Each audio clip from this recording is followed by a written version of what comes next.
be able to see the codes? He'll be able to see that one, so Okay. I think we'll be okay. All right. We recommend another one as well.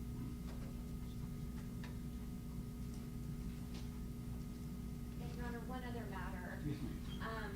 We have a witness, Nicole Freeman, who we addressed Your Honor about yesterday. For some reason, she was not allowed in the courtroom yesterday. Could we allow her to come into the courtroom today? All right, and what is going to be her testimony? Is it 6:15 witness? The defense has subpoenaed her in the event that they bring up first aggressor type testimony, but she is the widow of Mr. Freeman, and under the Crime Victim Rights Act, we believe she should be permitted to be in the courtroom. Any objections? Nothing much, Your Honor. All right. Your Honor, we addressed this yesterday. Her testimony would not actually pertain to any of the events here, Okay. with the exception of she's got a lawsuit pending on just some facts. Sure. Okay. So there's no objection. That's fine. Thank you, Judge. And if anyone's presented to come to the courtroom, y'all let me know. We can handle that whenever we need to.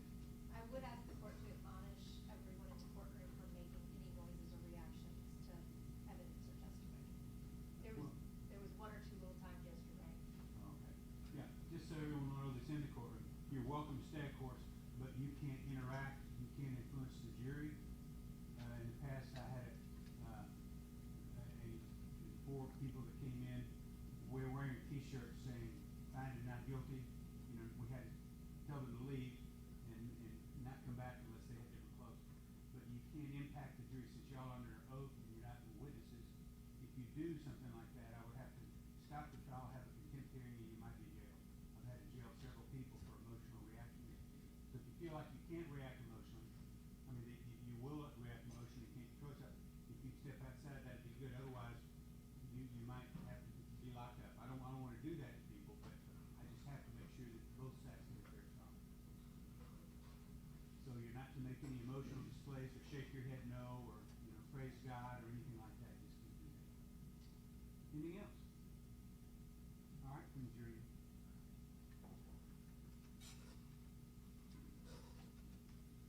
Before we do, you gonna deal with Miss Willis, or is she not here yet? She's not been, she had to be taken back to jail east where the females were kept and fingerprinted before they could bring her here into the jail. So they said it was gonna be a while.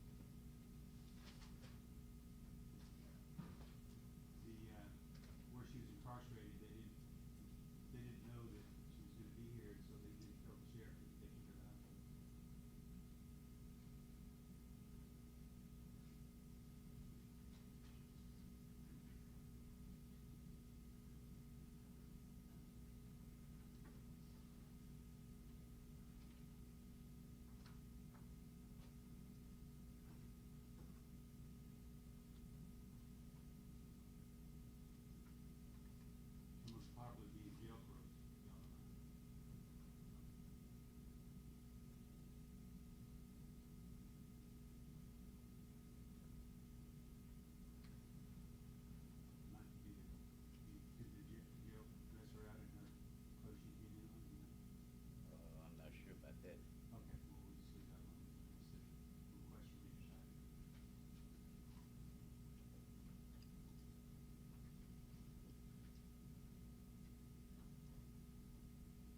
minutes late, we had to move this TV, we had some other legal things we had to do, to save time later on in the day, so we've been here, sitting here working, we haven't been.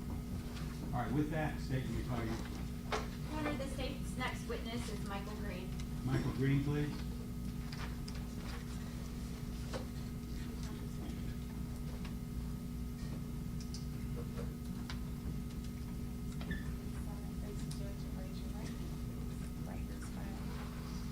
Sir, do you solemnly swear or affirm to tell the truth, the whole truth, and nothing but the truth, so help you God? I do. Have a seat, please. Come on, just stay going up, please.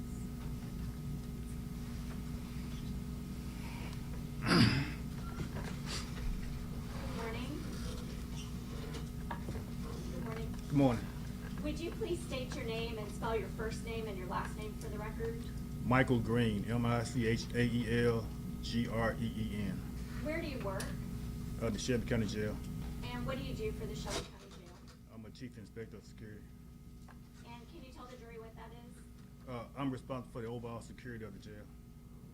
And when you say the overall security of the jail, can you give the jury a little more meaning behind that? For security, make sure that all the officers are doing what they're supposed to do, make sure to prevent escapes and things of that nature. Okay. And you said that you work for the Shelby County Jail. Sometimes I'll refer to it as the Shelby County Sheriff's Office. Is that the same thing? Yes, ma'am. First, I want to talk a little bit about your training and experience that you have that enables you to do your job. Before coming to the Shelby County Sheriff's Office, did you work anywhere? I worked at a juvenile correctional center in Louisiana. And what did you do for that correctional center? I was the juvenile specialist down there. Can you tell the jury when you first came to the Shelby County Sheriff's Office? October 1997. And when you came to the Shelby County Sheriff's Office, did you attend basic training? Yes. What is basic training? It's about 12-week basic recruit training to be a correctional deputy. And about how many hours is that training? Roughly about 350, 400 hours. I want to call your attention to 1999. In that year, were you able to attend and complete DRT training? Yes, ma'am. Can you tell the jury what DRT is? DRT is the detention response team. It's a specialized roving unit inside the jail. They respond to emergencies inside the jail. And can you tell the jury a little bit about what that type of training for DRT, what does that entail? It's some extra training on use of force, chemical agent, escorting procedures, and escorting high-risk inmates. Are you also trained in ethics Yes. and defensive tactics? Yes, ma'am. Are you also trained in the use of restraints during that training? Yes. Were you recertified and requalified in DRT in 2000, 2001, 2002, 2003, and 2004? Yes, ma'am. In 2002, did you complete another use of force training? Yes, ma'am. What is use of force? Use of force is any time that we have to physically put our hands on an inmate. And in 2004, were you trained again in CPR and first aid training? Yes, ma'am. What is CPR? CPR is life-saving measure. Anytime you find someone that's unresponsive, you begin life-saving measures on them. Moving on to 2008, did you begin your role as a sergeant within the Shelby County Sheriff's Office? Yes, ma'am. And can you tell the jury the difference between a deputy and a sergeant? The difference between a deputy and a sergeant has a little more responsibility. They're in charge of the deputies. They're assigned to one area and they're responsible for the entire area. In 2009, were you trained again in CPR and first aid? Yes, ma'am. And in 2010, were you trained in crisis intervention? Yes. And can you tell the jury what crisis intervention training is? Crisis intervention training helps you deal with mental health inmates and help them cope with their mental illness. And why is that important? So we don't use force. And so you don't use force? Where the object is to try not to use force. You want to bring in a CRT officer, so you bring them in first so you don't use force. Why is that important in crisis intervention? Why is it important in crisis intervention? Why is it important to try Why is the object not to use force, especially in a crisis intervention situation? Well, we try not to use force in any situation. Okay. And why especially in a crisis intervention situation with mental health inmates? Well, it's no different. We just, like I said, we try not to use force in any situation on any inmate. Were you, as part of that training, were you also trained in intervening in psychiatric emergencies? Yes, ma'am. In 2011, did you receive additional crisis intervention team training? Yes. And did this training also include dealing with mental health inmates without the use of unnecessary force? Yes, ma'am. Did that training also entail de-escalation techniques to calm and reassure individuals with mental disorders? Yes. Why do you receive additional training on that? To make sure that we are up to date on all of our training. Did you attend a crisis intervention team training refresher course in 2012, 13, 16, 17, 18, 21, and 22? Yes. In 2016, did you attend and complete a suicide precaution training? Yes. Can you tell the jury a little bit about what that training is about? Just help us to teach us to deal with inmates that are having suicidal ideations. In 2019, did you complete a course entitled Master Correctional Emergency Response Team Instructor, which enabled you to now teach the courses that you had been attending in the past? Yes, ma'am.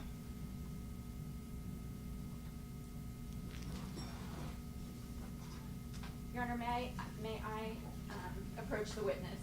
Yes, ma'am. I'm handing you a document. Can you tell the jury what that is? This is my training record from the Shelby County Sheriff Department. Your Honor, I would offer that as exhibit number 9. All right. Yes, exhibit 9 is,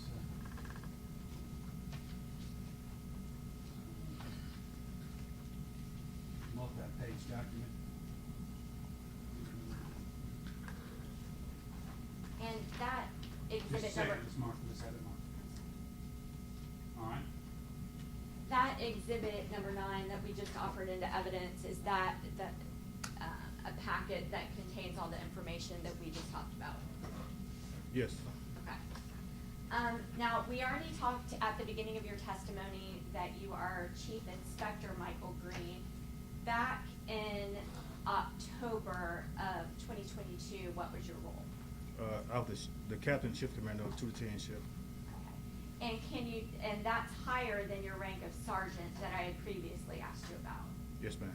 Can you tell the jury what the difference between sergeant and captain is? The captain is responsible for the overall shift, for the overall state of the shift, making sure all the officers are doing what they're supposed to do and make sure everything is running operational. Now I want to ask you just some general questions about the Shelby County Sheriff's Office.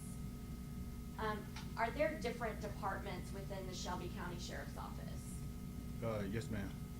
Can you tell the jury some of the different departments within SCSO?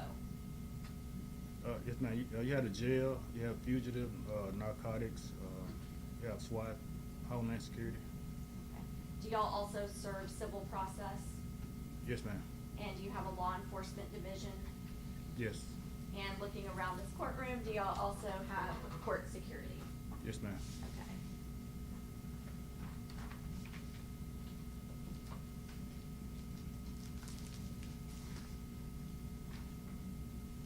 Your Honor, may I pass a document up to Yes, ma'am. Chief Inspector Michael Green?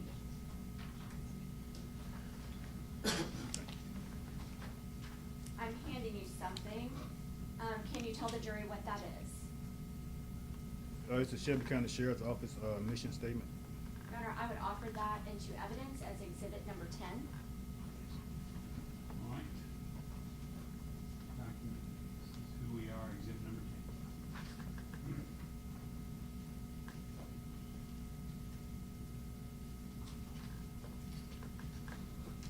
Okay, And Your Honor, may I display that to the jury? Yes, ma'am.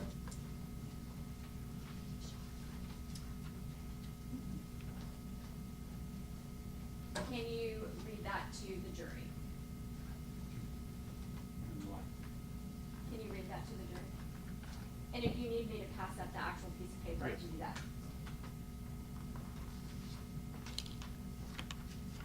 Permission to approach, Your Honor. yes. And the TV might be blocking the jury just a little. If you could just read that for the It jury. says, who are we? The Shelby County Sheriff's Office in Tennessee is a full-service law enforcement agency and the pretrial custodial keeper of those who are charged with crimes. It is the mission of the Shelby County Sheriff's Office to protect the lives and property, excuse me, of citizens of Shelby County, Tennessee, to preserve the peace, to maintain a safe and secure jail, and to prevent crime and disorder while constantly guarding personal liberties as prescribed by law. This must be done with honor and integrity while conducting ourselves at the highest physical and ethical standards to maintain public confidence. Thank you for reading that. We just needed to make that part of the record. I appreciate it. Chief Inspector Green, I want to focus the next couple of questions just on the jail. How big of a facility is the Shelby County Jail? It's about a 2,600 bed facility. And when you say 2,600 bed, what does that mean? I mean, it's built to hold pretty much 2,600 inmates. And how many floors is it? We have 6 floors, including our intake area. So a total of 7 Total of floors? 7, yes. Okay. And as you know, this case is gonna focus mainly on the 4th floor and the 5th floor of the Shelby County Jail, so I'm gonna ask you a couple questions about those. Can you describe for the jury the 4th floor? The 4th floor is it's about 17, has about 17 housing units that houses different inmates on different security levels on the 4th floor. And what about on the 5th floor? The 5th floor is an open dormitory style. You have 3 pods on 5, 3 on 6, but it's open dormitory. And we're kind of, during this trial, even so far, even before your testimony, we've been kind of throwing around words like pod. Can you tell the jury what a pod is? A pod is a housing unit. It's one housing unit. It has about 23 cells in it. Each pod has about 23 cells and 2 inmates to a cell. And when you say an open dormitory type of pod, can you tell the jury what that means? It's pretty much like this courtroom with beds in it where inmates are not locked down. Is there a medical unit within the jail? Yes. And can you tell the jury where that is? It's on the 2nd floor. And when you're looking at people within the Shelby County Jail, can you kind of differentiate where somebody works or what their rank is based on what they're wearing? Not what they're wearing, but based on what's on their sleeves or what's on their collar. Can you tell the jury a little bit about that? Yes, if it's a sergeant, well, an officer wouldn't have anything on their shirt. A sergeant will have 3 chevrons on their sleeve.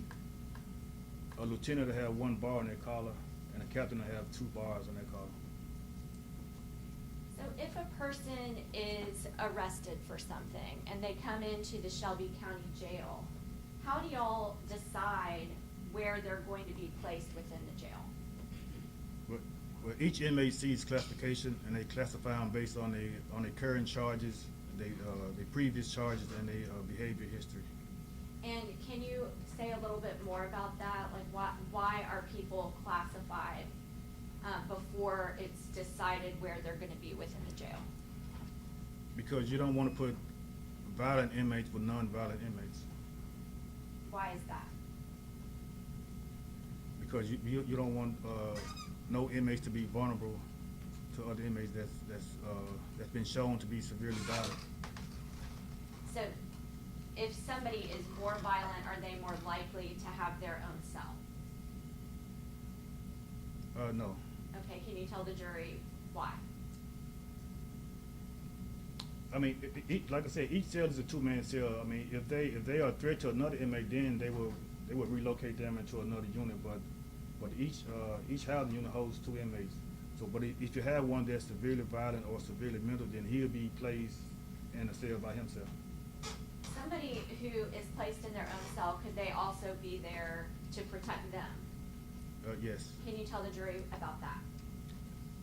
That's for if inmate is suicidal, if he shows to, or he having thoughts of committing harm to himself, then he'd be placed in a cell alone on a close monitoring. More about that. Is there a special pod for those who are suffering from mental health issues or suicidal ideation? Yeah. Yes. Is it unusual for somebody who is being held in pretrial detention to have a mental health or suicidal ideation issue? No, ma'am. In other words, do you see a lot of folks like that? Yes. Are y'all trained in how to deal specifically with them? Yes, ma'am. Is the 4J pod where the victim in this case, Gershun Freeman, was assigned? Your Honor, objection will be made. Let me back up. I'll rephrase your Rephrase honor. it, please, thank you. Can you tell the jury where Gershun Freeman was assigned at the time that he was killed? Say it again. Can you tell the jury where the victim in this case, Gershun Freeman, was housed at the time that he was killed? He's in 4J. Can you tell the jury a little bit about 4J? 4J is a small pod on the fourth floor. It's about 5 cells. They have cameras inside of the cells to monitor the inmates, and it's strictly for suicidal inmates. Can you tell us why specifically the people who are assigned to 4J have a video on them? Because of the suicidal ideation, they're being closely monitored for the suicidal reason. And who is monitoring a person who is in 4J, who is on video? Well, you have an officer that's assigned to the pod. Are people when people come into the Shelby County Jail, do they sometimes start in one part of the jail and get moved to another part of the jail? Yes. Is that what happened in this case? Yes, ma'am. Was Gershun Freeman originally assigned somewhere else within the jail? Yes. And at some point was he moved? Yes. So he started out somewhere else and got moved to 4J? Yes, ma'am. Can you tell the jury when he was moved to 4J? He was, I don't know the exact date, but he was moved the same day. He was originally housed on the 5th floor, and he told the medical staff that he was having suicidal ideation, so they relocated him to 4J. Was that for his safety? Yes.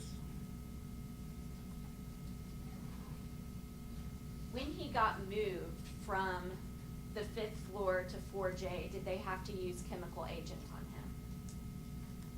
No. Did they have to use force on him? No, ma'am.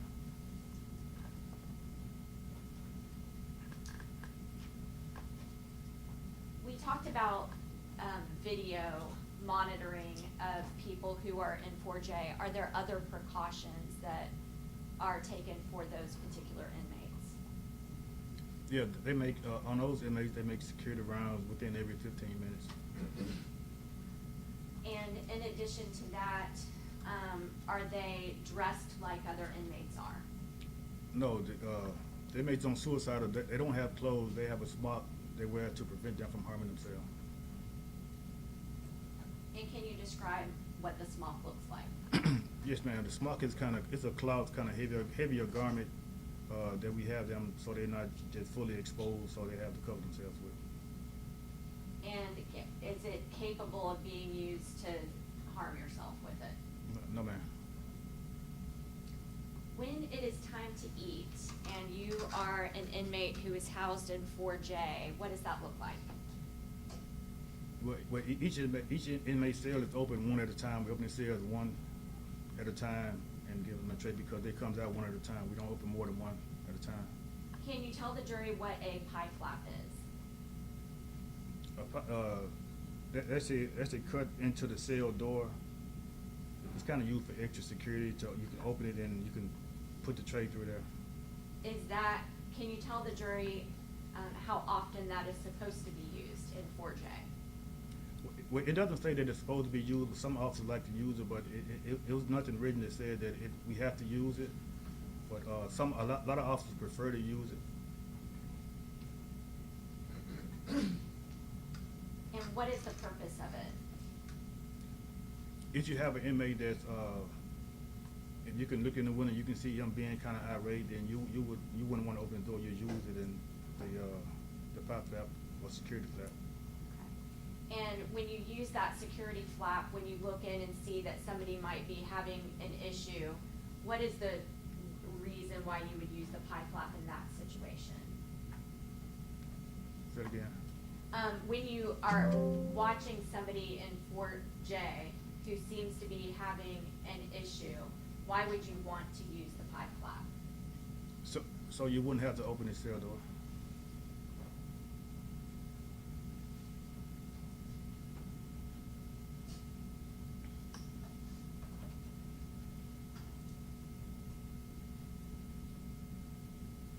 When something goes wrong at the Shelby County Jail, is there a system in place to notify everyone about the difficulty? Yes, ma'am. Can you tell the jury what that is? The officer will call a code over the radio. And what is that code? It's either gonna be a code red, code white, or code blue. And when you, can you tell the jury what a code blue is? If a code blue is it's pretty much like inmate altercation or inmate officer altercation. And you said it goes out over the radio. Who all hears that? Everyone that has a radio. And who are the people within the sheriff's office that have a radio that would get that notification? Pretty much everyone that's on shift in the jail. Can you tell the jury what a code white is? A code white is a medical emergency. If there is somebody within the jail, say they are on 4J, and they are having an obvious mental health deterioration, what is the sheriff's office policy on what the next step should be? Then that officer or that supervisor will contact someone from mental health to come see the inmate. They should contact somebody from mental health to come see the inmate? Yes. Why? If they think he's deteriorating, he having a mental health crisis, then mental health would be the best person to come talk to him. Now I want to ask you some questions about use of force. Can you tell the jury what use of force is? Use of force is basically any time that we have to put our hands on an inmate or we use chemical agent, it's considered use of force. And we've heard a couple times during this trial that corrections officers are not armed with guns or anything like that. What instruments do they have? They have pepper spray and they have handcuffs. And can you tell the jury the reason for that? Because guns are not allowed inside the jail. Why are guns not allowed inside the jail? Because we don't want the inmate to take the gun and shoot somebody, or they're just not allowed. Okay. So the fact that there's no, that your implements to use of force are chemical agent and handcuffs and restraints, that type of thing, does that make the use of force rules and regulations more important? Yeah. Yes, ma'am. Why? You say why? Why? You say why would it be more important? Why is it important to have a set of rules regarding use of force? I don't understand the question. If you repeat it or reword it, please, ma'am, so the minutes can understand. Yes. Given that correctional officers have chemical agent and restraints only at their disposal, why does that make it important to have a use of force policy? Why is it important to have use of force? I mean, like I said, use of force is anytime we put our hands on the inmates, and we use the chemical agent so we don't have to put our hands on the inmate. Let me ask it this way. do you have a policy that sets forth the use of force rules that you have? Yes. And are you supposed to follow them? Yes, Why are you supposed to follow them? Because it's possible, because we don't want to hurt any inmate in the facility. We don't want them to hurt us. And part of that, the first part of what you said is you don't want to have to hurt anybody who is in the facility. Yes. Your Honor, can I have just 1 second? Yes, ma'am.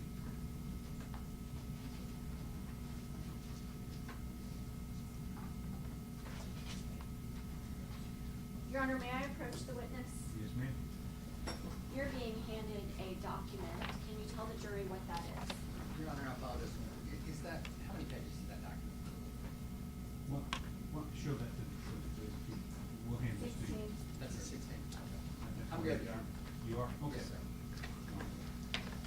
Turn to this. Can you tell the jury what that is? Yes, it's the Shelby County Sheriff's Office use of force policy. Your Honor, I would offer that into evidence as exhibit number 11. All right, so this, let's see, please, the, first page at the top. Ray, jail, use of force, chemical agents, restraints, exhibit number 11. Multiple things happened.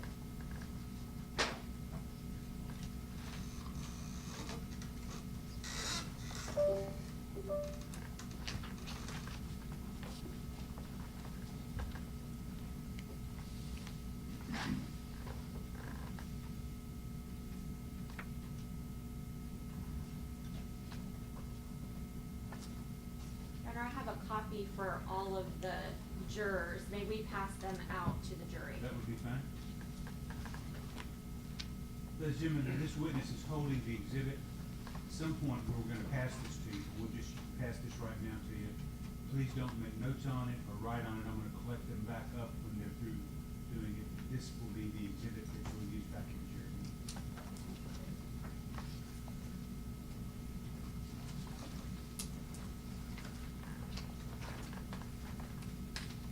Captain Green, Well, let's sorry. wait just a minute till they get a copy.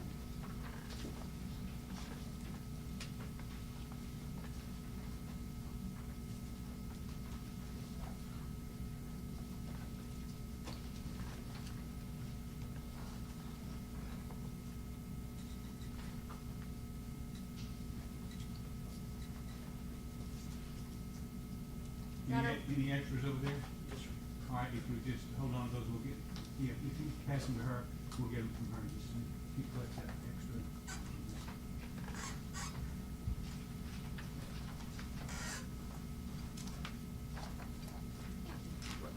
All right, thank you. Does Your Honor want a copy of it? No, I'm fine, thank you. Okay, thanks. I'm gonna warn you, we're gonna read again, okay? Your Honor, may I have permission to use a PowerPoint presentation to show some of the rules that are contained within Exhibit 11 that we've just passed to the jury? That would be fine. Okay, we're looking at 80600, and the jury is welcome to look on what they have in front of them or on the board. Can you read into the record the rule? Or And if the jury is lost in your copy or need to find something, just raise your hand, let us know, and we'll work. Go ahead. Can you read into the record 80600? It is the policy of the Shelby County Sheriff's Office to provide guidance and direction in the use of force and security equipment of the Shelby County Jail employees in the lawful performance of their duties. The purpose of this policy is to establish guidelines meant to minimize the risk to the general public associated with the escape of an offender and to minimize the likelihood of injury to staff, members of the public, and offenders. The SCSO overriding policy is is that the staff member survive an attack where the use of force may be necessary. We're gonna move on in the policy to 806.05.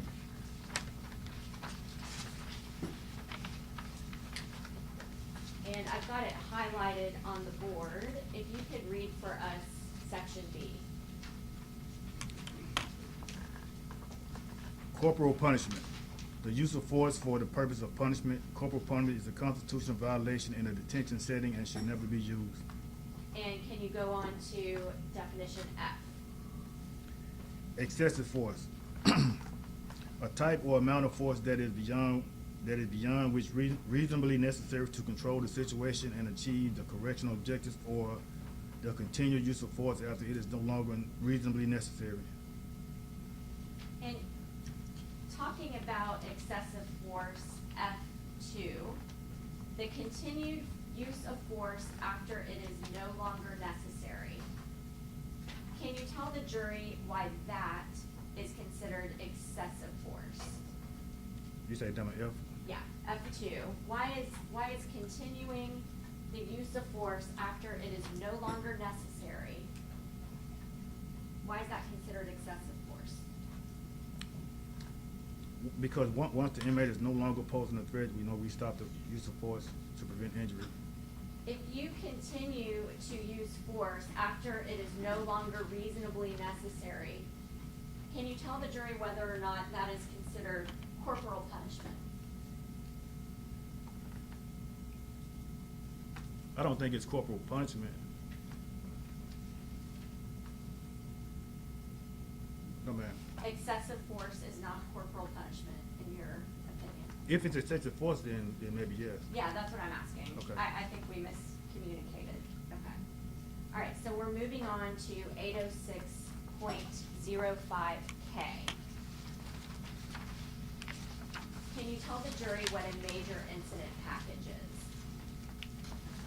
A major incident packet is it's a group of paperwork. It's the incident report. You follow up from the sergeant. Then we take pictures of the person that used the force, that the inmate used force on, and we take all that and we make it into one packet. And who gets the major incident package? Well, it goes to the once the unit manager completes it, it goes to the captain. Then we send it into the blue team. What is the blue team? The blue team is a way that we track use of force, and it's a way that we track that we send it to the Bureau of Professional Standards of Integrity, and it goes to them. Can you say that again just a little bit louder? It goes to who? To the Bureau of Professional Standards and Integrity. And is that a body that is comprised, who comprises that body? You got law enforcement officers and deputies. They investigate all uses of force.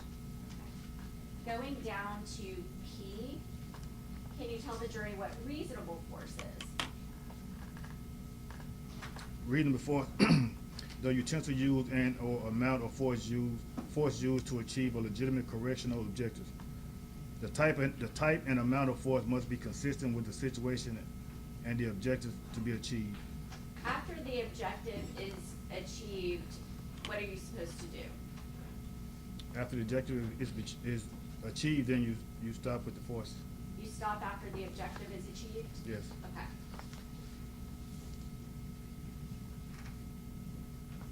Now we're moving on to 806.05P.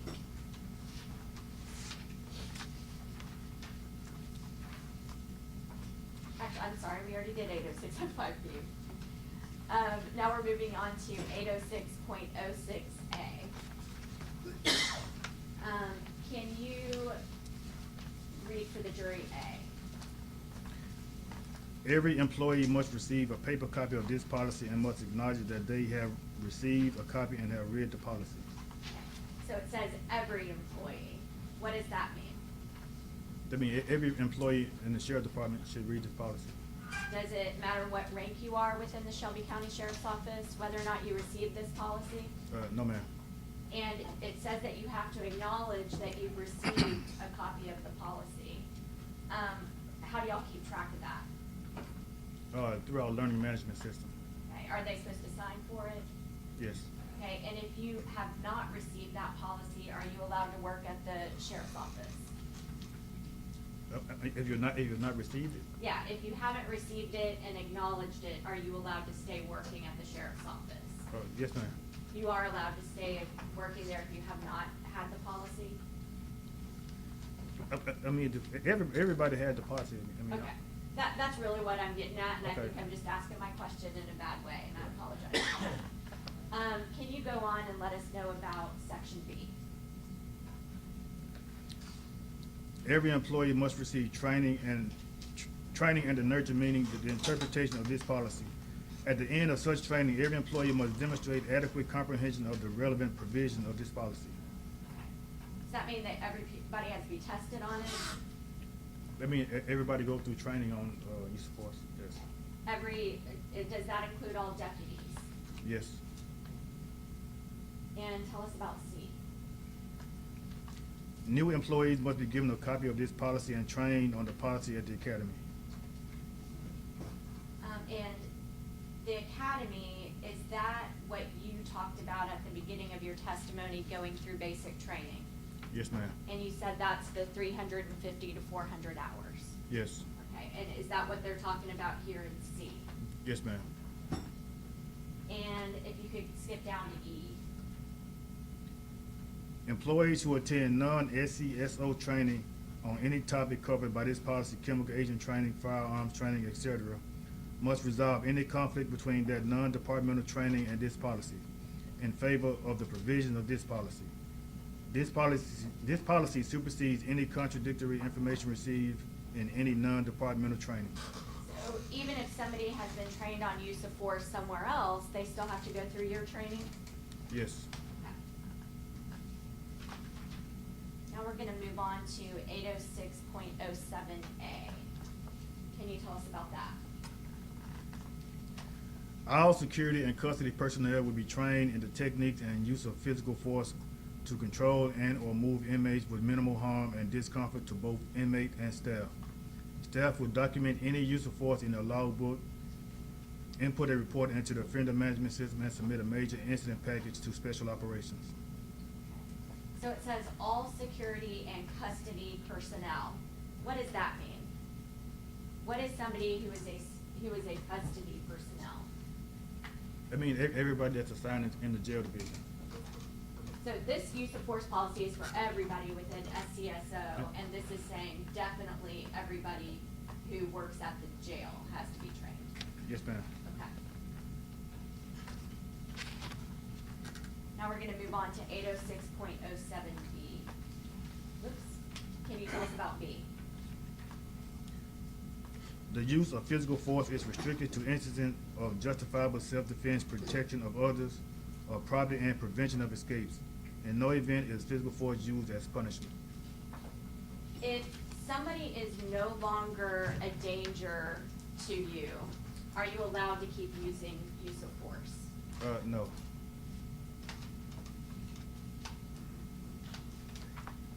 Okay, now we're gonna move on to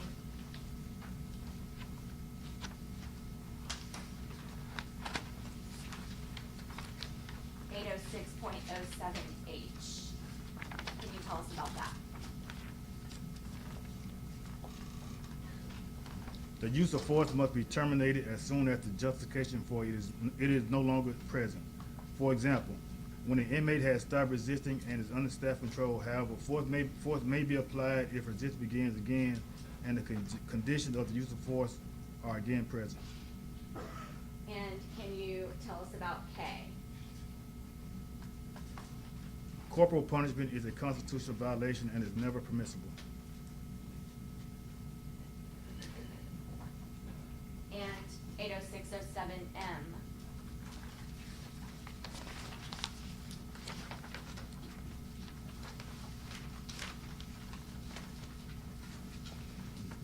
Restraints must never be used for punishment, intentionally applied in a manner that they will cause unnecessary pain, applied continually for an unreasonable length of time, allowed to create substantial risk of a serious medical problem. It is the responsibility of staff of approving and applying restraints to document that there is frequent and careful monitoring of the condition of the inmate in restraints. So does a restraint include a handcuff? Yes. Can you use a handcuff to strike an inmate? Can you use? Can you use a handcuff to strike an inmate? No, we're not taught that, no. And can you tell us about 806.07N?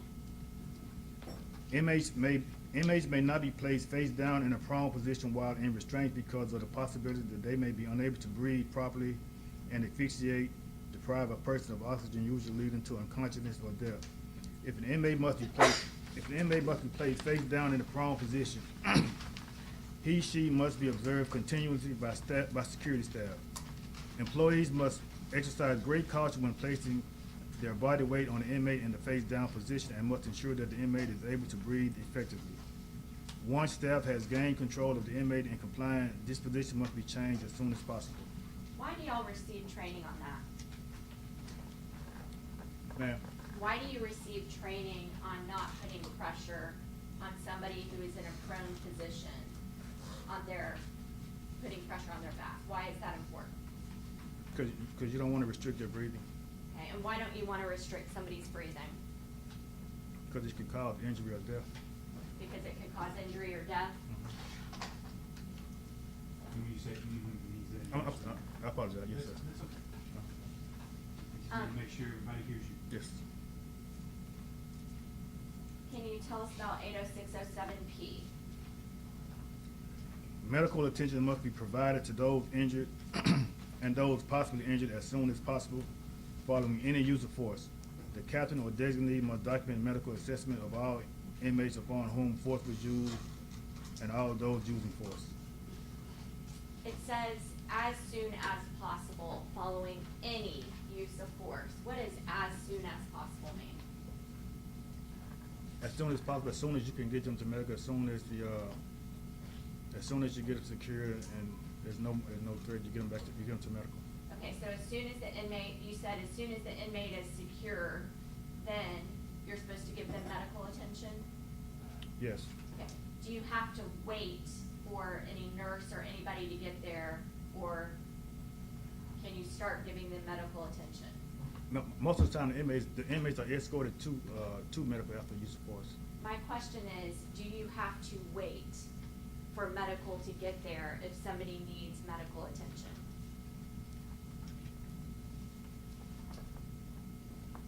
Once a cold white is called, I mean, it depends on the situation. If the inmate doesn't need say CPR or anything, if he doesn't need that, then we stay and wait to medical and let them be the first one to assess him.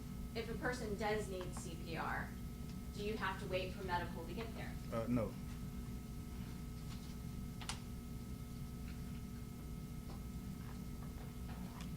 And 80607R.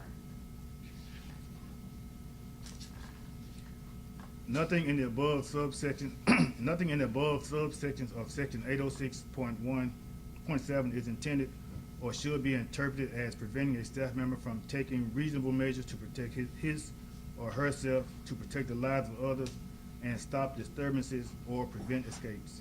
I think that's 806.07. And now let's talk about, thank you, Judge. Yes. Yes, ma'am. Now let's talk about 806.08, and this is titled Guidelines Regarding the Use of Force. Can you tell us about this, A through C? A through C. The correctional objective is to obtain, the correctional objectives to be obtained must be legitimate.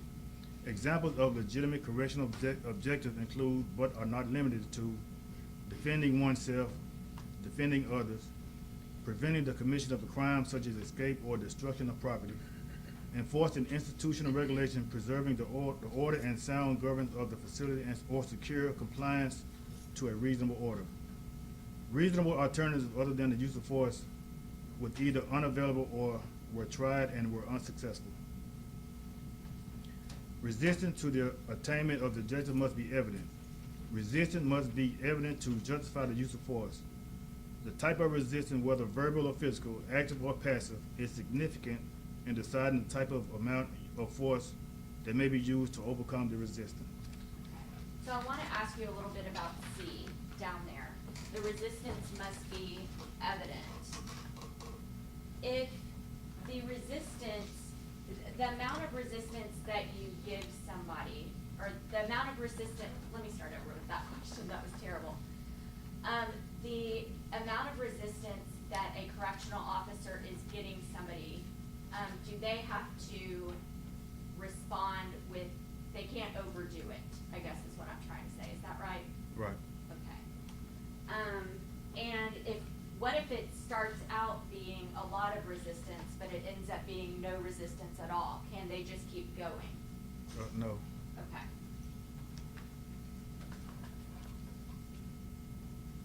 We're moving on to 806.10F. Can you tell us about that? The need for physical force is established by considering all elements of the situation confronting staff. Okay, and down on F where it starts, in situations where physical force must be used. Down where? 806.10F.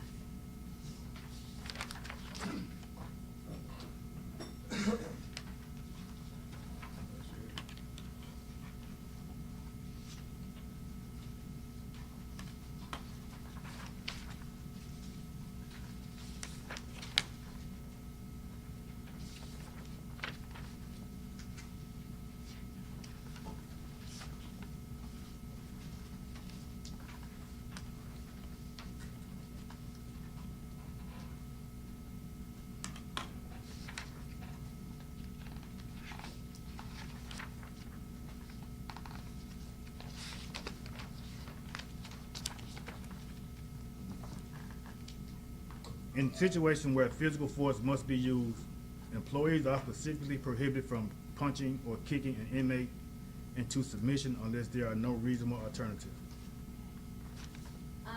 What is a reasonable alternative to punching or kicking an inmate?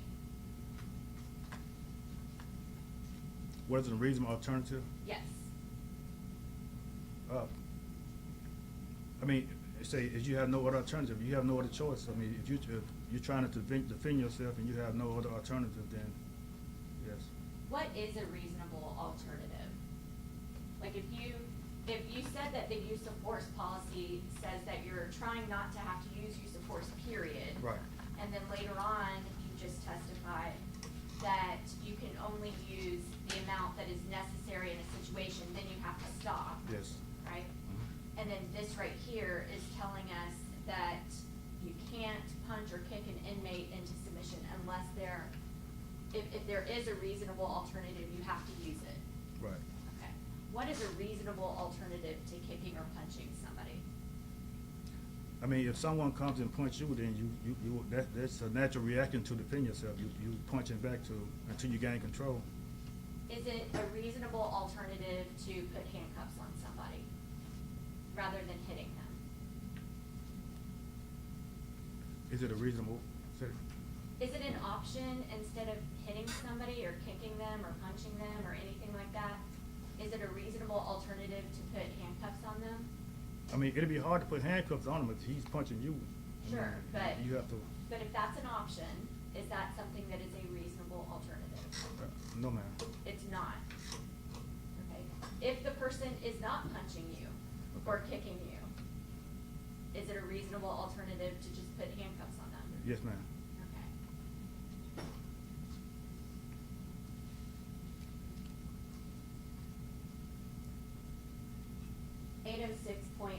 .10G. Can you tell us about this?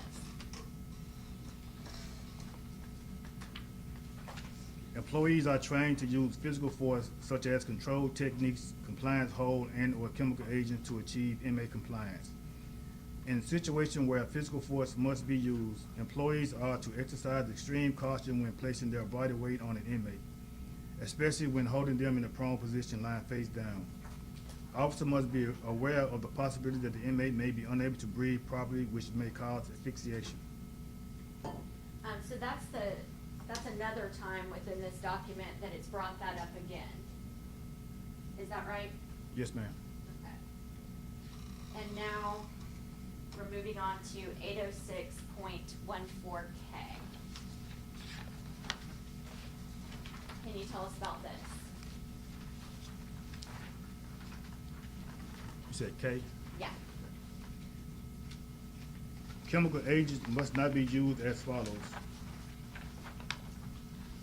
longer than prescribed by the manufacturer during any 30-minute interval against an inmate when he or she no longer presents a danger, against persons known to suffer cardiovascular, convulsive, or respiratory ailments for which the use of chemical agent spray is contradicted by the manufacturer. So on number 3, against persons known to suffer cardiovascular or respiratory ailments, do y'all have a medical station within the jail? Yes, ma'am. And are those staffed with medical professionals? Yes, ma'am. And do they keep records of if somebody comes to see them? Yes.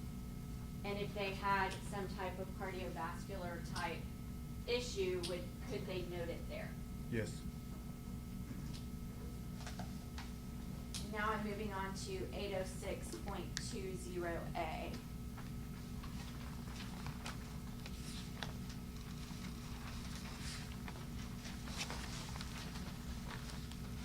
Can you tell us about that? Officer using force must obtain medical assistance for subjects who have sustained injuries, complain of injury, or who have been rendered unconscious.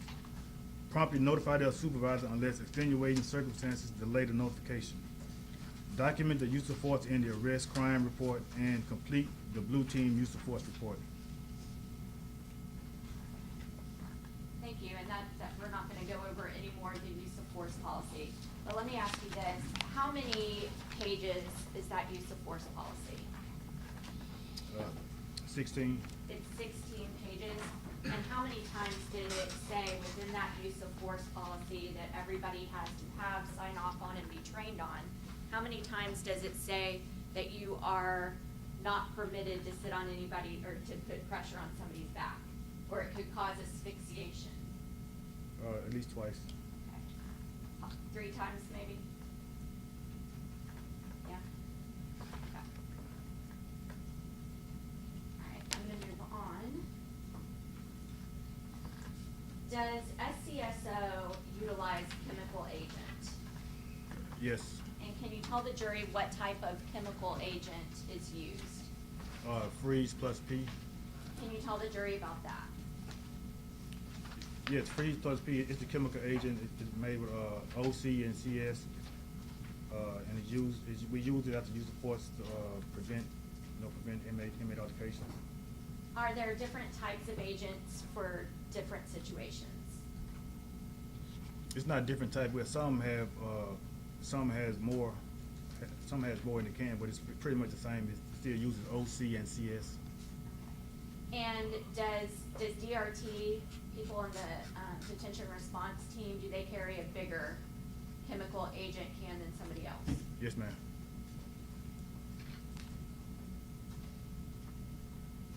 How often is chemical agent used at the Shelby County Sheriff's Office? Anytime we have inmate altercation, maybe I say on average maybe twice, 3 times a day, maybe.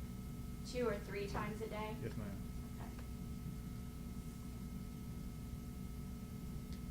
Have you ever been sprayed with pepper spray or chemical agent for training? Yeah, yes, ma'am. And how did it make you feel? It blinds you. You can't see, and it takes your breath away. It blinds you, you can't see, and it takes your breath away. Yes. And when you can't see, how does that cause you to react? I mean, you're trying to wonder what's going on. So I mean, you can't see, so you don't know what's going on around you. So you're pretty much begging for help. You're begging for help. Yes, ma'am. Now I want to turn and talk to you about this case in particular. Were you working on October 5th of 2022? Yes, ma'am. And can you tell the jury again what your role was in the sheriff's office on that day? I was the shift commander on the 2 to 10 shift. The shift commander on the 2 to 10 shift? Yes. Okay. And so are you basically the head guy in charge that day? Yes, ma'am. Was there a DRT unit working on that day? Yes. You said it a little bit in one of your answers before, but is DRT a roving unit? Yes, ma'am. What does it mean to be a roving unit? A roving unit, they rove the jail, they rove every floor in the jail, and they respond to emergencies inside the jail. What extra training does DRT get? They get 16 hours every year, extra 16 hours of training. Extra 16 hours of training? Yes. And is that specifically to what? What type of training are those extra 16 hours? It's a recertification. They have to be recertified every year. To what? Use of force, use of chemical, escorting techniques. So every year they get additionally trained 16 hours on use of force Yes, ma'am. and using chemical agent Yes, ma'am. and de-escalation. What is a de-escalation technique? Well, de-escalation when you have a violent inmate and you're trying to talk him down, trying to talk him down without using force. Why is it important to start with trying to talk somebody down without having to use force? We always start at the low, if possible, we always start at the lowest level of force. If you know that somebody is having a particular issue, like one would know in 4J due to the video, would you start with a de-escalation technique? If you know, let's say in 4J, in Okay. this particular case, you just testified that Gershun Freeman was in 4J and that they have video into his cell. Yes. And you said that that cell is being monitored. So if you know that there is an issue going on in there with him, would it be policy to start with a de-escalation technique? That would be for the officer that's assigned to the pod. Like I said, his job, if he saw that, his job was to be to contact mental health. He should have mental health should be contacted rather than engaging with this particular person. Yes. Why is that? Because, if we saw his behavior was erratic, then we'll contact mental health so we don't run into any issues with it. And if you don't contact mental health and you engage with them, is that a good idea? No. Why? Because then you risk the chance of using force, because if he was unpredictable. And is that the person who's suffering a mental health issue's fault, or the fault of the person who did not contact mental health? The person that didn't contact mental health. Are there correctional officers who are particularly assigned to each floor? Yes. And the correctional officers who are assigned to a pod like 4J, do they receive specialized training in how to deal with somebody who might be having an episode? We have certain people that get specialized training, but it's hard to say if that particular officer has specialized training. Understood. So everybody within the jail gets training on how to deal with somebody who might be experiencing a psychological episode. Excuse me. No, only the ones that go through their CIT training. What is CIT training? CIT, crisis intervention. So everybody on 4J would have gone through crisis intervention training. No, ma'am. Okay, tell me what you mean. Okay. We have CIT officers throughout the jail. So if we experience someone that's going through a mental health crisis, or he may be appear to have mental health issues, then we'll contact the CIT officer to go and try to talk to the inmate. And then if they're not successful, then we'll reach out to mental health. Okay. So there's two layers of things that a correctional officer could do if they are aware that somebody is experiencing a psychological episode. First, they could reach out to somebody who in CIT, and second, they could contact mental health. Is that what you just said? Yes. Okay.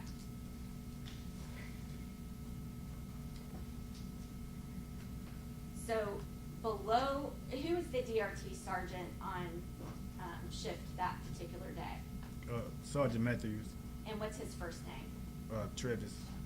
And he was there that day? Yes, ma'am. Okay. And below you, as the captain, who's the shift lieutenant? Lieutenant Cleves. And was he there that day? Yes. And were there other sergeants there that night? Yeah, I think Sergeant Porter and Sergeant Buford was assigned to the floor that day. Okay. We've talked a little bit about there being a medical staff who is there at the jail. Is there always a nurse there at the jail? Yes, ma'am. How many, are there nurses who are assigned to each particular floor? Yes. And can you tell the jury about that? Yes, each floor has a nurse, assigned to the floor, but that nurse is for to pass out their regular scheduled pill pass medication that they get on a daily basis. Was what we just read in the use of force policy with SCSO is that anytime use of force is used, a use of force report has to be filled out. Was there one filled out in this case? Yes, ma'am. And have you been able to review that use of force packet? I have. You have not? No, ma'am.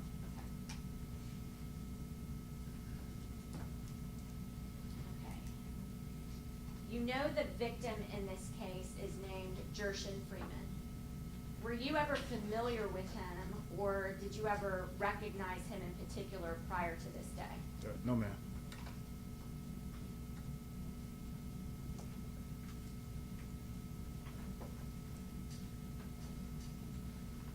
I want to ask you a question about 4J. We know that Mr. Freeman was housed in 4J. How often can a person who is housed there leave their cell? The only time they leave is when they come out to take a shower. And was there a camera working in his cell that day? Yes, ma'am. At some point on October 5th of 2022, was there a code blue called? Yes. Do you know who called it and how it was called? I don't know who called it, but it was called over the radio, and then they called it over the PA system. Okay. So in addition to the radio that you testified about earlier, it was also announced over a PA system within the entirety of the jail? Yes. Where is your office in relation to 4J? It's on the first floor. And were you in your office when the code blue was called? Yes, ma'am. Okay, you said it was on the first floor? Yes. Can you tell the jury what you did after you heard the code blue called? Once I heard the code called, I got up from my desk and I went up to the fourth floor to see what was going on. Can you tell the jury what you did see? When I made it to the floor, the first thing I saw a lot of officers walking around holding their hands up, holding their eyes like they had been sprayed with pepper spray. Then the next thing I saw Mr. Freeman. I saw him walking down the hallway. First he went in the janitor closet, then he came out, and then he walked towards me. So when he walked towards me, I kind of gave him a strike to the chest, and after that he fell to the floor. I want to back up just a little bit. You said when you first got there, you saw officers who were running all over the place. Is that what you said? Yeah, they were like they had been exposed to the chemical agent. They had been exposed to the chemical agent? Yes. Okay. We just read through the use of force policy about everybody being trained in use of force. Is everybody also trained in how to use chemical spray? Yes, ma'am. And do y'all receive training about how much spray should be used and when to stop using it? Yes, ma'am. And in this situation, obviously, well, let me ask you this. You said that you saw that correctional officers had been sprayed. Yes. Is that consistent with your training? It can be if you spraying and even if you spray an individual, you still have some residue, or the spray can come back and affect you also. Okay. We'll go back, we're gonna watch the video in a second, and I wanna ask you specific questions about that when we go through it, okay? You said that you saw Mr. Freeman, and, you said that he was coming straight towards you. Yes. What did you do as he came straight towards you?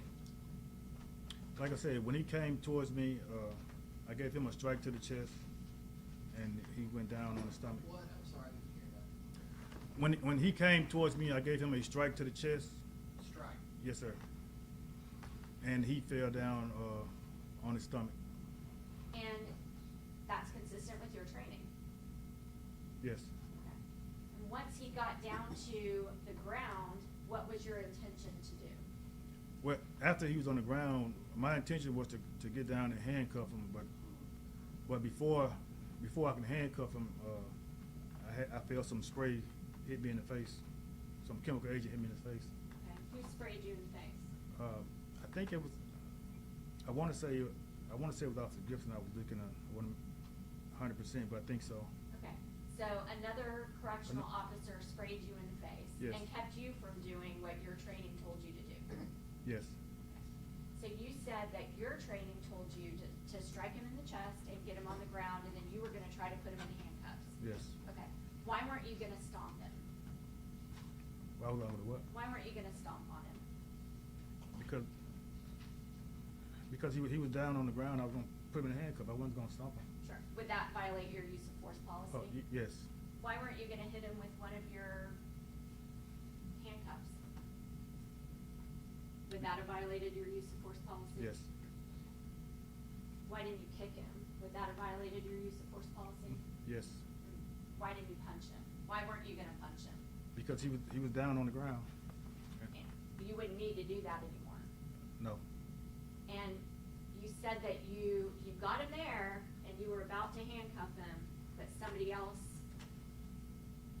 one of your coworkers, sprayed you in the face. Yes. Okay. How did it make you feel when you got sprayed in the face? After I got sprayed, I couldn't see.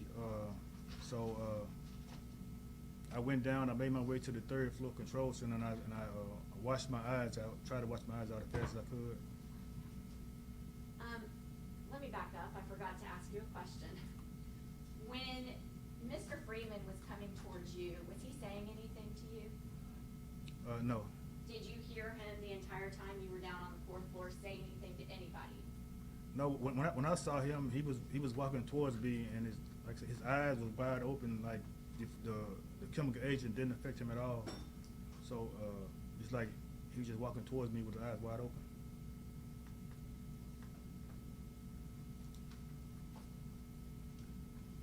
So you said that you couldn't see. No. You could not see. I could not see. No. Okay, and it kept you from being able to finish doing your job. Yes. Where did you go? I made my way down to the third floor control center. Why did you go there? I was just trying to find a control center to wash my eyes out. Were you able to do that? For the most part, yes, but not all the way. Do y'all have something special that helps you get the chemical agent out of your eyes? No, the only thing that really helps is air and time. Okay. Okay. But you still wanted to, it was so painful to you, you wanted to wash it out, do what you could to relieve yourself. Yes. While you were washing your eyes, did something else happen? Yes, I heard while I was in the third floor control center, I heard a code white called over the radio. And you said that it got called over the radio. Did it also go overhead? Yes, ma'am. What did you do in response to the code white? Well, I kept trying to clean my eyes out and trying to force my eyes open to go upstairs and see as much as I could. And then I eventually made my way to the 5th floor. How did you get to the 5th floor? Walked up the escalators. And by the time you got to the 5th floor, were you able to see Mr. Freeman? I could barely see him because I was trying to force my eyes open, but I could see him some. What position was he in when you got there? I think, if I'm not sure, I think he was on his knees. He may have been still laying down, I'm not sure. Was he responsive? I'm not sure. Was he talking? I'm not sure. When I got there, I heard Lieutenant Cleves, Lieutenant. And don't tell me what anybody else said, Okay. I'm sorry, that's just a rule we have to follow around here. Were you able to hear him talking? No, ma'am. Did you see him respond to anything? No, I didn't. Was he getting CPR by the time you got there? I don't think so. How long were you there before CPR was started? I'm not sure because I was still being affected by the spray. At some point, did the fire department arrive? Yes. Why would the fire department be called? Because someone called 911 because we had a medical emergency. What happened, and did the fire department get there? Yes. And what happened after they got there? After they got there, I think they got there, then the paramedics came, then the paramedics pronounced him while he was there. Pronounced him deceased? Yes. If he had been alive when the fire department got there, would he have left with them? Yes. But did he leave with them? I don't think so.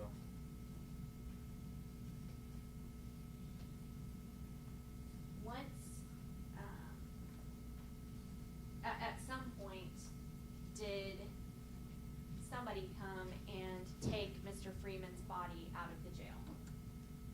Yes, ma'am. And what did you do at that point? At that point, I was downstairs with the investigators. And were you participating with them and allowing them into the facility to do their investigation? Yes. Did you notify anybody? Yes, I notified the chief of security and the chief jailer. Your Honor, may we approach? Yes, ma'am.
Jim, we're gonna take a short restroom break, please. There's some smiles I see. If y'all ever need one, raise your hand, okay? And if you have a problem hearing the witness, raise your hand. We're gonna shut this down. Don't discuss the case yourselves or anybody else. We'll be back within a few minutes.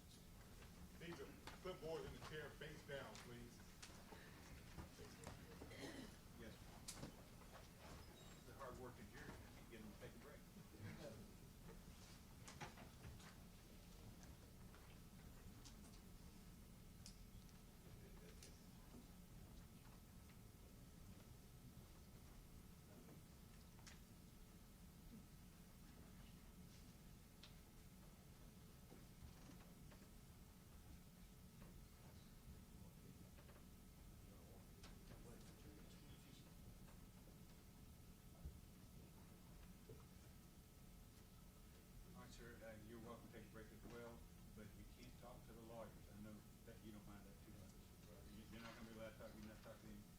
can just go. Thank you, sir. You can just step down. Take a recess, please. Court stands in recess. To the courtroom. At least we're getting nowhere fast. You're getting nowhere. Getting nowhere immediately.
Yeah.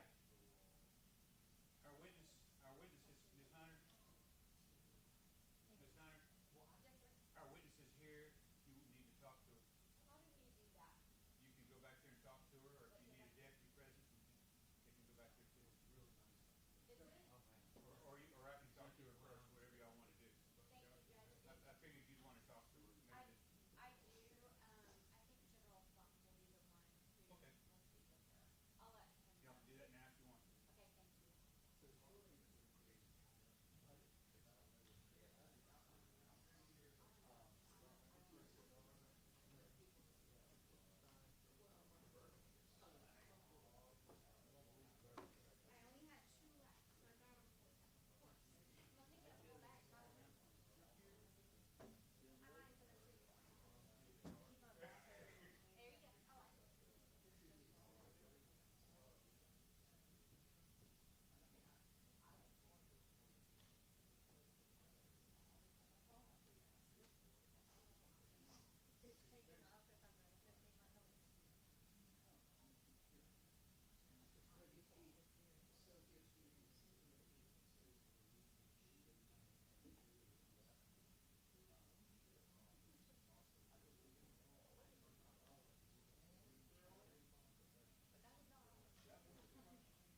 set a short recess, but, we could have a little delay. We had a witness show up that we needed to talk, the attorneys needed to talk to save time later on, Monday, Tuesday.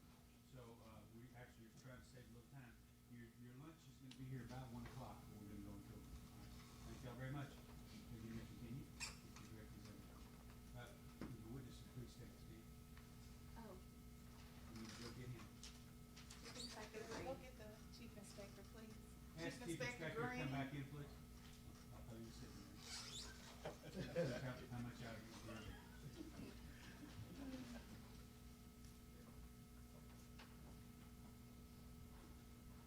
Yes, if you resume to stand, sir, you're still under oath.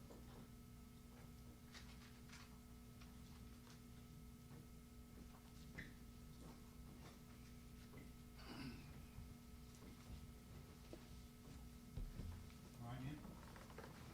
Chief Inspector, picking back up where we left off, okay? Yes, ma'am. So after this event happened on October 5th of 2022, were Shelby County Sheriff's Office employees relieved of duty? Yes, ma'am. What does it mean to be relieved of duty? Relieve the duty means that we won't be working, we'll be off duty, most of the time is we pay while they're conducting an investigation. And how many were relieved of duty? I'm not sure, it was, at least 10. And does that include Stevon Jones and Courtney Parham? Yes, ma'am.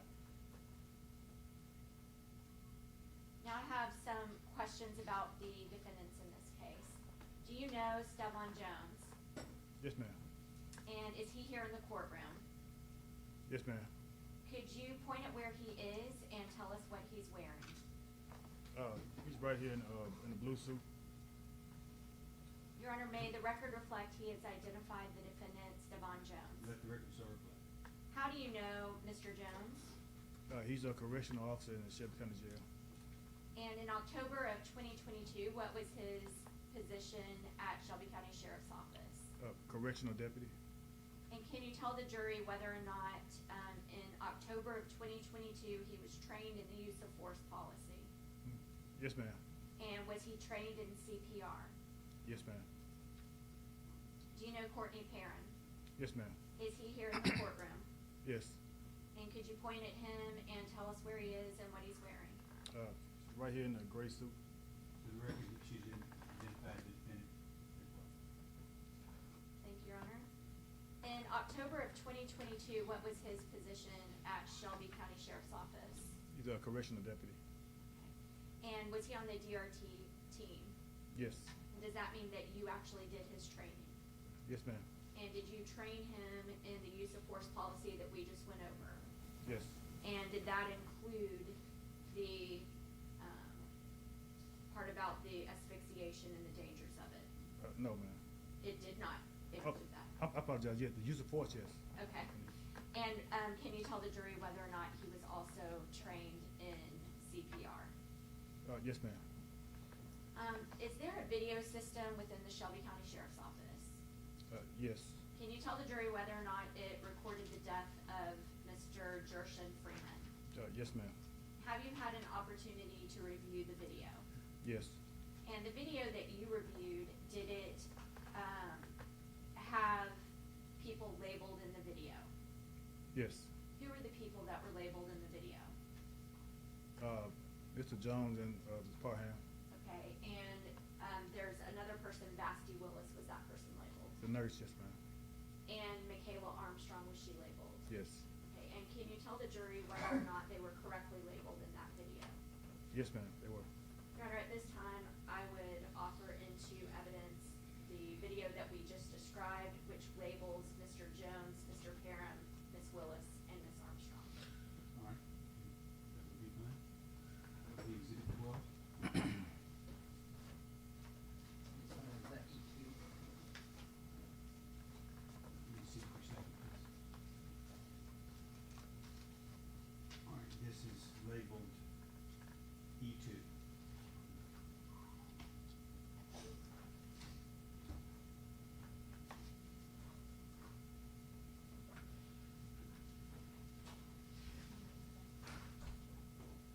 Your Honor, may I have permission to play the video? Yes, ma'am. Let me vote.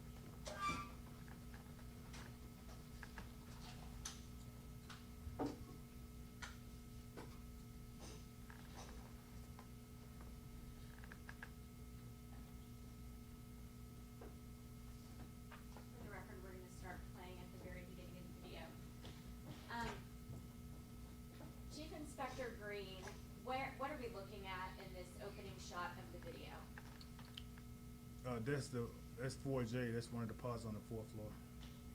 And what is happening here? It looked like the officers are serving the inmates their dinner trays. And are they using the pie flaps? No.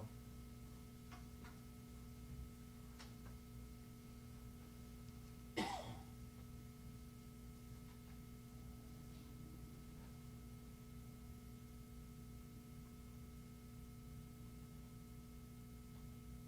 gonna stop right here. What's happening with the door right there? They're opening the cell door to give the inmate his tray. And the, bars that we see on that cell, are you able to see through those bars? Yes. Can you see what's on the other side of it? Yes.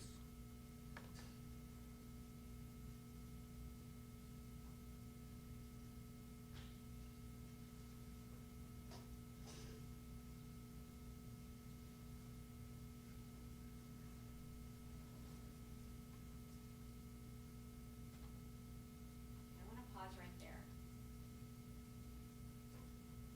Actually, I'm gonna go back about 10 seconds and start again. Were you able to see whether or not the deputy who was providing the food or standing outside of the cell had his chemical agent out already? Yes, ma'am. Okay. Yes.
biscuits and stuff like that for breakfast.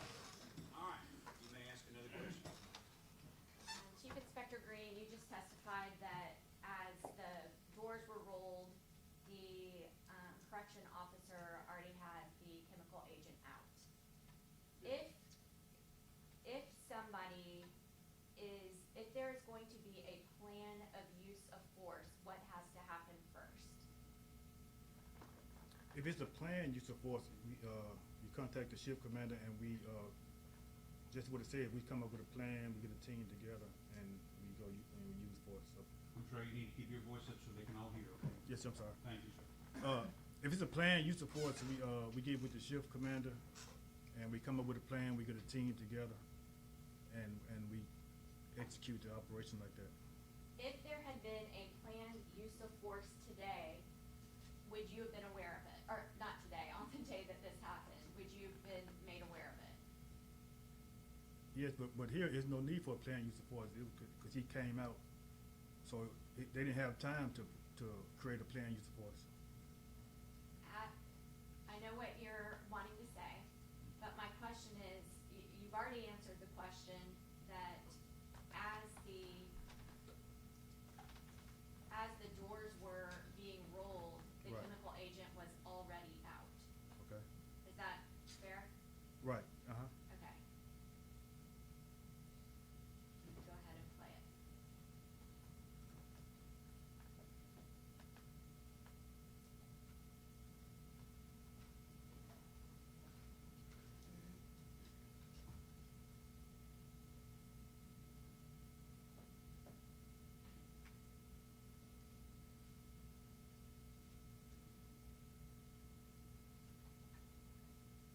I'm pausing at 37 seconds into the video.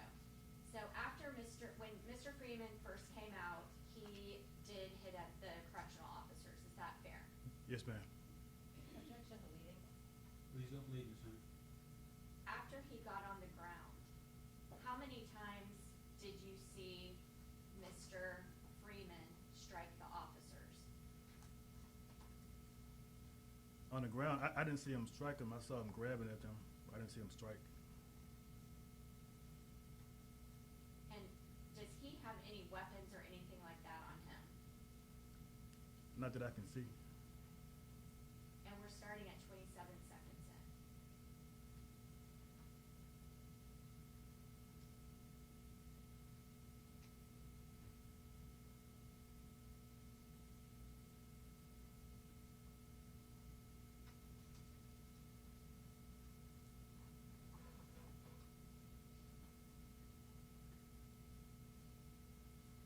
So he's being hit and punched and kicked. Can you tell the jury how many times you've seen him hit or punch an officer while he's on the ground being stopped? I didn't see him hit while he was on the ground. Okay.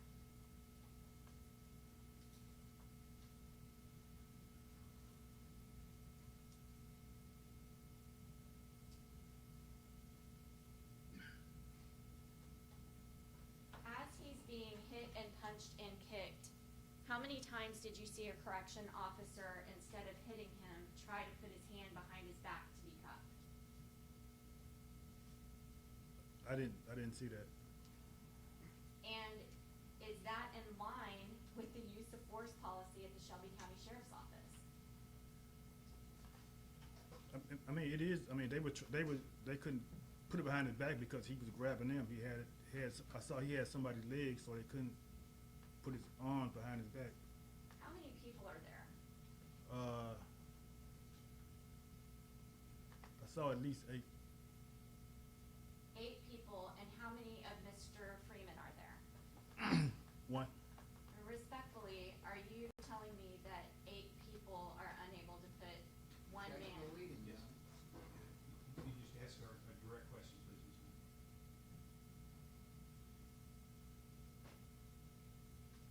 Do you have an opinion as to whether or not 8 people can't put one man's arms behind Still him? leading, Your Honor. Well, he's saying whether or not. I'll allow the option. But also object to speculation there.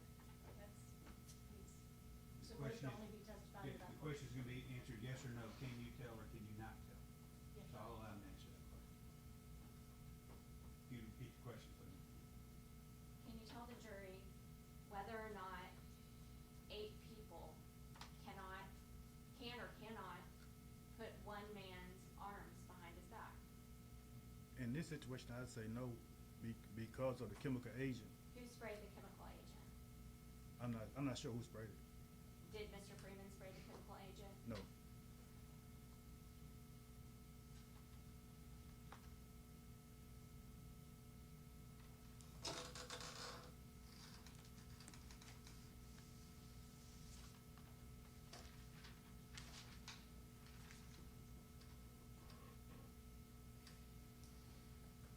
What are they doing right there? It looked like they're trying to subdue Mr. Freeman. So one person, how were they subduing him? You had one officer that was trying to grab his legs. Okay. Uh-huh. And is that appropriate? Yes, ma'am. And another person we just saw in the video pushed that person off. Is that appropriate? Well, like I said, he was affected by the chemical agent. You can see it looked like he was trying to gather himself. The person who pushed the person who was just trying to get him under control, that was appropriate for them to push that person who was trying to do their job correctly. I mean, I wouldn't say it was appropriate. I'm saying that because of the chemical agent that affected him, he probably couldn't. Okay. So, are you, this is a clarifying question, I'm not trying to lead you in any way. Okay. I'm asking you whether or not the person, whether or not you're offering an explanation for why they did what they did. Wait a minute, I'm offering an explanation. You're offering an explanation as to why the person may have, instead of allowed the person to subdue them, pushed them away. You're offering an explanation for why they did what they did. No, what I'm saying is, in my experience, when you've been exposed to a chemical agent like that, it's hard to function when you've been exposed to chemical agent, because you yourself, you can't breathe, and I don't know if he could see it now, but you can tell by him, the way he bent over, that he was trying to gather himself. Back up 10 seconds and start at 1 minute and 20 seconds in. Okay, so what they're doing right now, is that appropriate or not appropriate? Yes, he's trying to grab him by his feet. And then another person just pushed that person who is doing the appropriate thing and kept them from doing the appropriate thing. Right. Okay.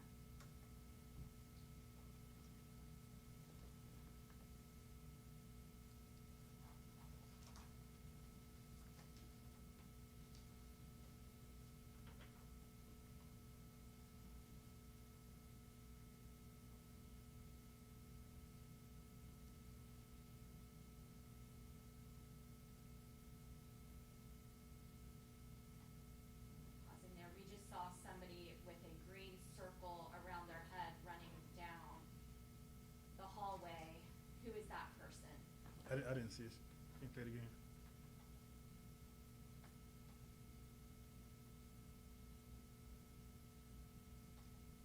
Okay. That's Officer Parham. And does that circle correspond with the color with his name up there? Yes. I'm gonna push play again.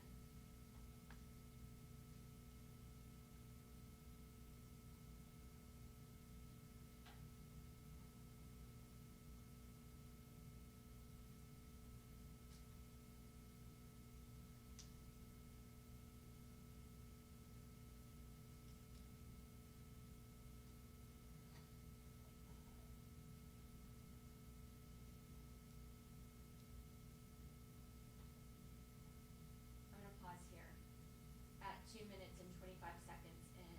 What is Mr. Freeman doing? He's grabbing onto an officer's leg.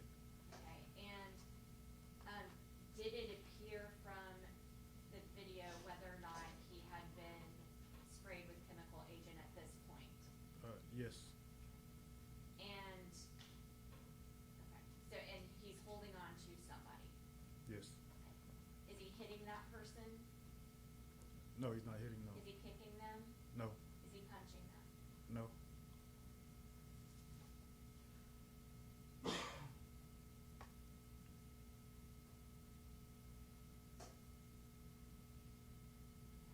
And at this point, at 2 minutes and 29 seconds in, we've seen Mr. Freeman get up.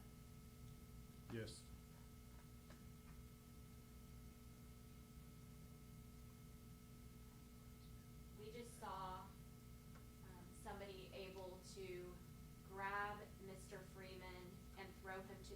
Who was that? That was me. Okay. And you've already testified what your intention was after you threw him to the ground. What were you going to do? Put him in handcuffs But you couldn't do that because why? because somebody else sprayed and it got in my face.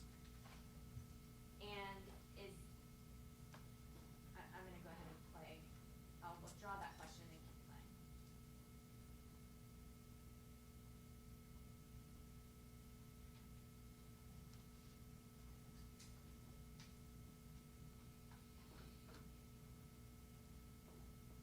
So I'm gonna pause here at 2 minutes and 47 seconds in. Where is Mr. Freeman? He's laying down on the ground on his stomach. Is he hitting anybody? No, Is he kicking anybody? no, Is he biting anybody? no, Is he pushing anybody? no. How many officers do you see in that hallway? I see at least 4. How many are trying to get him under compliance right now? No one. Nobody. Okay. We'll start again at 2 minutes and 47 seconds.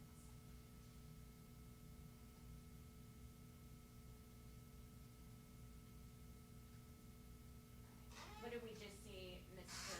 Freeman do? He gets up and walks into the salad port of another housing unit.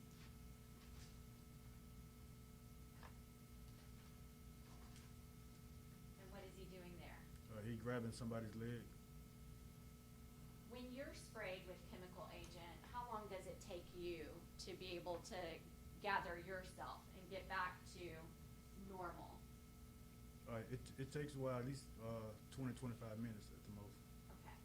And then you said that you already saw him be sprayed. What is he doing right there? He's hanging on to somebody's leg. And you said that it's difficult for you to see when you have chemical agent sprayed on you? Yes. When he's holding on to that person's leg, is he punching them, No. kicking them? No. We'll start again.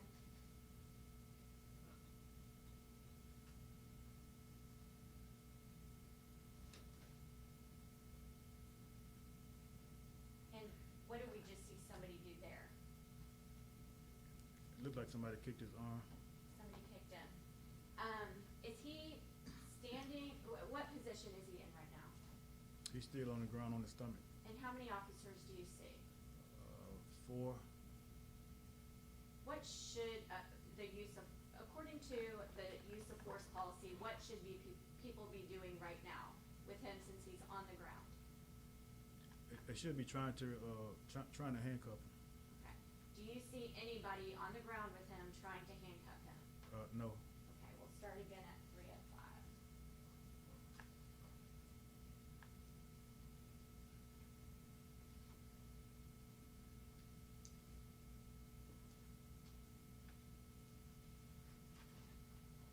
What has Mr. Freeman just done now at 3:15?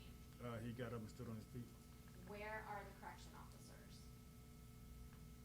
You can see 3 of them standing back on the other side of him, and one on the far end. Anybody trying to get him into compliance by putting handcuffs on him? No. We'll start again.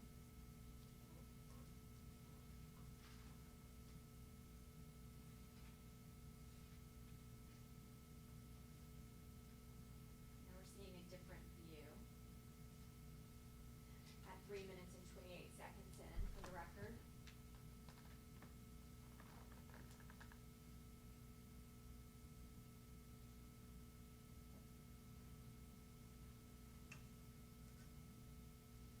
At 3 minutes and 42 seconds in, who do we see? Officer Parham. And what's he doing? It looks like he's trying to help one of his officers that have been affected by the spray. Does it look like he's trying to help them?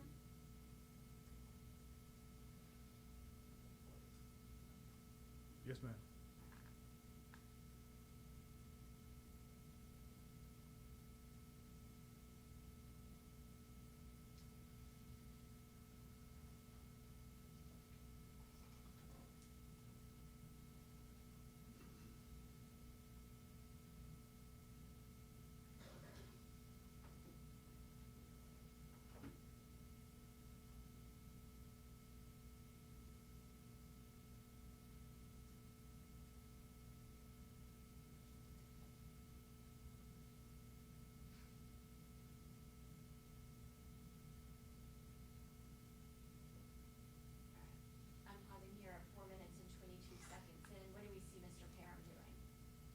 He's standing at the center port on the entrance of the floor. What, do you recognize what object he has in his hand? Yes, he has a can of the chemical agent. And does he have anything else in his hand? I can't tell. All right, I'm gonna back up 10 seconds.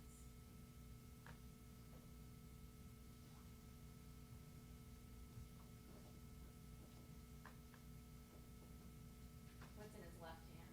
Oh, got a pair of handcuffs.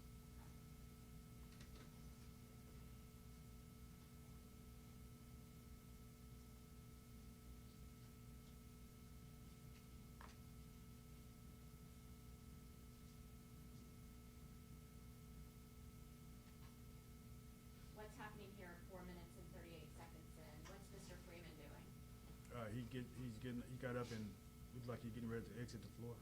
How many people do you see standing around him? 3.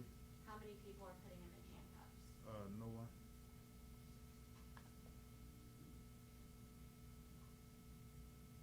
I'm gonna pause.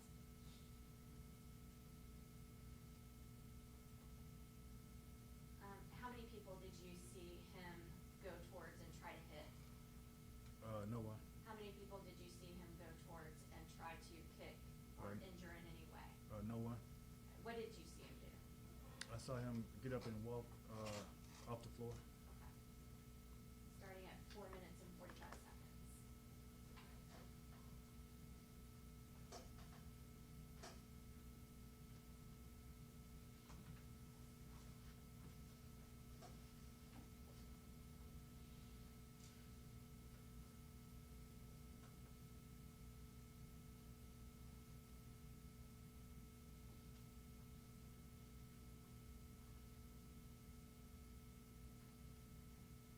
At 5 minutes and 10 seconds in, what do you see Mr. Freeman doing? I see him going up the escalators to the 5th floor. How many officers do you see in the frame right now? 1, 2, 3, 4. And how many are trying to take him into custody right there? No one. Before we go up to the 5th floor, if I can have just a second to see if I have any more questions on the 4th floor before we move on.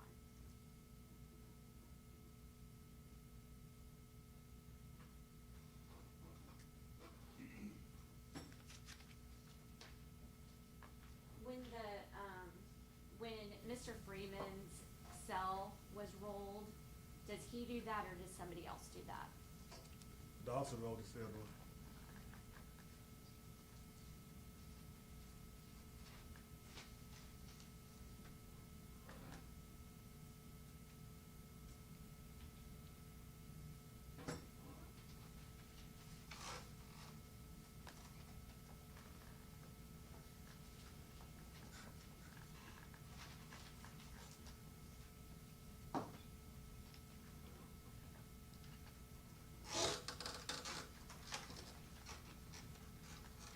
If it is ever necessary to strike an inmate in order to gain compliance, what should be done immediately afterwards? Once you get him under control, then you'll get him and you'll take him to medical. If an inmate is stricken, you say after you get them under control, what do you do to get them in control after you strike them? Once you're down, you put him in restraints and handcuffs. Was the chemical agent useful in this situation? No. If it becomes clear that chemical agent is not useful, what does the use of force policy say that you should do? You should do anything necessary to get him under control. If something isn't working, should you keep doing it?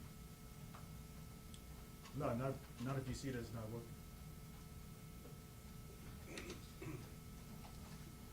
On the 4th floor, did you see Mr. Freeman get the best of anyone? No, ma'am.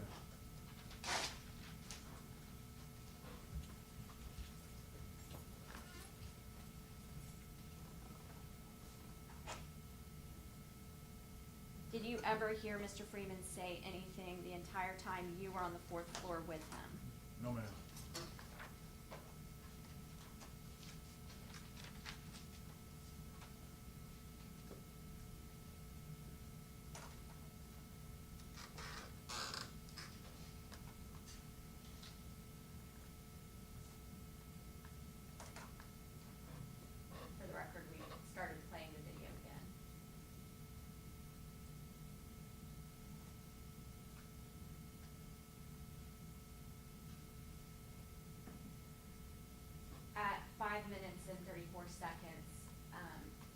what happened at the top of the stairs, or top of the escalator? I saw the officers try to gain control of Mr. Freeman, and he attacked them, and they responded and took him to the ground. Okay, so they got him down onto the ground? Yes.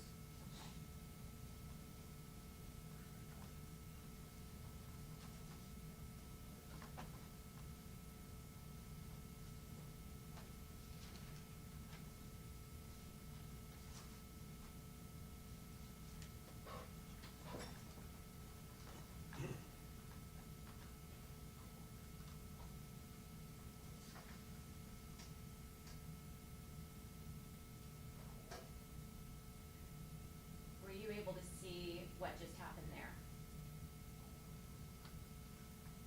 Yes. And what just happened? I saw Mr.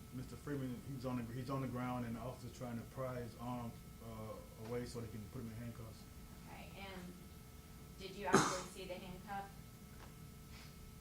No, ma'am. I'm gonna go back just a little bit, at 5:46, and start playing again.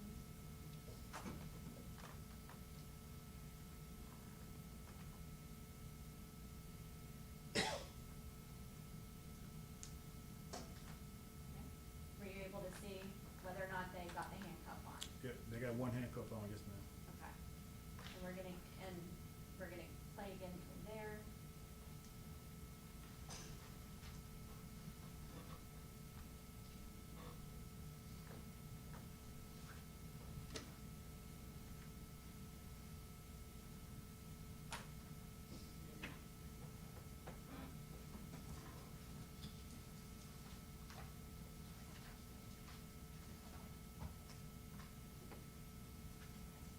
And pausing at 6:23, what just happened? It looked like they got the other handcuff on. And what position is Mr. Freeman in right now? It looks like he's laying on his stomach. And what is that called? What position is that called? The prone position. And was he handcuffed in front of his body or behind his body? His hands behind his back. And is there anything that you recall from the use of force manual or policy that what are you supposed to do at this point once a person is prone, handcuffed, and on their face? Yeah, once he's prone and once he's on the prone position, he's handcuffed. Then they turn him. Then what? They turn him around. Turn him around, why? Yes. Because you don't want to keep him in the prone position for too long. Why? Because you can maybe risk asphyxiation. And when you turn him around, what does that do to kind of alleviate the chance that somebody could asphyxiate? Why are you turning him around? To reduce that risk.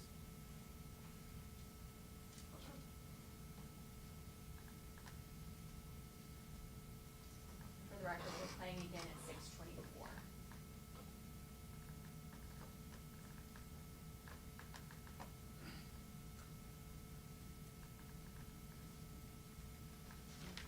Just for the record, we're gonna pause here. There was somebody who entered the video with a yellow circle around them. Who was that? I didn't see it.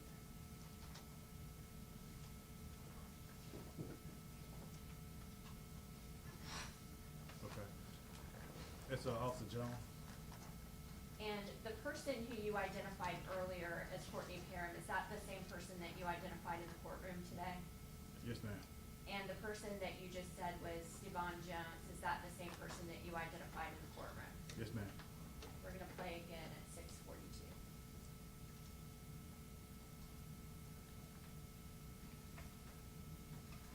What are leg restraints? Biggest thing, they're just like handcuffs, but they are applied to his leg to keep him from moving around. Do correction officers keep handcuffs on them? Handcuffs, yes, ma'am. And do they keep leg restraints on them? No, ma'am. If you need leg restraints, what do? You have to go to another control setting and retrieve them.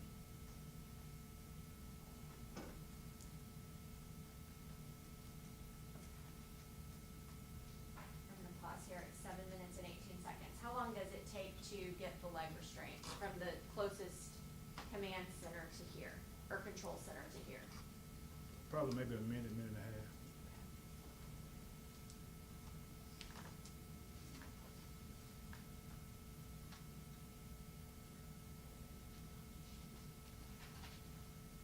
We're at 7 minutes and 28 seconds. Has anybody put him in a relieving situation yet?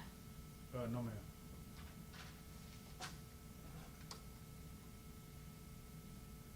Is that compliant with the use of force policy? Well, yeah, well, it looks like he's still resisting right now, but so until they got full control over him, he's not resisting anymore than they want. How many correction officers have you seen in this general vicinity during this period of time after he's had his handcuffs on? 3. 3? Yes, ma'am. Is it possible to take somebody out of the prone position to allow them to breathe and still, let me back that question up. Is there something that could be done other than being on his back at this point? Pretty sure that calls for speculation, Your Honor. Well, I don't let him go through the possibilities. Not that it happened, it's whether or not that could happen. Ma'am. What, if anything, well, is there anything keeping any of these deputies from grabbing his feet? No. If they had grabbed his feet, would they have been able to put him in the recovery position? Well, I'm thinking the reason they probably didn't because Well, he. you can't speculate. Yes, ma'am. I'm just asking you, is it possible to grab somebody's feet and put them in the recovery position? Yes, ma'am.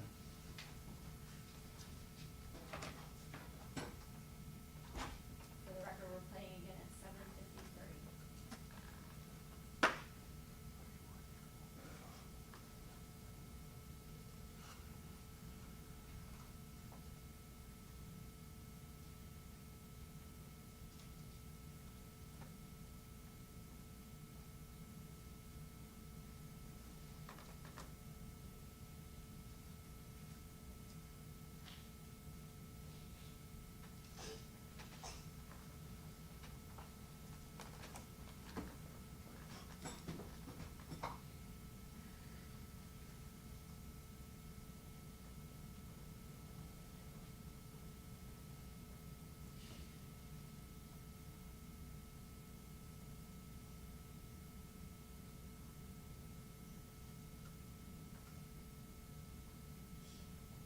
Okay, how many people are in the video here at 8 minutes and 48 seconds in?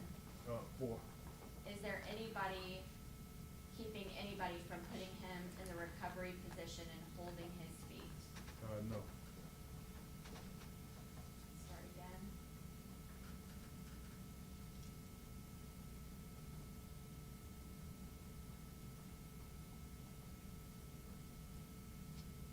And do we have leg restraints at this point? I think I did see them. Yes. And are they on? I can't tell from here. I'm gonna back up and ask you to watch that carefully. We're starting at 8 minutes and 49 seconds.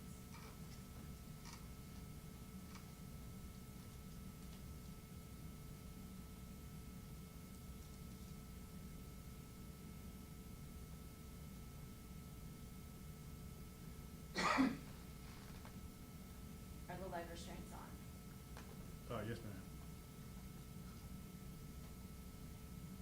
The leg restraints are on, and Mr. Freeman, is he still handcuffed? Yes.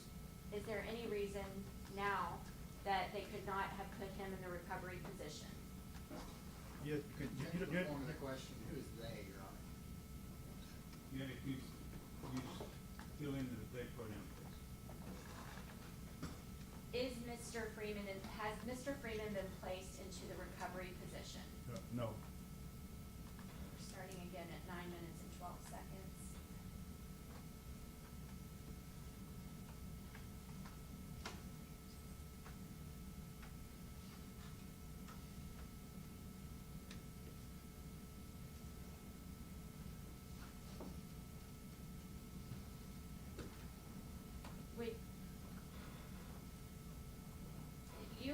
mentioned a couple times during this trial, getting the person in compliance. Can you tell the jury whether or not he's in compliance now? Yes, it appears to be, yes, ma'am. Can you think of any reason using the use of force policy that anybody would need to remain on his back? Well, for him, because he doesn't have any clothes on, he's naked, and they didn't want to turn him over. What do you think is more important? Your Honor, I'd ask that he be allowed to answer Yeah, the question. Let him finish the sentence, please. Make sure people finish your sentence. Yes, because all the officers are also trained on PREA, and just because he walked up to the fifth floor with no clothes on, our staff is not allowed to escort him through the jail without clothes, so they were waiting on clothes or either to go get a smock to take him down to medical. If you are ordering what is more important, modesty or life-saving measures, what do you think is more important? Oh, life-saving measures. We'll start again at 10 minutes and 2 seconds. Question. Judge Crabbe? Yeah, the juror had a question. Yes. The word PREV was used, also trained on PREV, is that privacy? Okay, now, just a second, tell me what your concern is. I didn't know that I understood all officers are also trained on PREV. Okay, I'll let one of the attorneys ask that question. I didn't hear Mr. Jackson's question. Are they also trained on PRIV, P-R-I-V? He wants to know that. Am I allowed to ask what that is? Oh, Well, I'm gonna ask that. Well, then I'll let the prosecutor ask the question. Can you tell the jury what you meant by what you just said? Yes, PREA, P-R-E-A, PREA is the Prison Rape Elimination Act. What is that? It's not PRIV, it's PRIZ, P-R-I-Z, Right, P-R-E-A. P-R-I-S, P-R-E-A, PREA. P-R-E-A. Yes, sir. What is PRIV? PREA is the Prison Rape Elimination Act. I mean, it basically states that we make sure that all inmates in our custody are free from any sexual or anything sexual violation. So by him being escorted around with no clothes on would constitute a PREA because we're violating his rights. P-R-E-A, Prison Rape Elimination Act. Elimination Act. Yes, All right, sir. Thank you, sir. According to the Shelby County Sheriff's Office use of force policy, once Mr. Freeman was in handcuffs and especially after being also placed in leg restraints, what should have happened? What should have happened? He should have been picked up, and once he got his clothes, he should have been picked up and escorted to medical. Do you remember talking with people from our office on a previous occasion? Yes, ma'am. Okay. And when you spoke to people from our office on a previous occasion, did you say something different? I'm not sure. Did you qualify it with he should have, that they should have waited to get something to cover him up, or is that something new that you said today? I'm not sure. I don't remember mentioning PREA when I talked to him last time. Yeah. Okay. Any of the times that you talked to us, did you ever mention that? No, ma'am. Okay. When you talked to us earlier, do you remember saying they should have gotten him up and escorted him to medical? Yes. Okay. And is that true? Yes, Okay. Once Mr. Freeman is in handcuffs, is he considered a danger to anyone anymore? Not when he's in handcuffs, no, ma'am.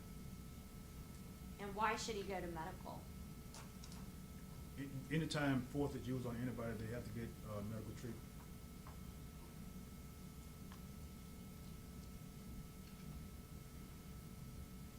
How often is use of force training required for Shelby County Sheriff's Office employees?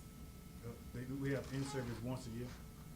And they have to be trained, every single person who works at the sheriff's office Yes, ma'am. must be trained every single year on that use of force policy that we showed? Yes, ma'am. What about CPR? CPR is every 2 years. Every single person that works in the jail? Yes, ma'am. And are they required to be trained in CPR? Yes. Why? Because we're dealing with people and we're dealing with inmates, but there are people, so anybody can have any type of life-saving emergency at any time. the record, we're starting playing again at 10 minutes and 8 seconds.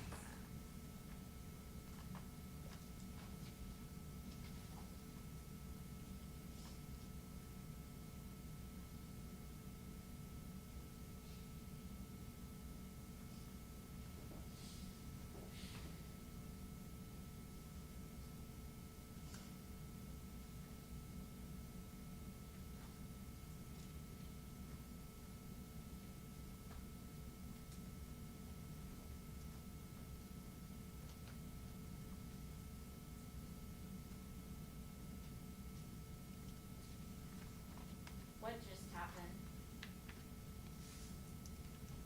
It looked like the officer just brought, some smocks for Mr. Freeman.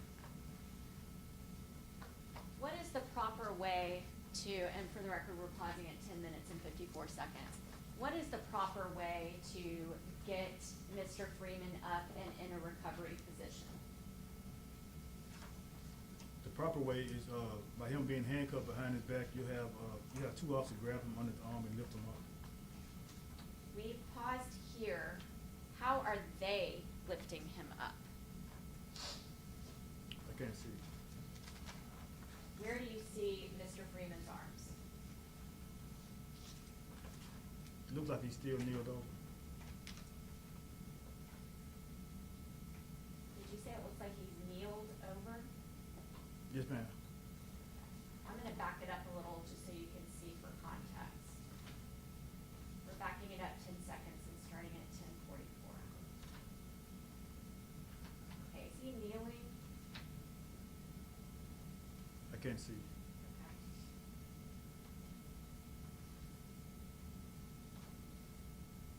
Pausing here at 10 minutes and 51 seconds. Is he kneeling? No, ma'am. Okay, what is he doing? He's laying on his stomach, What position is he in? in the prone position. And is he handcuffed? Yes, ma'am. And does he have like leg restraints on? Yes, ma'am.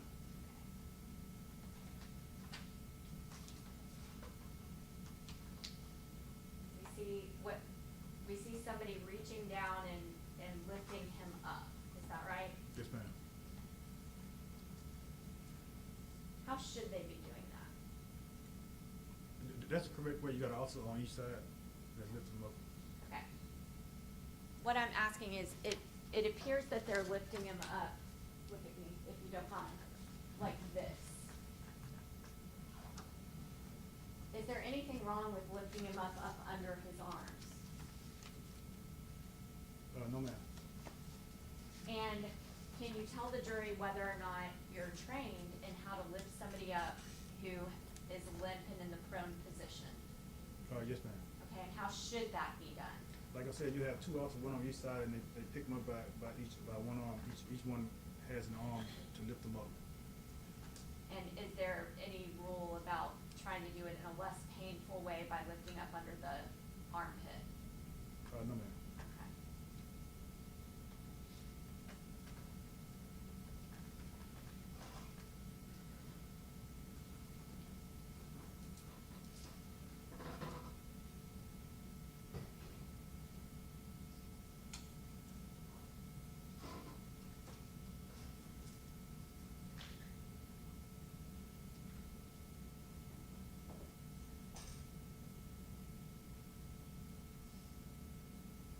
Everybody who's walking around Mr. Freeman right now, are they trained in CPR? Yes, ma'am. Has anybody put him in a recovery position?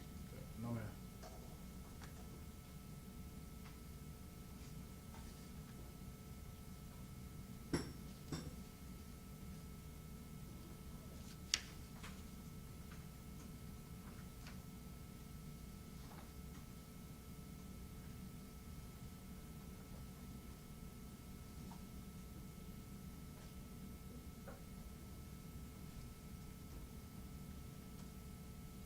What is the chair that just pulled up at 12 minutes in?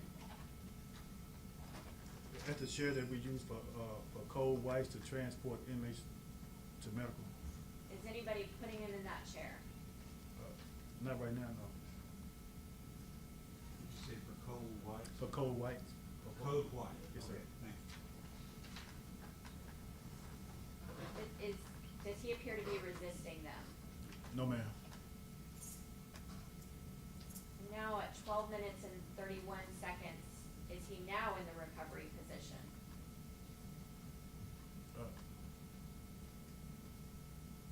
can't see. In and out of this frame, there's about 8 people. Have any of them tried to give him CPR? No, ma'am.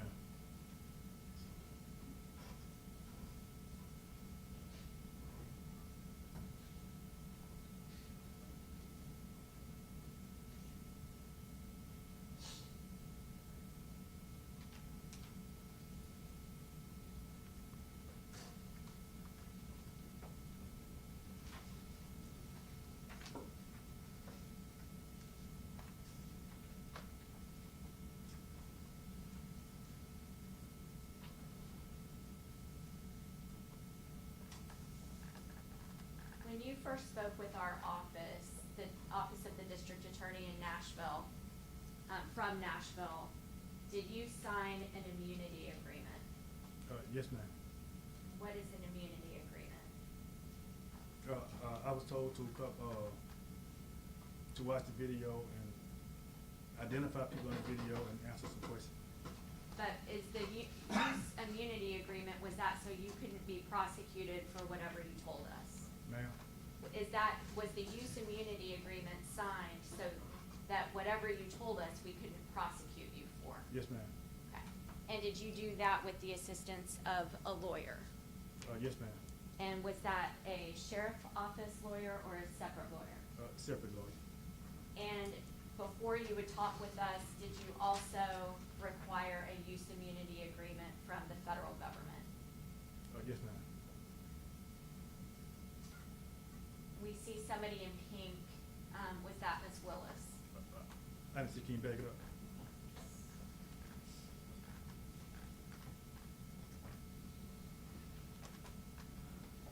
There's somebody circled in blue and somebody circled in pink. The one circled in pink, who is that?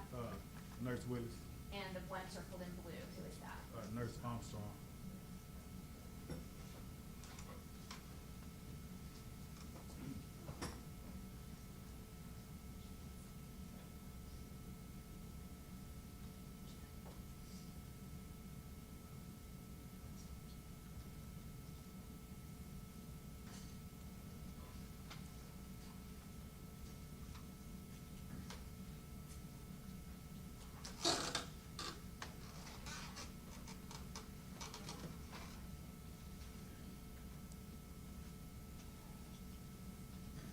Do you remember speaking with me yesterday in the hall? Yes, ma'am. And when we got to this part of the video, I asked you, would you have given CPR? What was your answer? I said yes if he was unresponsive.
more questions for you. When Mr. Gershun Freeman was in the Shelby County Jail, who determined where he was housed? It'll be, classification, Members of the jail? yes, Or not members of the jail, but people who worked at the jail? yes. Okay. Who determined when he ate? The jail, Who determined when he drank? the jail did. I mean, well, he had water in his cell, Who determined when he moved? the jail did, Who determined when he could leave his cell? the jail, Who determined when he could take a shower? the jail, Who determined what mental health treatment he got? the jail, And who determined what medical treatment he got? that's, well past, Okay, and where are they located? on the second floor, In the, in the jail. okay. And I'm gonna ask you a true or false question. When Gershun Freeman was in the Shelby County Jail, he was at the mercy of Shelby County Sheriff's Office for every aspect of his life. True. Your Honor, those are my questions. All right, well, y'all, let's go, let's do, jury's lunch is here. We're gonna break for lunch at this time, ladies and gentlemen, for you, and, can you be back at, in an hour? Hour. Right. We're gonna be back at 2:20? Yes. And you're not allowed to talk to any of the lawyers, they're not allowed to talk to you. Yes, sir. Thanks, sir, you can sit down. All right, ladies and gentlemen, if you leave your clipboards in your chairs, head back to the jury room, we'll see you at 2:20. Then we'll discuss the case with yourselves or anybody else.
take up before we bring jury back. There you go. Yes, sir, Judge. All right, bring jury in, please.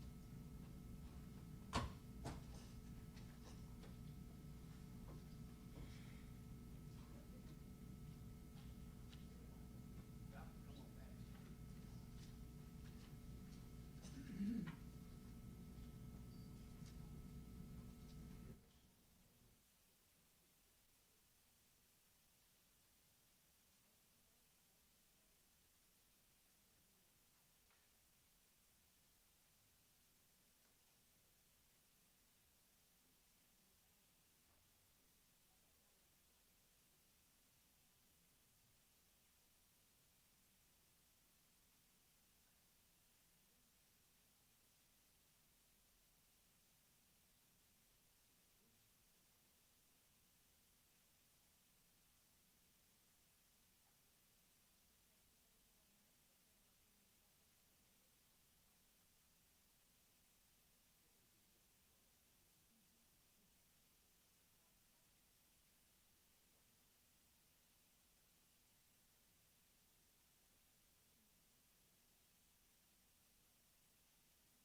afternoon, how you doing? Is it Captain Graham now or is it Commander? Chief Inspector. Chief Inspector. Inspector? Yes, sir. Got bumped up since, Yep. we started too. Good, Yes, sir. Good. These rules that we talked about, the Shelby County rule, use of force, use of chemical spray, Yes, sir. did you have them put in writing those? No, sir. That lawyers doing there? Sir? Lawyers write those? No, the chief do they do them and then they sign up on them every year. The chief does? Yes, They write those rules? yes. And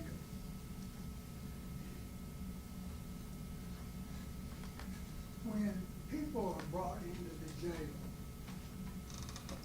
you said they were classified, Yes, sir. and that's because you want to know who it is coming into your jail when you're the top man there, right? Yes, sir. And when Gershun Freeman came into your jail, were you given that information? No, sir. Did you know that, he was arrested for violent offenses? No, I didn't know, no, sir. Did you know he was arrested for aggravated assault and aggravated kidnapping? No, sir. Did you know he'd been stabbed? No, sir. When people come to fourth floor, that 4J, Yes, sir. it's suicidal. People that are suicidal have those ideations, right? Yes, sir. It's also homicidal, isn't it? Yes, sir. Did you find out that, Mr. Gershun Freeman was also homicidal? No, sir. You didn't know he stated, I feel like killing myself and all the Your rest Honor, of I'm his gonna emails? object. Yes. I'm gonna object, and if, may we approach? Yes.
Ladies and gentlemen, hearsay, one of our rules is not allowed.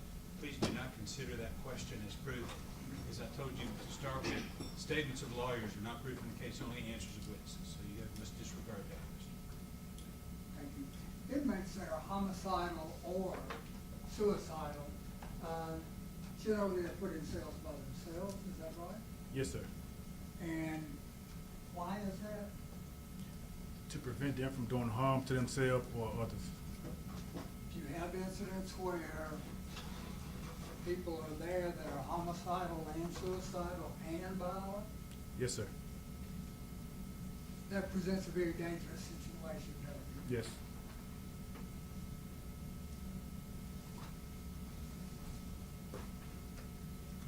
Now, I want to talk to you now about the DRT. What did you say that stood for? Detention response team. You've worked with DRT yourself, right? Yes, yes, sir. In fact, you were its commander for a while. Yes, And you know Courtney Parham. yes, He was on, I believe you helped instruct him and teach him. yes, sir. What kind of officer was he? He was a good officer. I mean, good, mild-mannered.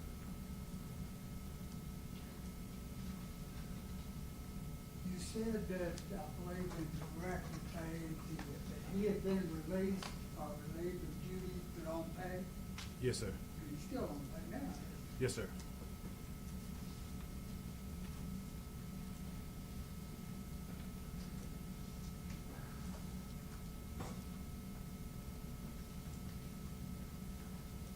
as shift commander, that's what you were that night, that afternoon, Yes, sir. two to 10 shift. 2 to 10 shift. And your responsibility that day was the day-to-day activities of the jail, and from staffing to overall responsibilities, Yes, sir. as well as security. Yes. And you were the top person at the jail that day. Yes, sir. The person under you would be a lieutenant.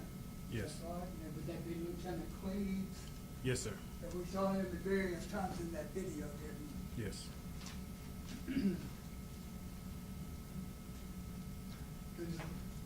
Does Lieutenant Cleves, when you are on the floor, if he gives orders, they're supposed to follow them? Yes. Subordinates are supposed to follow? Yes, sir. I want to talk to you now about this DRT a little more. There's normal officers and there's DRT. Yes. And they're different in what they do. Yes, sir. For example, normal officers will be given a certain area to cover. Yes. Where DRT officers roam the jail. Yes, sir. Is that the entire jail? The entire jail, yes, sir. And what is the purpose of that roving? The purpose of it is, like I said, to respond to any major incidents, also conduct random cell searches, and to make sure that the other officers on the floors are safe.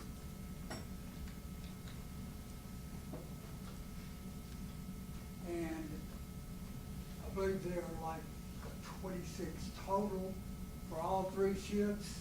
About that, yes. So somewhere around 8 per shift.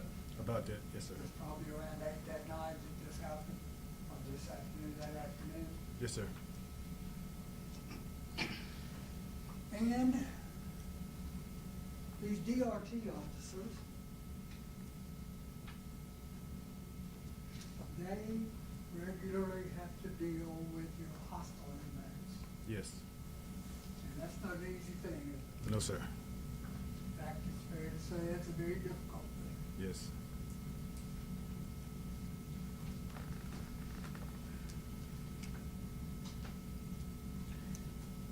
I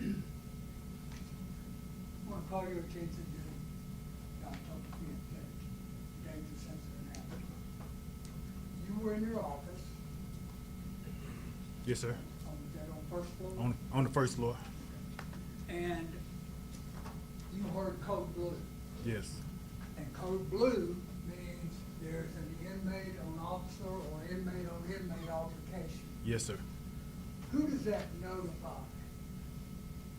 I mean, I know it notifies everybody, but it goes over all the speakers, right? Yes, sir. But who primarily is that direction for? Towards the DRT to respond. And is it more or less saying, guys, we need to roll over this way because we got problems? Yes, sir.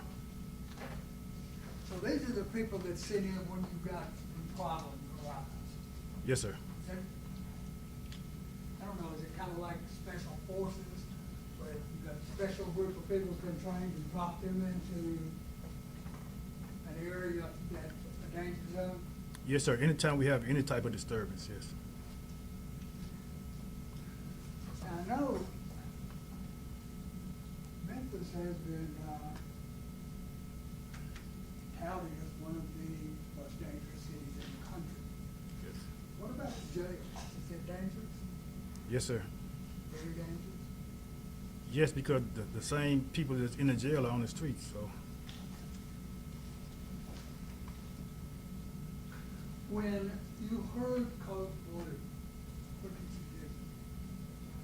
When I heard the code blue, they called it code blue 4th floor J-pod. So I knew J-pod was the suicide pod, and they come out one at a time. So my thinking is it had to be an inmate and an officer. So that's what made me get up and go to the 4th floor. And when you got there, it was chaos, was it not? Yes, yes, Officers everywhere. yes, sir. And then did it look like it had been sprayed? Yeah, a lot of them looked like they had been sprayed with this pepper spray, and they looked like they couldn't function. I noticed that you said earlier it was hard to function when you got that pepper spray. Yes, sir. That's an oil-based pepper spray, isn't it? Yes, It kind of sticks to your skin, to your eyes. yes, sir. I guess if you breathe it, does it cause you to cough and you begin to throw up? Yes, sir. Is that the condition that those officers were in when you arrived? The majority of them, when I made it to the floor, yes.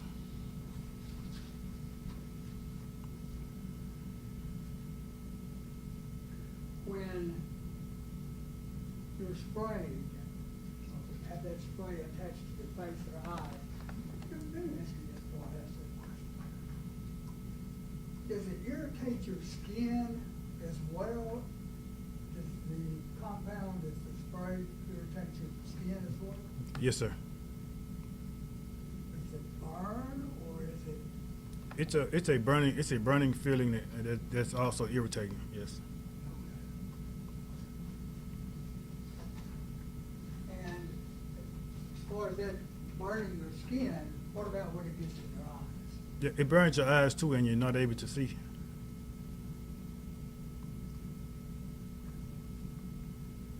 And it looked like a number of us officers had that spray. Yes, sir. Spray in the air. Yes. Can you actually see it? You can't see it, but you can smell it when you get into the area. You feel it? Yes, sir. You don't have to get a direct hit from that spray for it to affect you. No, sir.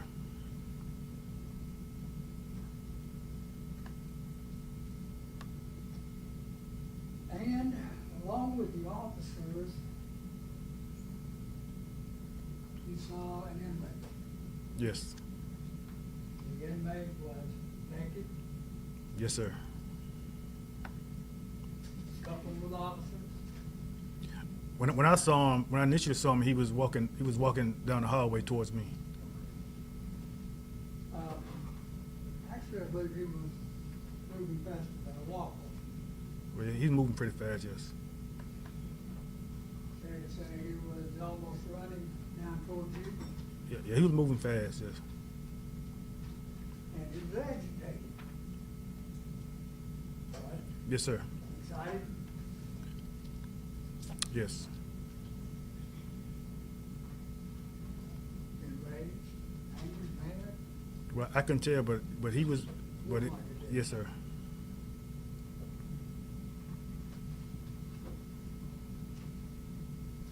And as he came towards you,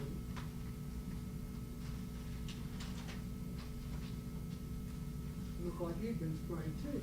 Yes, sir. Was it on his body? Looked like he was. Yeah, it was in the face and on his body. And what does it look like when it's on your body? When it got a kind of an orange color to it, And kind of an oily orange color to it. Tell us all the kind of looking at it. Yes, sir.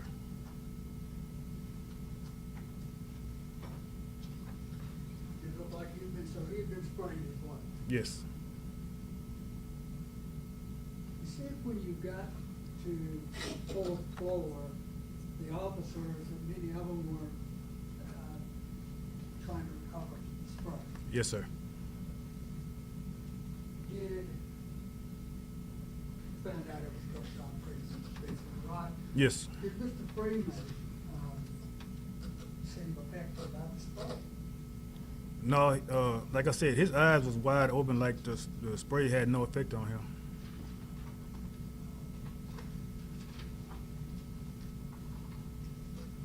And he ran straight towards you, or moved fast right towards you. Yes, sir. You struck him in the chest, Yes. drop him down. Yes, sir. How long did you have to plan that? I, no, it was reactionary. So much of it is when you're in the action, definitely. Yes, sir. When you're in the action, it's a reaction many times. Yes.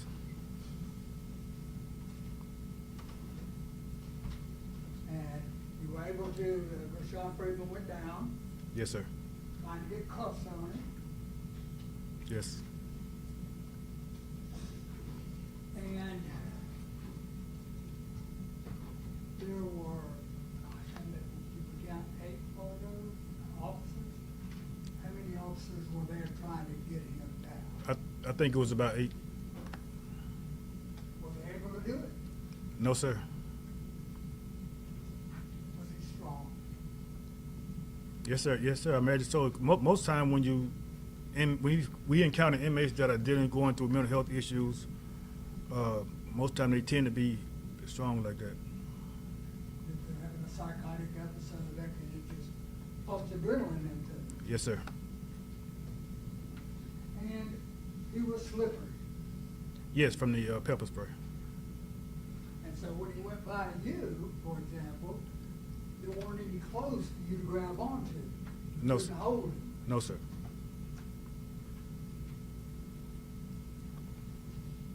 Do you think that was part of the reason that the officers were having trouble subduing him? It was that, like I said, that and being affected by the spray. Anytime you're in a situation like that, that spray is going to affect you a lot. I mean, even if you don't get a direct hit with the spray, it still affects you if it's sprayed in the air.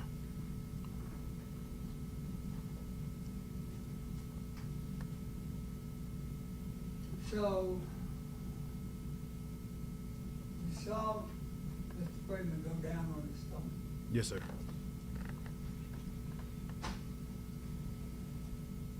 Still struggling. Yes. And would any officer just come up with his knee on him? Would it have been that easy to do? I'm sorry, I said it again. Would it have been that easy to do for an officer to drop down and put his knee on him and secure him? It could have been if they wasn't affected by the spray. And he was strong, and he was slippery. Yes, sir. Right? And he was squirming. Yes. He was fighting them back, wasn't he? So that's say yes or no. I'm sorry, yes, sir.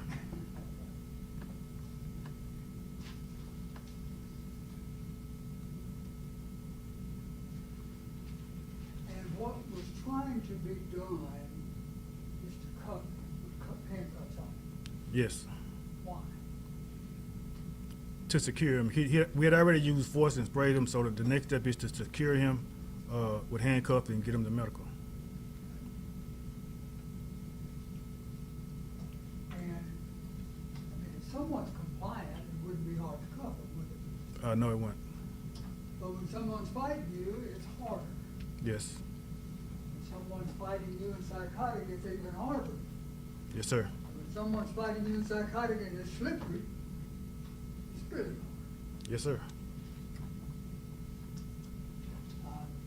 With the man, I know you're supposed to start at the lowest level, which is talk to him. Say, hey, Gershun, why don't you stop all this? Let's put the cuffs on you. Yes. Did that work? No, sir. So you had to move up to the next level, right? Yes. And that would have been, was that the spray? Was that putting your hands on him? Well, in this situation, it was reactionary because they opened the door and he started fighting. So they didn't have time to do a planned use of force because he came out fighting. By the way, since you brought that up, those bars on that cell of Gershun Freeman, he was in there by himself. Yes, sir. You could see in them. You could see, the officers could see inside it. Yes. He could see through the outside of the officer. Yes, sir. The officers could see if he's acting crazy. Yes. Is it a preventative measure for an officer to have, protective measure maybe to have the spray out as he's handing in the food? Sometimes they do that to try to deter the inmate from doing anything. Little ounce of prevention's worth of Yes. time cure.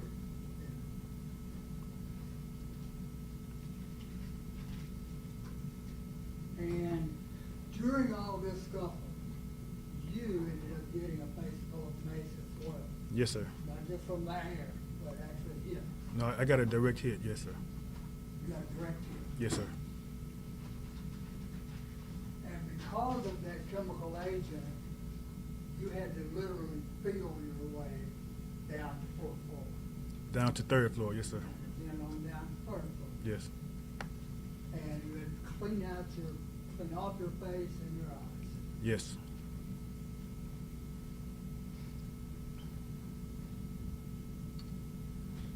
The other DRTs members that were, did they arrive when you left? When you left to go clean your eyes out? Had DRT members already arrived? Yes, sir. They had. And you know how many? I don't know how many. And they were in the same environment here. Yes, sir. And there was additional spray. Yes. So it'd be fair to say it was generally hard for them to function. Yes, sir. Objection to calling for speculation. Well, you can ask him what his personal knowledge is. He has personal knowledge.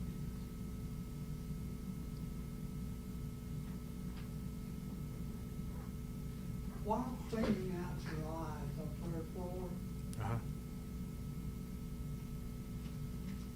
you heard code white. Yes, sir. And code white is a medical emergency. Yes. To tell you where it was. Yes, on the fifth floor, yes, sir. You went right back up there, being the top man on the ship. Yes, sir. And when you got there, you saw Gershun Freeman. Well, I couldn't totally see. I was still trying to get my eyes open from the spray. So, but I did manage to get them open some, and I did see him laying there. And he was being given CPR. You got there. I don't think he was when I made it there. When you arrived, did he have both cuffs? I'm not sure.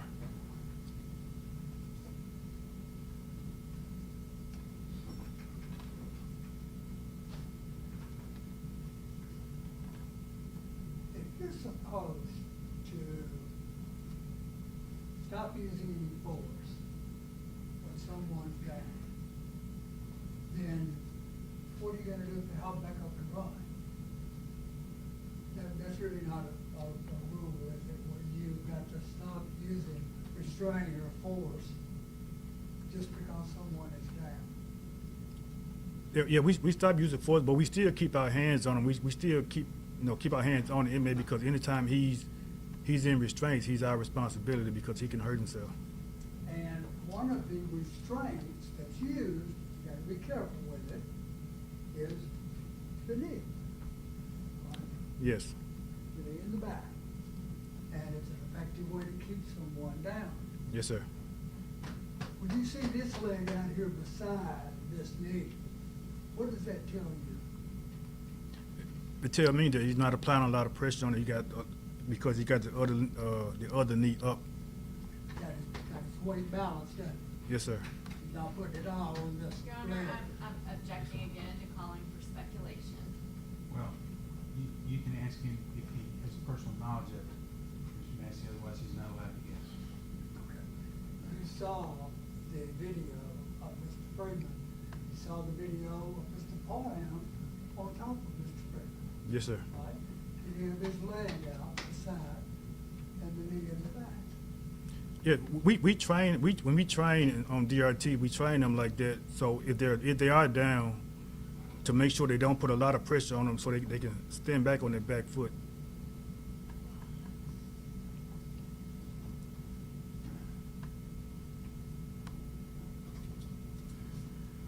When someone comes onto your floor and they have a mental health condition like Mr. Freeman, you can tell it, and it's not going to act. Sometimes you can, yes, sir. A lot of times, Yeah. you could with him. Yes. Could you tell, looking at him, that he had a heart condition? No, sir, we wouldn't know that.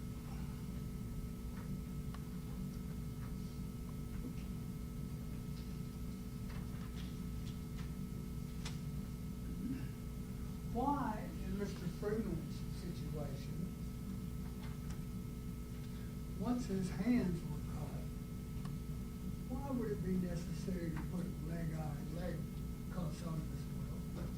If he was kicking, then they'll get the leg irons and put him on. And he was still struggling, was he not? Yes, sir. Objection. You were on the video, he was still struggling. You can't ask him if he does. Not if he On Sir. the video, he was still struggling. His feet were still moving, yes, sir. And if the Lieutenant Cleese, Yes. told Mr. Parham to maintain that position while leg cuffs were retrieved, then he's supposed to do that, isn't he? Yes, sir. Following orders. Yes.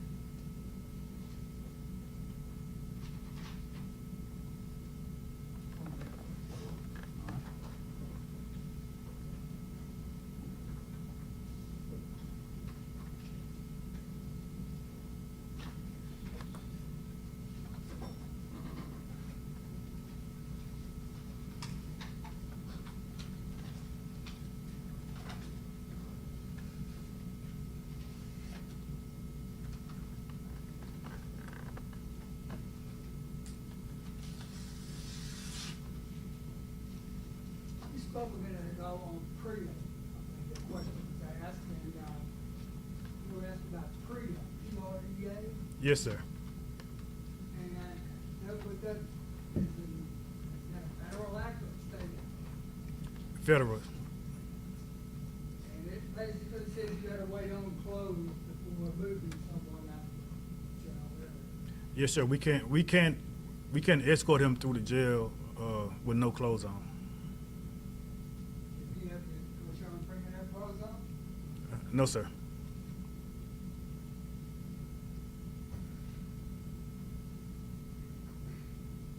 Once those clothes arrive, then is it okay to move them? Yes, sir. And really what arrived was a blanket, or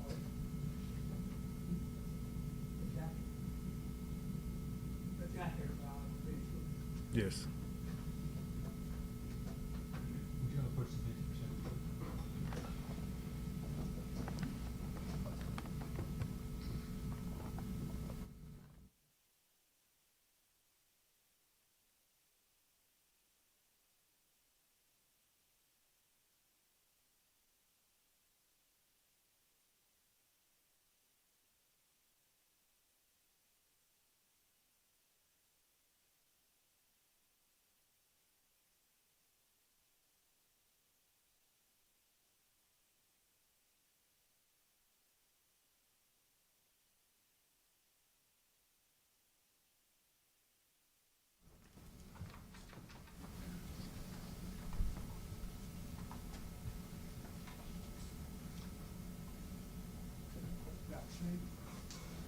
Yes, sir. Before Mr. Freeman arrived on your floor, at the jail, were you given notice, were you aware that he had a heart condition? No, sir. Did you become aware of it after the fact, After the fact, yes. after he passed away? Yes, sir. After he passed away.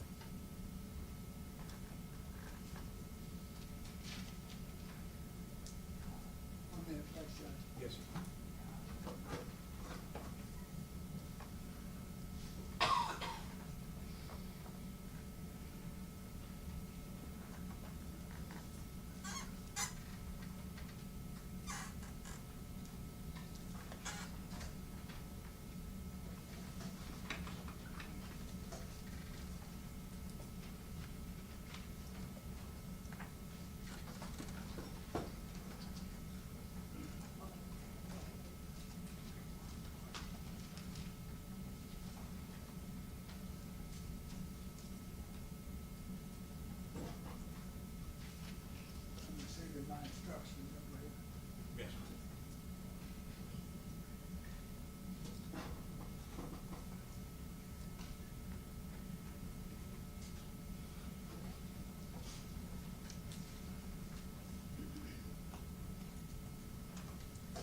soon as that, you were watching the video and the smock or the jacket was brought up to Mr. Freeman, Yes, sir. that's the point that Mr. Park got up. Yes. In the rules, the protocol, policy, and purpose of the rules that govern Shelby County Sheriff's Office in general, Yes. the last sentence of the policy and purpose is, the Shelby County Sheriff's Office's overriding policy is that the staff member survives an attack when the use of force may be necessary. Yes. What does overriding mean? That's the primary thing? Right, it's primary to make sure that, that the officer and the inmates are safe, yes, sir.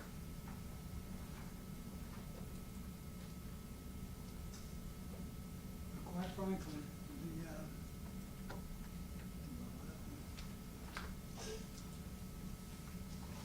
Roger.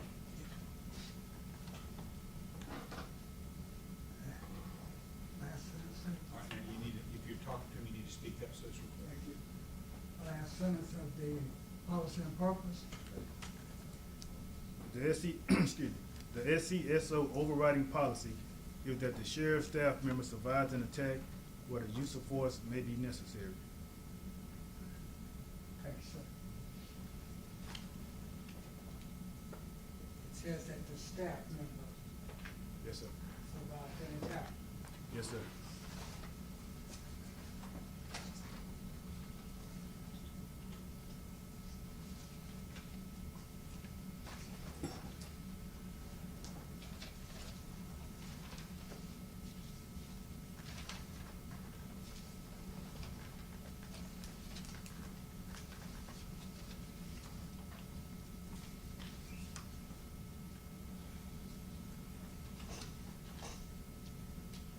Why were cuffs used in this instance?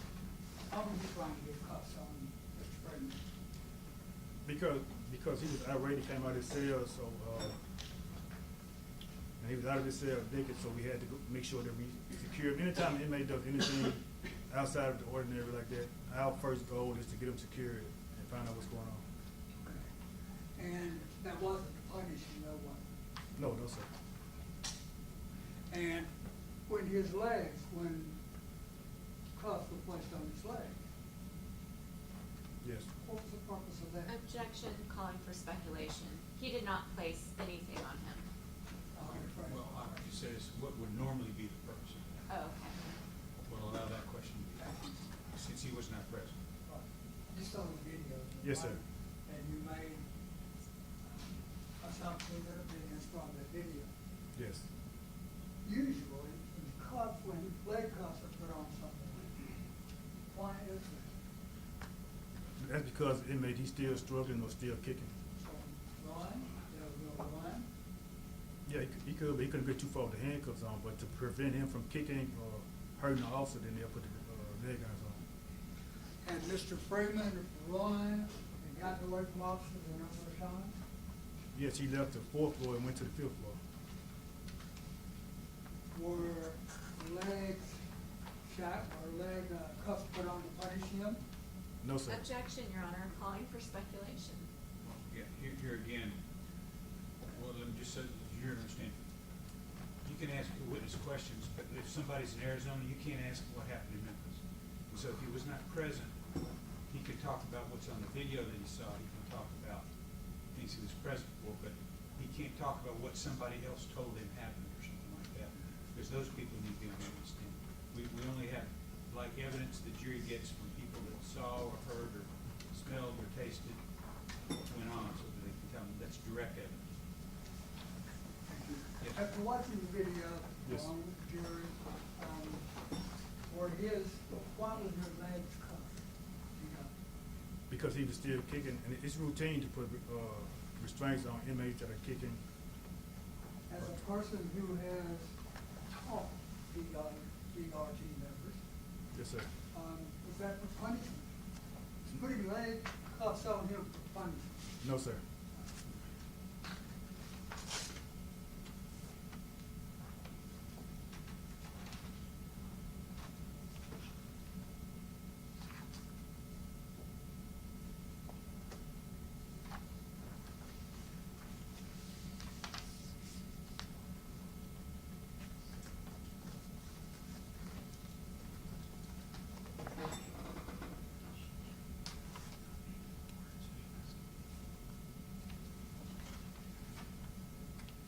call your attention once again to Exhibit 11.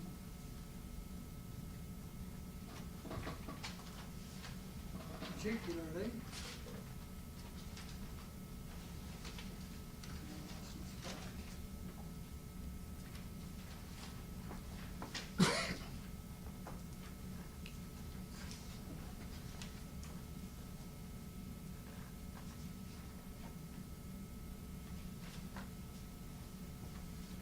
Section 806.07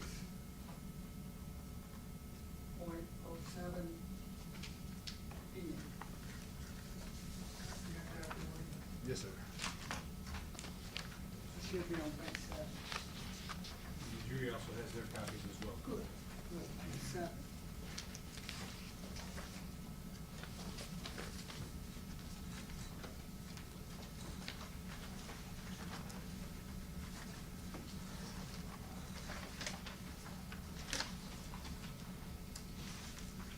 Whenever a person, this section addresses when someone is prone, down on the ground, Yes, sir. on their stomach, and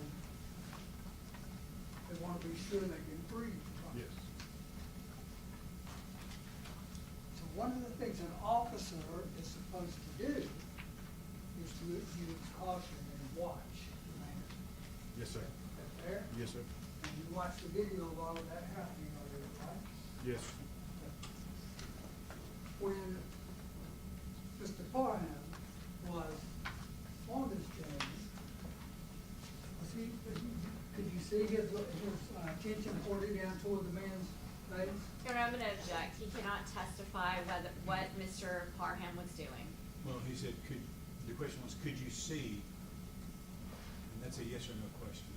If he could see it, he says yes. If he couldn't see it, he could say no. Or he could say, I don't know if I could see it. Parham looking down at him, Yes, sir. he was watching. Yes, sir. There were other officers around. Yes. And they were watching also. Yes, sir. Do you have any information as commander there that anyone said, hey, you better get off him, you're using too much force? And then, Mr. Massey, if you got information, that would be yours. So, Did you receive any information? like that? Objection, he's, okay, the question is, if you received information of some sort, that's hearsay. Yeah. So you cannot testify to what he was told. You can testify what he saw in the video, but not what someone else told him.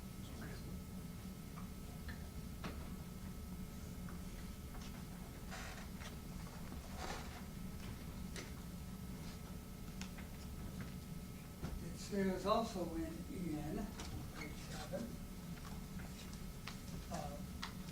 Exhibit 11, that the employees must exercise great caution when placing body weight on an inmate in face down position.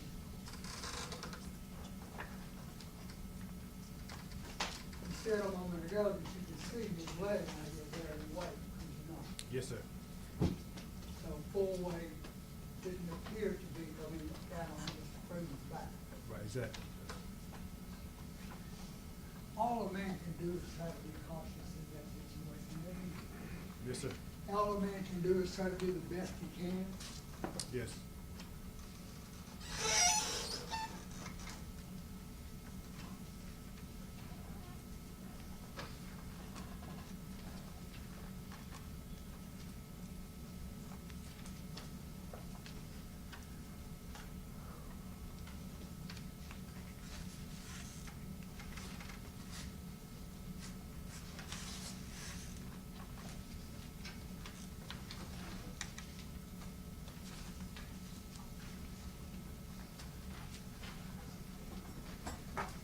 Thank you, sir. No other question. Thank you, Your Honor. One other little bit. Go ahead. Did the knee and the back restraining Mr. Freeman appear to you, you watched it on the video, to be punished? No, sir. Thank you.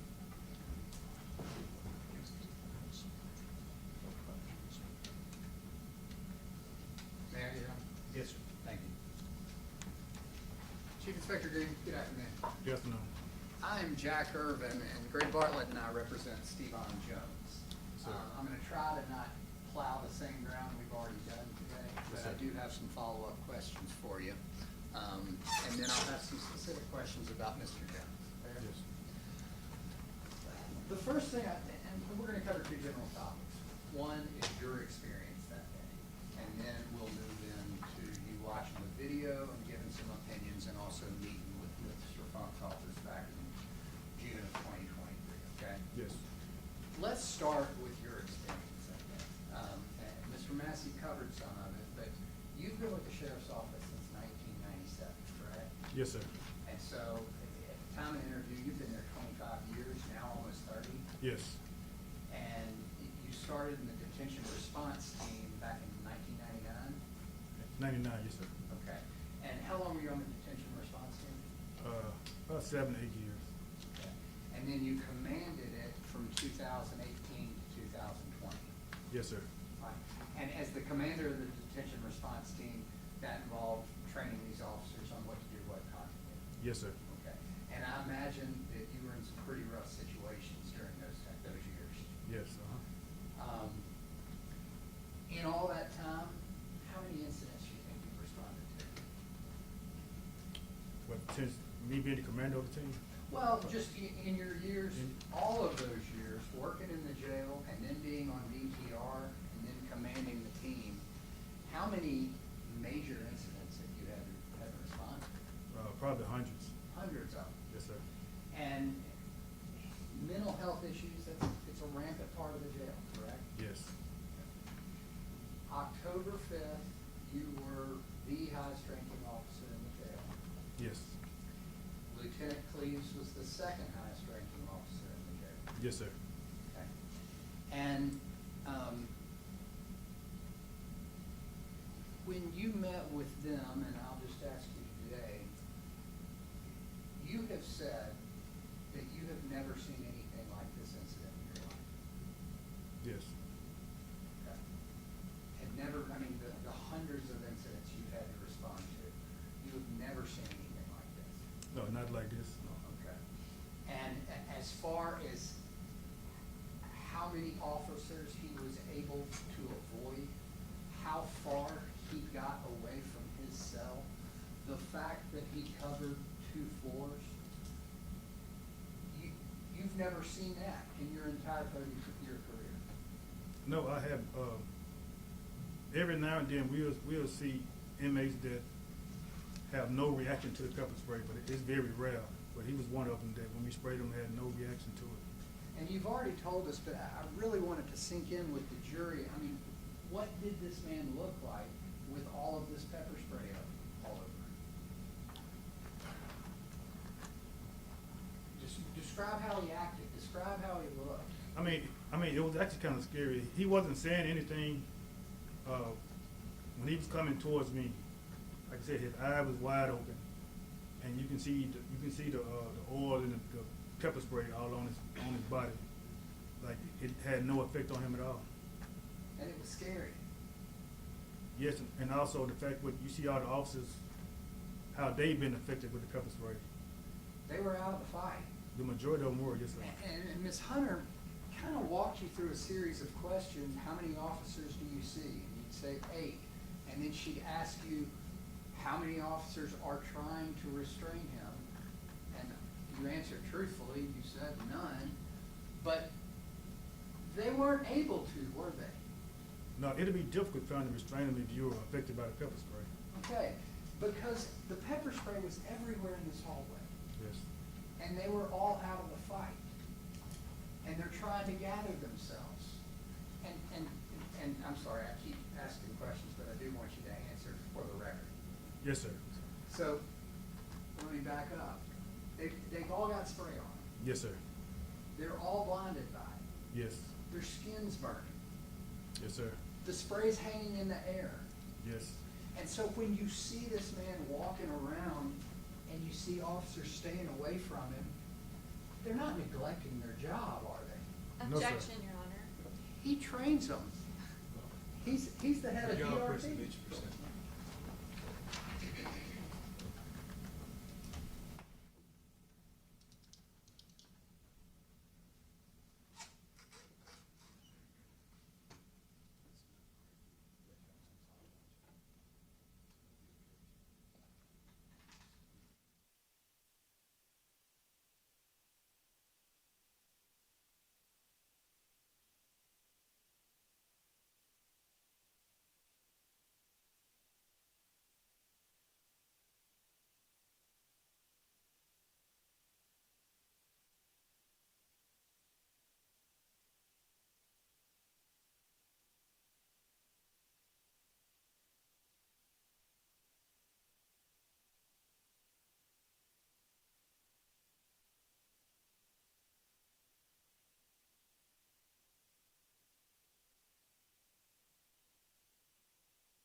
Yes, when sir. you got there. The officers that you saw that weren't responding, that weren't actively trying to restrain him at the time because of everything in the air and their eyes, you didn't perceive that to be some kind of neglect of duty at the time, did you? No, sir. Okay. It was just a fog of war. Yes. I want to back up and rewind a little bit. You said when the code blue went out, you were down, what floor did you work on? On the first floor. On the first floor. All right. And I want to establish what a code blue is. You've told us that it's either an inmate-officer altercation or an inmate-inmate altercation, Yes, sir. but it's a fight. Yes. And when that code blue goes out, all available officers have an obligation to respond. Yes, sir. Okay. And in fact, if they don't respond, it could be neglect of duty. Yes. Okay. So it's their job to respond. Yes, sir. Okay. And do you know where Stevon Jones was that afternoon when the code blue went out? I'm not sure exactly. I want to say he was assigned to first floor. Is that I'm not- intake? No, intake's on the lower level. Lower level. So, first floor for intake maybe? Yes, sir. Okay. And he was not DRT? No, sir. Okay. The training he got the once a year in service, correct? Yes. And then when he started, but he didn't get the extra training that the detention response team did? No, sir. Okay. And so the code blue comes out and it's your duty to respond. Yes. I'm gonna kind of jump back to where we left off. You said you saw officers all around the place. Yes, sir. And Freeman, covered in spray, eyes wide open, looked like it didn't even face him. Yes, sir. And he was coming straight towards you. Yes. All right. And you've told us today, as he's coming right towards you, again, I'm not being critical of anything you or the officers did. He's coming straight towards you, and you struck him. Yes. All right. And you didn't have pepper spray on you. You didn't have pepper spray on you, did you? Yeah, I had it on me, yes. Oh, you did? Uh-huh. But we talk about the force continuum. In that situation, it was okay to strike him. Yes, sir. Okay. And so even though they've shown this policy that says punching and kicking is prohibited, it also says unless there aren't reasonable alternatives, right? Yes, the policy is a guideline that we all go by, but there are other circumstances where you're not going to always just be able to go straight by the policy. Well, tell the jury about that. Tell them what you mean. Well, in this case, like, we have what we call a reactionary force and a planned use of force. If we do a planned use of force, we got time to look at the situation, get a team together, and get a plan to go up there and deal with it in an organized way. But when we have reactionary force, that means something just happened right then. You can't plan for it. Like if an inmate attacks you, you don't have time to plan to go do anything. You have to deal with it right then. So you're not going to always be able to just go straight down by what the policy says. And the policy can say whatever, but the truth of the matter is, behind that door, through that tunnel in that jail, punches are sometimes thrown, Yes, sir. and kicks are sometimes used. Yes. And I think you use the phrase, you do what's necessary to get them under control and restraint, right? Yes, sir. That's the way it is. And back to your experience in the hall, he's coming at you, and it was necessary for you to hit him. Yes, sir. And he goes down, and we've got a video and evidence, but you try to handcuff him. You try to do your duty, right? Yes. And it's not that you chose not to do it, it's that you weren't able to do it. True? No, sir. I was affected by the spray. Right. And everybody was affected by that spray. Objection, Your Honor.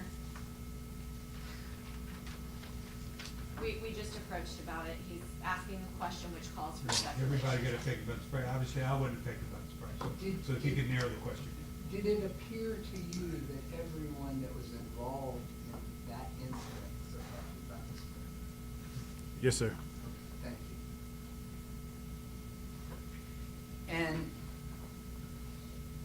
you're affected, and a lot of people are trying to gather themselves. And again, Inspector Green, I'm not being critical, but you're the highest ranking person in that jail, and you're responsible for everything that goes on. And even you had to leave the floor and try to get cleaned up because you were completely blind. Yes, sir. It was bad. Yes. And so when we sit here in this sterile courtroom and watch that video, there's no way to portray how bad it was that day in that hall, is it? Not unless you was up there. Because unless you were there, you just don't know. Yes, sir.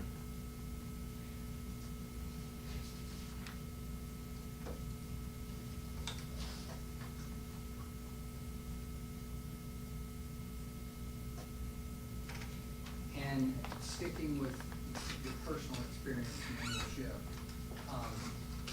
as you were down on the tree cleaning yourself up, you hear the code white. Yes, sir. And you come up there and you see Gershun Freeman, right? Yes. Are there people around him? From what I could see, because I was still trying to get my eyes open, but I did see some people around him, yes. Okay, they were observing him. Yes, sir. Do you know if they were working on him yet? I don't. Ms. Hunter's asked you about CPR. Someone needs medical attention, you call a code white, right? Yes. And medical comes to where you are. Yes. You can't take them to medical, right? Yes. When a code white is called, in the video, we've seen an oxygen tank being brought, some medical supplies being brought. Those are always brought to a code white call, correct? Yes, sir. Because they don't know what they're gonna find. Right. Okay. And Ms. Hunter's asking you about CPR. You get to the 5th floor and there's people around him. You wouldn't have ever jumped in and started trying to perform CPR, would you? If he was unconscious, I mean, I don't know if he was unconscious or not. But you didn't go check because there were other people around him. Right. Yes, sir. And you rely on your team. Yes. And, I mean, you're the highest ranking officer, but you didn't feel it necessary to go over there and personally check, because much like other professions and jobs, you've got a team, and you rely on your team, right? Yes, sir. And if there's other people observing him, you trust that they're doing their jobs. Yes, sir. Okay. And so at what point did you notice that he did need medical help? Did you stay up there? I stayed up there and I was talking to Lieutenant Cleves and someone, I don't know who, but someone called the code white for medical to come. Do you know who called 911? I think it was Lieutenant Cleves. Okay. Did you learn that Lieutenant Cleves had ordered the leg irons? I didn't. Okay. And we're gonna circle back to that in a few minutes, but, when you got up to the 5th floor, that's not something that was discussed up there? No, sir. Okay, got it.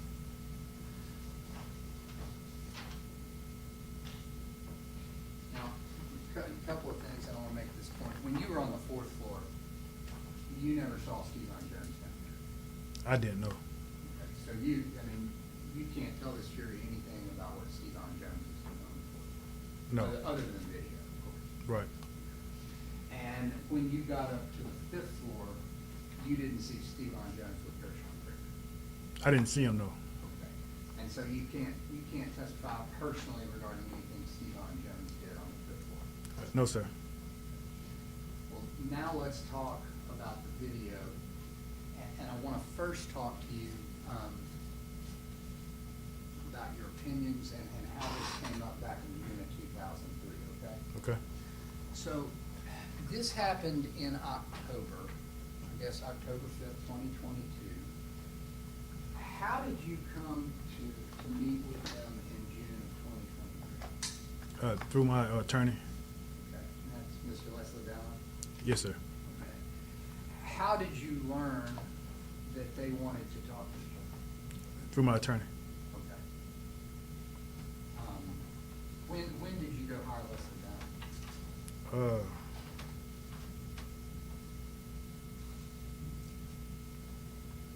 I'm not sure when. It may be in, I want to say maybe 4 or 5 months after the incident. Because you were, even though you didn't do anything wrong, you were scared somebody was gonna accuse you of doing something wrong? Exactly.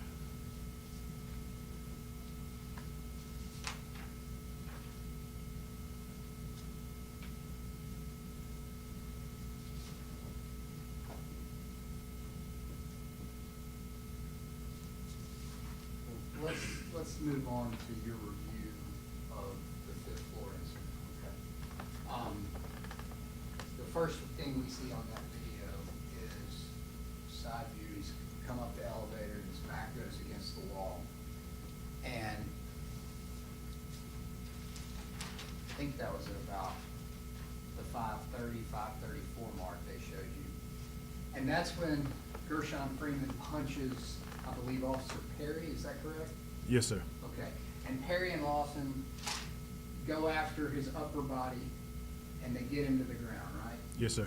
And Stevon Jones is kicking his legs, make sure he doesn't get back up, right? Yes. Okay, and I believe you've testified today, officers tried to gain control. He attacked and they responded and got him on the ground. Yes, sir. And you don't have any problem with that, do you? No, sir. Okay, good. The next thing we see in the video is Stevon Jones, they're trying to get his arms for handcuffs, right? Yes. And Luke's kind of making an offer, but you see Stevon Jones kneel on him for a second and grab his hand, and then he gets off and he repositions. And I think the video is gonna show he's on him about 8 or 9 seconds. Do Yes. you remember seeing that? Yes, sir. Okay. And that's a method by which you gain control of their hands, right? Yes. You don't see anything wrong with that? No, sir. Okay, good. And then I want to ask you about this. He takes his knee off him right after he gains control of him, and his hands are behind his back. If if Lieutenant Cleves had ordered leg irons, I think in June of 2023, they asked you if leg irons would be reasonable under the circumstances. And it's your opinion today that leg irons would be reasonable under the circumstances. Yes. And I think today you testified that when you watched the video, he was still resisting, Yes, sir. he was still kicking. Yes. And in June of 2023, you testified that he was a runner, and that was something else that made it reasonable. Yes, sir. Okay. And so, if Sergeant, I have to say it again, if Lieutenant Cleves ordered the leg irons, and they got him, Mr. Jones puts a knee on each side of him. And you can see his hands are kind of keeping off. Did you say this spray burns your hands? I mean, if he's naked, is it hurting your hands when you're touching him? Yes, sir. All right. And so he's straddling, waiting, with no weight on him. You don't have a problem with that, do you? No, sir. No problem at all? No. Okay, great. And so he waits, and then we see in the video, the man that handed him the leg irons, that was Lieutenant Cleves, was it not? Yes, sir. Okay. And Lieutenant Cleves hands him the leg irons, and we see him put, kind of difficult to see, but it looks like he does this, and he gets one leg, and then he does this, and he gets the other leg and pulls him up. He gets up, he drops him, and he walks away. Yes, sir. Getting those leg irons that was a legitimate corrective measure, correct? Yes, sir. To get him in compliance and to gain control, right? Yes. Okay. And after Stevon Jones' objective was complete, he got up and walked away, right? Yes. You don't have any problem with that, do you? No, sir. Your testimony today, and again, I'm Stevon Jones' lawyer, so I'm just concerned with him, okay, so I wanna narrow it to not the fourth floor, not what may have happened on the fourth floor. You train these folks in use of force. You don't have any problem with anything Stevon Jones did that day. No, sir. Thank you. State, have you read the rest? Do we have to submit that? Yes.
Chief Inspector Green, you testified earlier that every single person who is employed at the Shelby County Jail is required to learn CPR.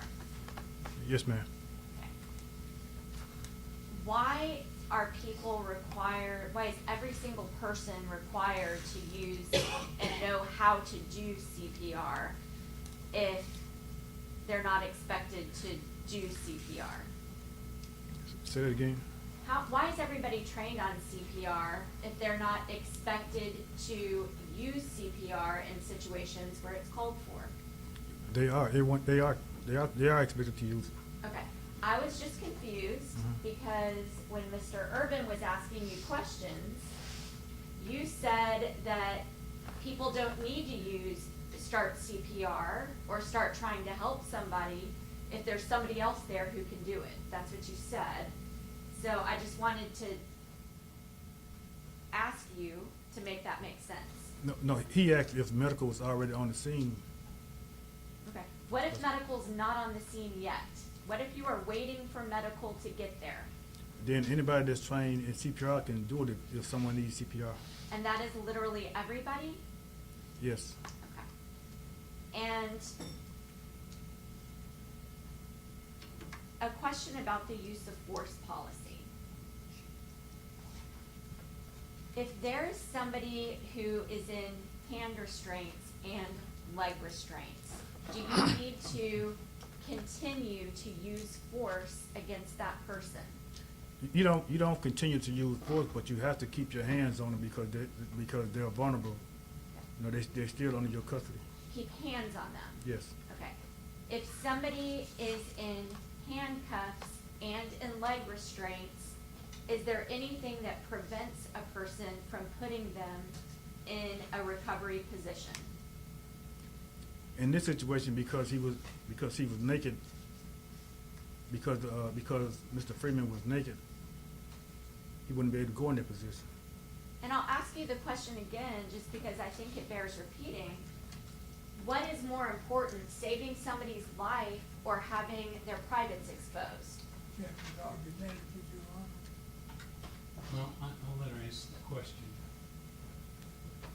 Saving someone's life. So if you're in a situation where you have a choice of somebody not exposing their genitals or saving their life, what should be done 100% of the time? We're gonna always try to save someone's life. Do what? We're gonna always try to save someone's life. Okay, so if you're putting it in order, saving somebody's life is more important. Yes. Okay.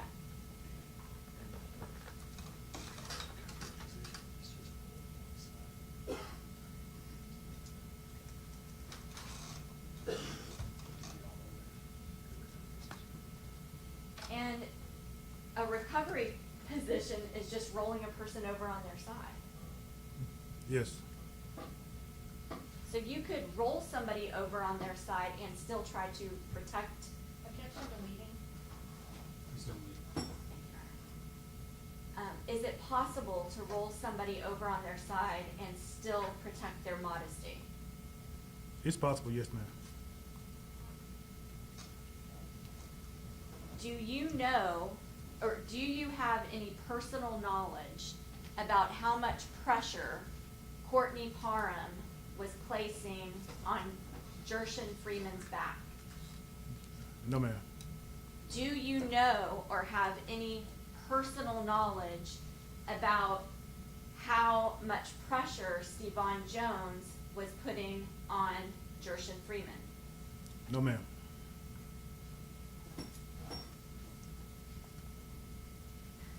You mentioned that, back to the privacy matter, or the Priya question, that perhaps they were waiting for the jacket to get there, but even after a jacket gets there, do you see anybody cover him with the jacket? I didn't see it, no, ma'am. You didn't see that happen? No. So why'd you bring it up? You said, why did I bring it up? Why'd you bring it up? Because that would be the reason, that would be the reason for it. When somebody is in a, well, let me back up and ask it this way. Was there anything that you saw in the video that would have prevented any of the people who were there from putting Mr. Freeman in the medical chair? No, ma'am. By the time the medical chair gets there, is he handcuffed? Yes. And are his legs restrained? Yes. And even after the medical chair is there, Courtney Parham is still on his back? I didn't see that. Do you remember the first time that members of our office came and spoke with you? Yes, ma'am. That was with your lawyer there, correct? Yes. Okay. Do you remember them asking you a question on a scale of 1 to 10? How did they do on use of force? He asked me about the whole overall scene. Right. Yes. Do you remember asking you that question? Yes. Okay. What was your answer? I said 1. 1 being the worst, 10 being the best. For the whole overall scene, yes, ma'am. And, you know, I know I'm kind of raising my voice and asking you questions like this, but, you know, I understand. Are you in an awkward situation here? No, ma'am. Are you still coworkers with them? Yes, ma'am.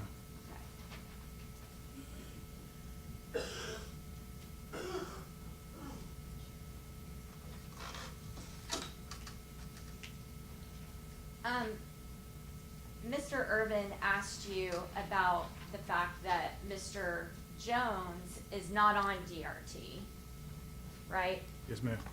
And he asked you the question, he doesn't get that extra training that DRT gets, and you said he doesn't? Right. Okay. Does he still have to be trained every single year on the use of force policy, even if he doesn't get the extra DRT training? Yes, ma'am.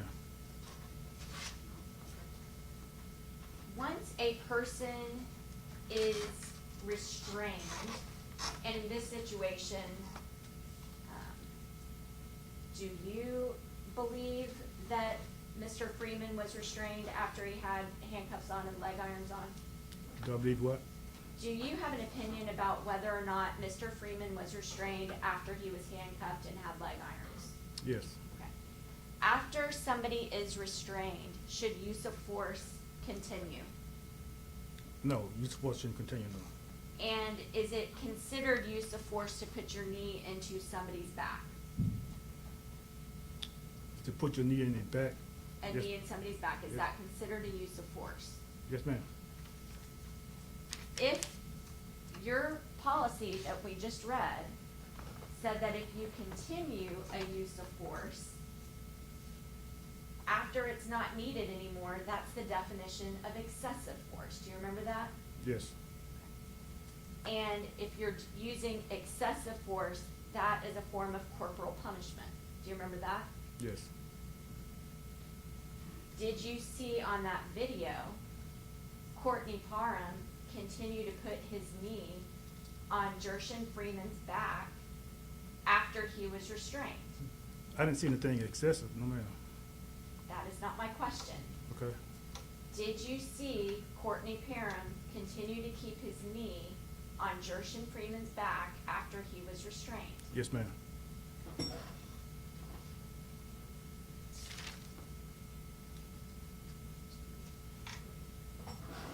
are my questions. Would y'all proceed for a sec, please?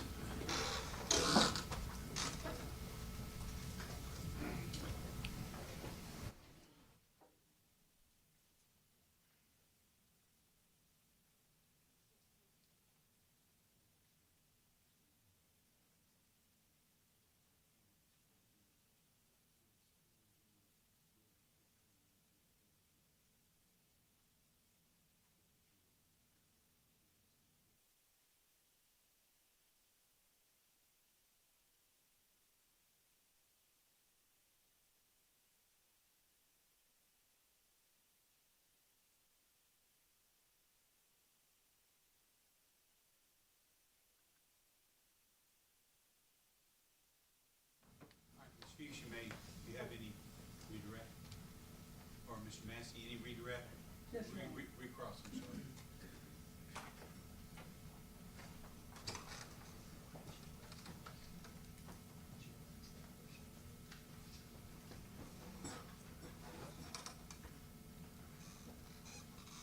Inspector Gray. Yes, sir.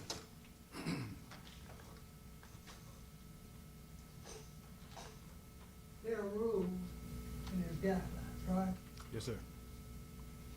And guidelines kind of are more fluid than rules. Yes, sir.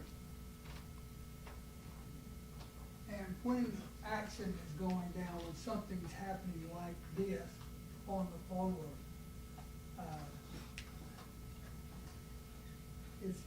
it's hard to know exactly what's gonna happen next, isn't it? Yes. And plus, is your judgment and your functioning impaired by the spray? Yes, sir, of course. And we're talking about officers engaging in criminal acts, right? Yes. When you saw Courtney Parham on Mr. Freeman, you said you didn't know how much weight he had on his leg. Right. You don't know how much weight he had on his back. Right. Did you know if anybody knew, including the prosecutors? No, sir. You know, did you see evidence anywhere that told you how much weight was on each leg? No, sir.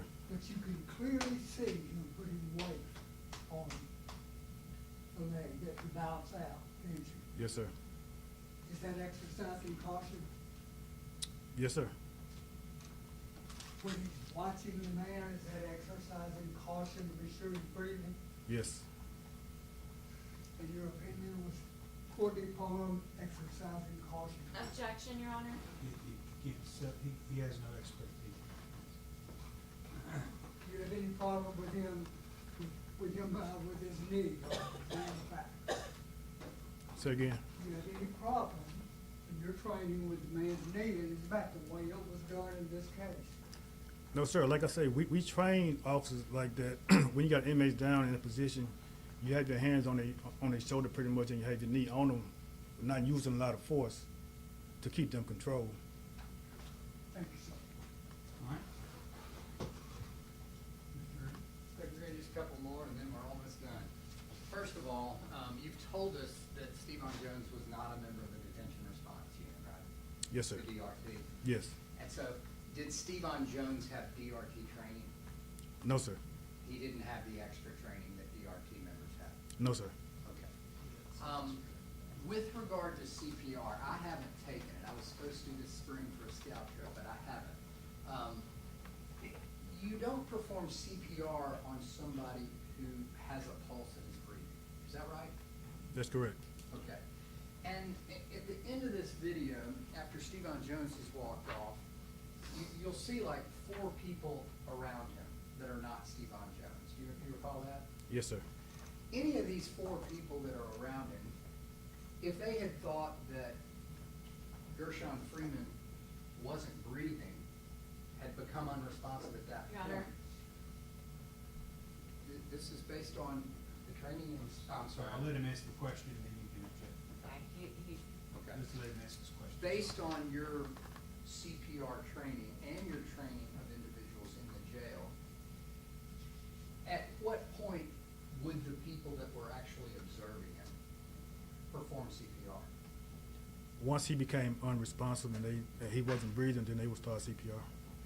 We've heard the term unresponsive. I want to make sure everybody's on the same page. What does that mean to you? That means that he's not breathing, he has no pulse. That's what unresponsive means to you? I Yes. don't know. So, And I didn't say yes, Lord. Yes, sir, I'm sorry. and so, at that point, they would start CPR. Yes, sir. Okay. Ms. Hunter asked you about this ranking of 1 to 10, and it is in your statement. Yes. They actually asked you to rank the 4th floor from 1 to 10. You hadn't even started discussing the 5th floor yet, had you? I'm not sure. It's on page 60 of your transcript.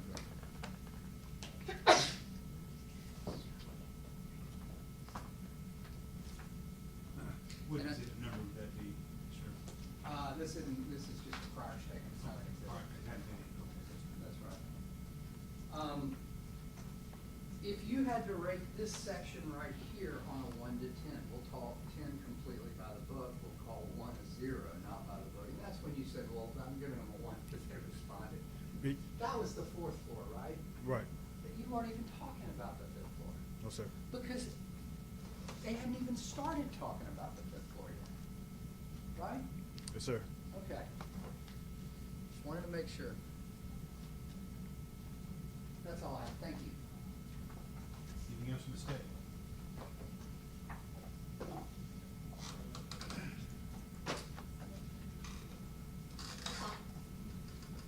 Mr. Massey, anything else?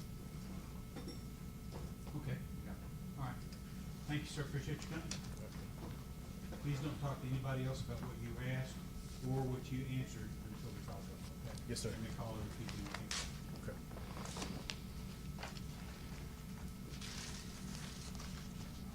Stay the minute for your next witness, or are you ready? This next witness is Dr. Marco Ross. All right, Dr. Ross, please. Judge, if they're calling Marco Ross now, can I have a few minutes to clear out and get this stuff available? All right. We'll take a short break. Thank you. Ladies and gentlemen, guess what? We're gonna take another break. Y'all enjoy it. And this can be a very short one. Thank you, thank you. Hopefully when you get back there, you won't have a chance to sit down too long. Well, they're rushing out this time. Judge, I will have one question to say that we. All right, thank you. I don't ever take a break until everybody's.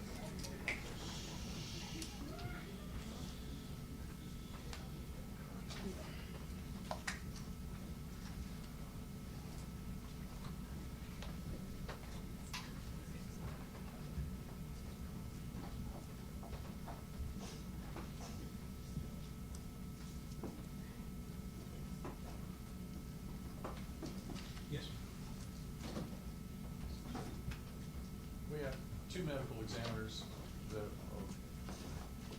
are going to testify, and I know that defense counsel has got some recording equipment available to be able to record what Dr. Ross testifies to, that they can share with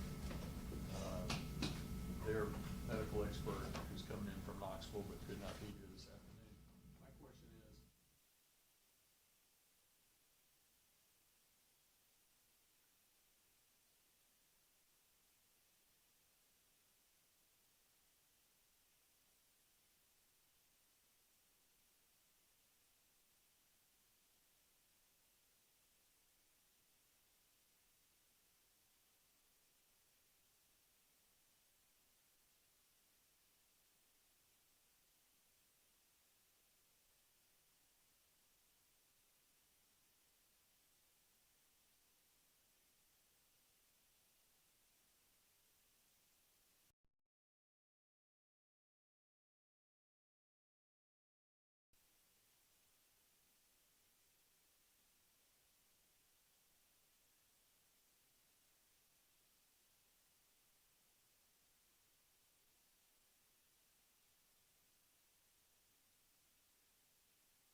one juror decided to go to the restroom at the last minute. Can you imagine that? We'll wait just a second.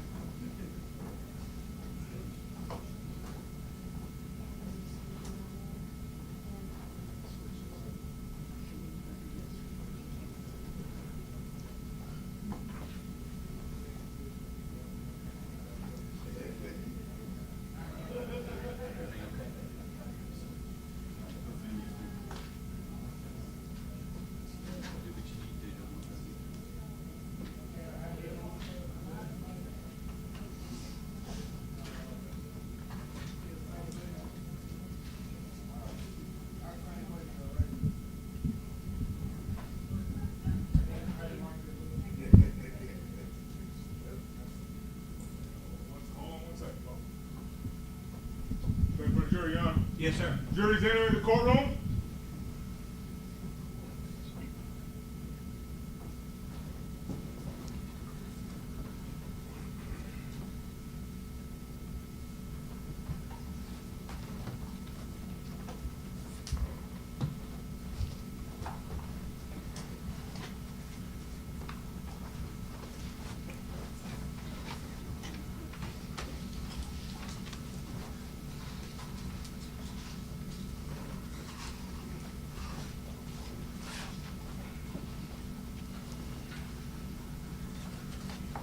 I'll do it present, Your Honor.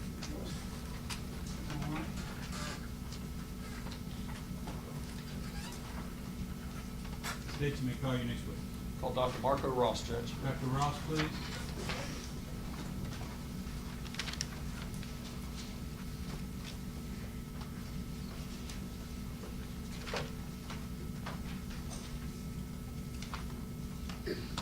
Dr. Ross, step this way, please.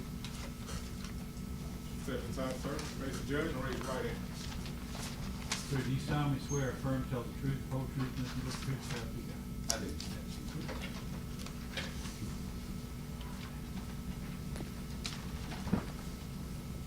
All right.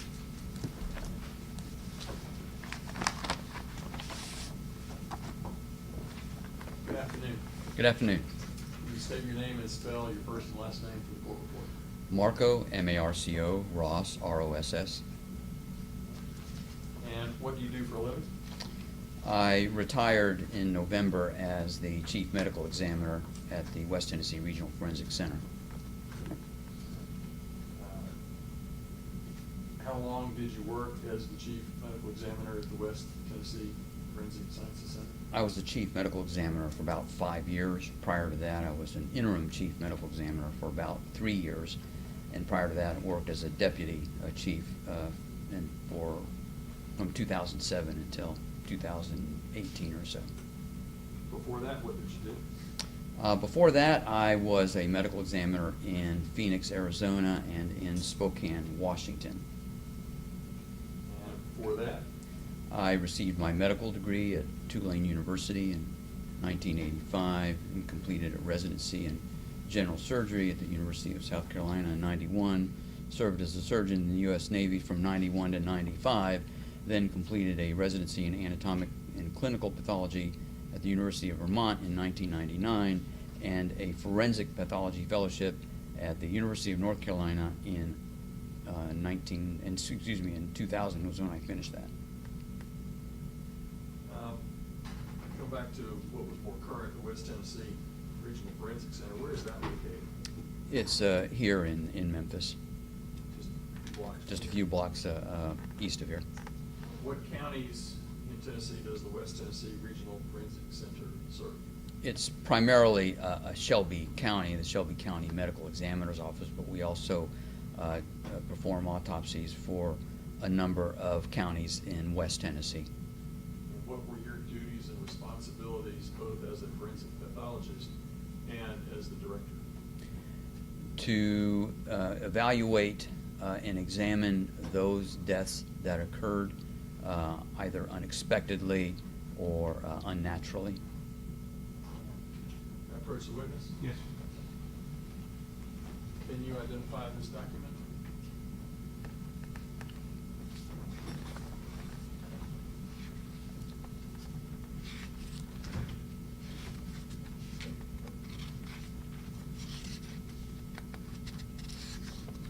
Yes, this is my curriculum vitae. Judge, I move that into evidence as the next numbered exhibit. Number 13. Exhibit 13. And I've got copies for the drawers, Judge, if we could pass those out. That would be nice.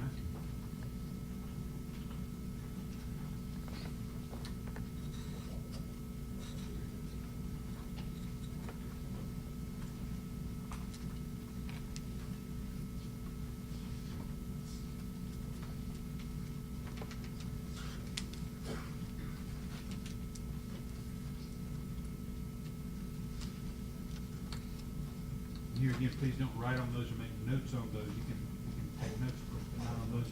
We're gonna take those up along with that other exhibit and we'll just bring this to testimony.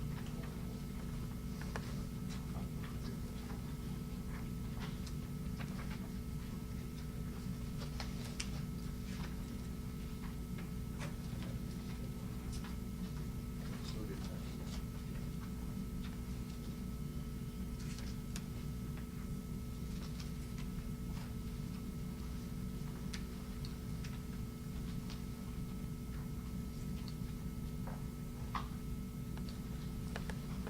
Dr. Ross, you've already covered to a certain extent the first page on this CV, correct? Yes.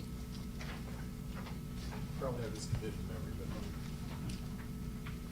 pass that to you. Covered your education. Yes. Second page, your military service. Yes. Rather than just read that, I want to give the jury an opportunity to look at it while you talk about, just for a second, your military service. Well, I started out as on the inactive reserves as part of the Armed Forces Health Profession Scholarship Program, and remained in that capacity until I graduated, and then continued in a physician reservist capacity during my residency time in general surgery at the University of South Carolina. Then when I completed that, I served as a staff surgeon intermittently at the Naval Regional Medical Center in San Diego, was also assigned as a ship surgeon on the USS Ranger from 1991 to 1992. Then following that, I served as a staff surgeon at the Naval Hospital at the Naval Air Station in Lemoore, California from 1992 to 1995. Your professional and academic appointments have a distinguished list ranging from 1985, that follow on page 3, from 1992 all the way to 2017.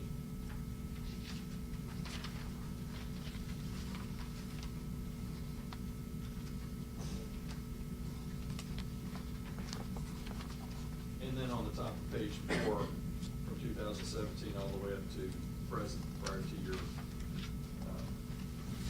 to your retirement. And are you still serving as a clinical assistant professor? No longer. I've retired from that as well. Also on page 4, your certifications. You've got the American Board of Pathology, and you're licensed in the state of Tennessee, correct? Correct. You've got a number of professional societies you're a member of, and you've done a number of research activities. Is that correct? That's correct. Page 5, you've got a number of publications. You've presented some papers, and you've done some scientific exhibits that last from page 5 to page 6. Is that correct? Yes.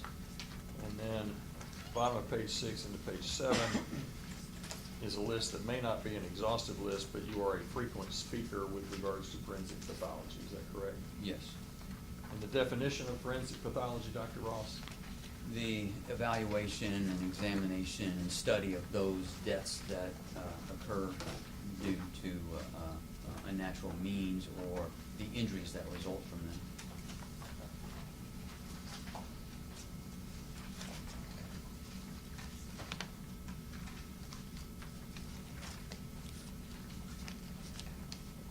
Dr. Ross, what is an autopsy? An autopsy is an examination of the body that is performed both an external portion and an internal portion.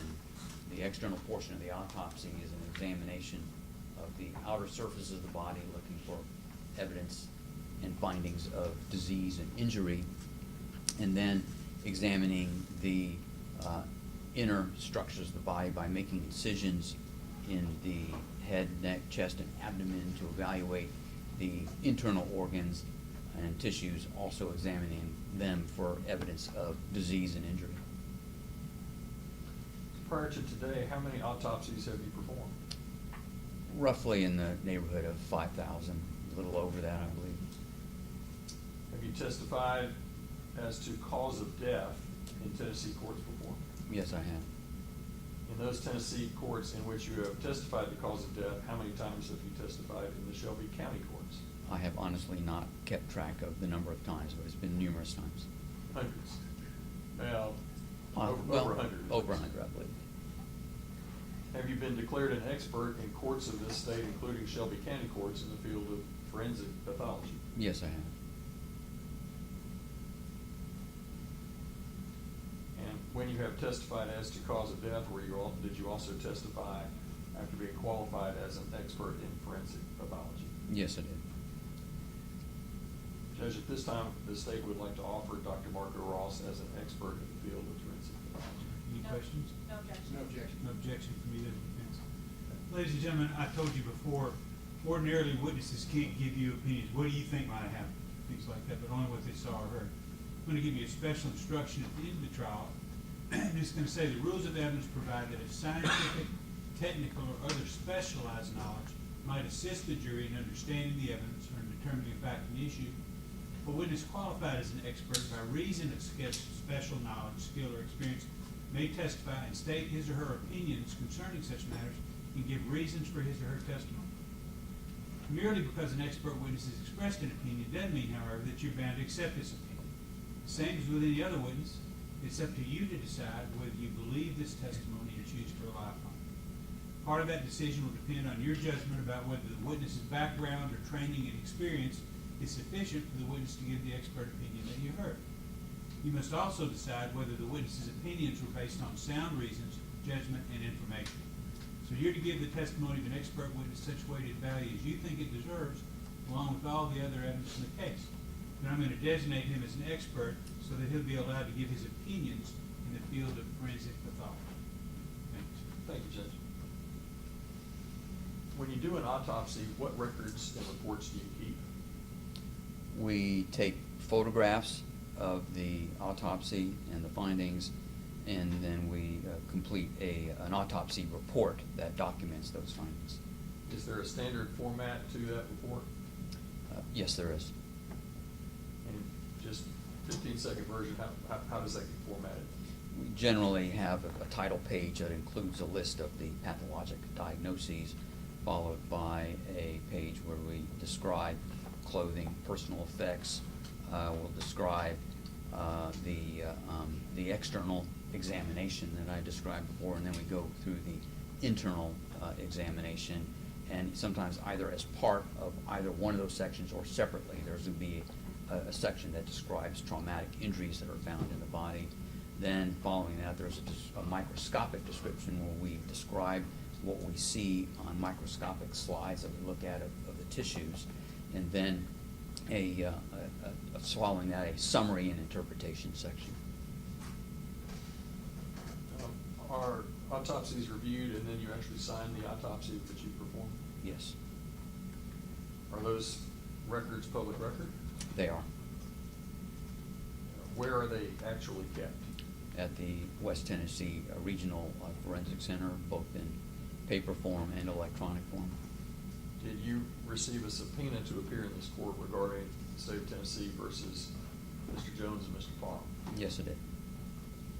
Who is the deceased victim associated with this criminal case? Mr. Gershun Freeman. When you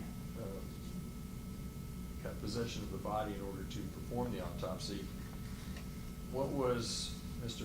Gershun Freeman wearing? I believe he was unclothed at the time that we performed his autopsy. And where did you receive him from? Where had he been transported from? From the jail. Here at 201 Pop. That's correct. Do you know where he had actually been pronounced deceased? He was pronounced deceased at the jail. I don't know the precise location, but I believe it was at the jail. At the West Tennessee Forensic Pathological Center, there are a number of doctors that perform autopsies, is that correct? Yes. But in this case, you yourself performed the autopsy. Yes, I did. What date and time did you perform the autopsy? It was performed on October 6, 2022, and the procedure started at 10 o'clock in the morning. How long did it take you from start to finish to complete the autopsy of Mr. Freeman? I don't honestly remember, but I would say that it was probably on the order of about 2 to 3 hours. Does your report reflect what day Mr. Freeman passed? Yes. Your Honor, I don't have an objection to his admission. I would just ask that the autopsy report be admitted before his reading from it. Is that all right, let's stay? That's fine, Judge.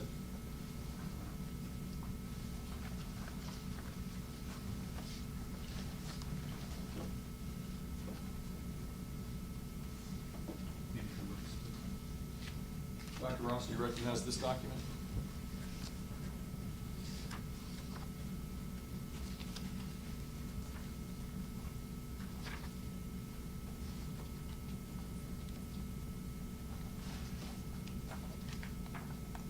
Yes, I do. What is that document? It is the report of investigation, the autopsy report, the toxicology report, and a scene investigation narrative, a verification of death letter, and a evidence list that we have from our office at the West Tennessee Regional Forensic Center. This compilation essentially categorized as the autopsy report? It includes the autopsy. The autopsy report itself is actually a document included among these others. Should Judge move that document, that set of documents instead? May we approach? Yes, you may. Thank you.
I have no objection to the autopsy report. Ladies and gentlemen, there are some extra things included other than the outside report. We're going to just take just a second. We're not going to make y'all leave. But you take just a second, take those things out, and then we'll give you your copies of the actual exhibit that will be in. Sure you will. You gotta start taking that. The lab report, once we get to the discharge checklist, then the rest of it has to be.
if I can just count these to make sure we've got the right number. Yes, sir. And we'll need one for the witness as well.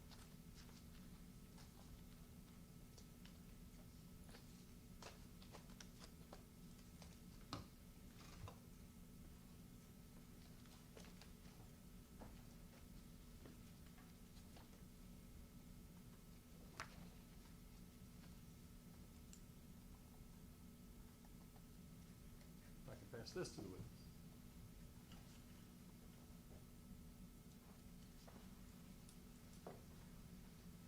Now, can you tell us what is in the current version of the package, Dr. Ross? The report of investigation by county medical examiner, the autopsy report itself, a body diagram, the toxicology report.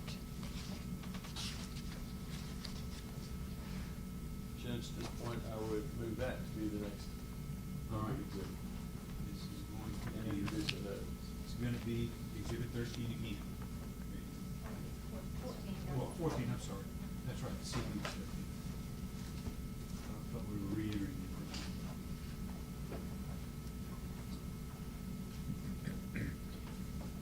Can we pass copies? to Yes, the sir. jury? He needs a copy. Okay. Oh, Dr. Ross? Yeah, he's the exhibit right there. I'll Yeah, pass it. copy. I think he's already got his own, brought his own copy, but we'll talk about that. Thank you. He's welcome, Mr. Newton, to have the exhibit back. He needs to confirm the exhibit. Yes. I'll get it. I'll get it. I'll get it.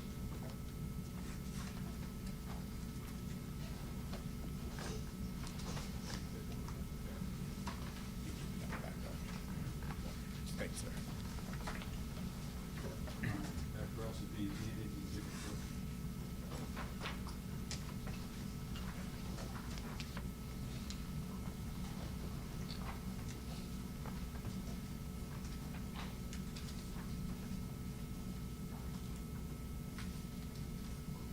Hi, Dr. Ross.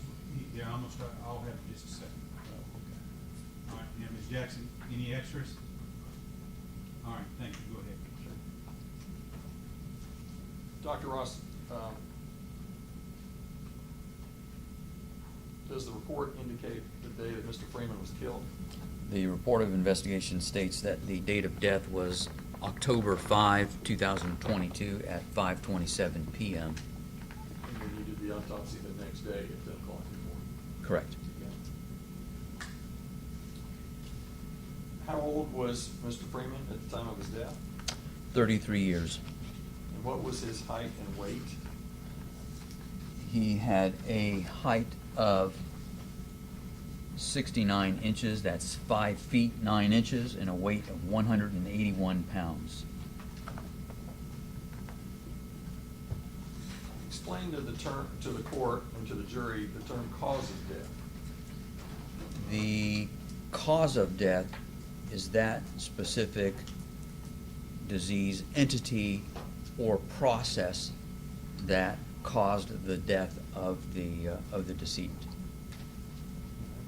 It's listed on the very first page of this, and then it's repeated later on, but can you read for the jury there on the third box from the bottom what you wrote as far as cause of death? Exacerbation of atherosclerotic cardiovascular disease due to physical altercation and subdual. Okay. The term subdual, does that mean the manner in which someone was subdued? That includes the process of subduing an individual.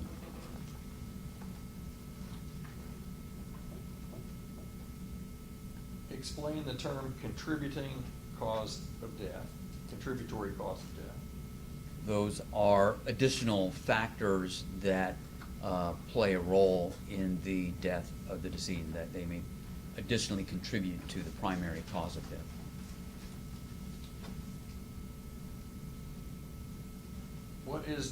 Explain to the court the term manner of death.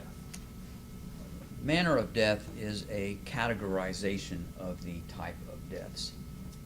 This is done for epidemiologic purposes, And on death certificates, deaths are categorized as either natural deaths or as accidental deaths or suicide or homicide. And another category is undetermined deaths, those which you cannot accurately or adequately classify into one of those categories. So you only got 5 boxes to put it in, Correct. right? The last box is kind of a catch-all, undetermined, correct? For those which you truly cannot adequately put it in one of the other boxes. So let's talk about the other 4 boxes. The first box that you listed was what? Natural death. Natural death. That would be somebody who dies of cancer, Correct. heart attack. Correct. The next box would be what? Accidental deaths. Accidental death. Somebody who, Objection to leading. all right, tell me an example of an accidental death. Most common ones we see are probably motor vehicle crashes. We call those accidental deaths. Someone working, falling off of a roof. Elderly individuals who fall and break a hip and die of complications from that. That's considered an accident. The third box would be what? Suicide. And then the fourth is what? Homicide.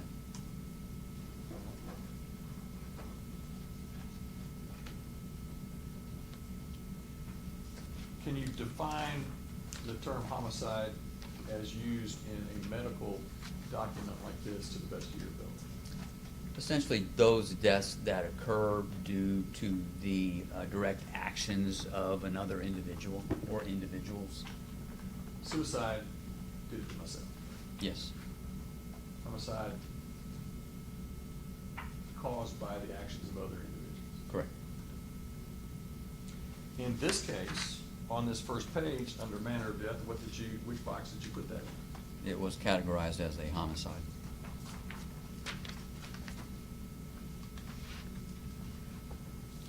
On this first page, there is in the 5th box down a narrative summary. You see that? Yes. Who prepared that narrative summary? Dina Sanford, one of our investigators, And she dated that narrative summary on what date? on October 5, 2022.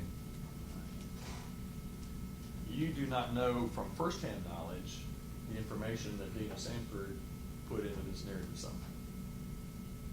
No, I don't. But that's the place on an autopsy report where you put a narrative summary from one of your investigators. Yes. Turning to the second page.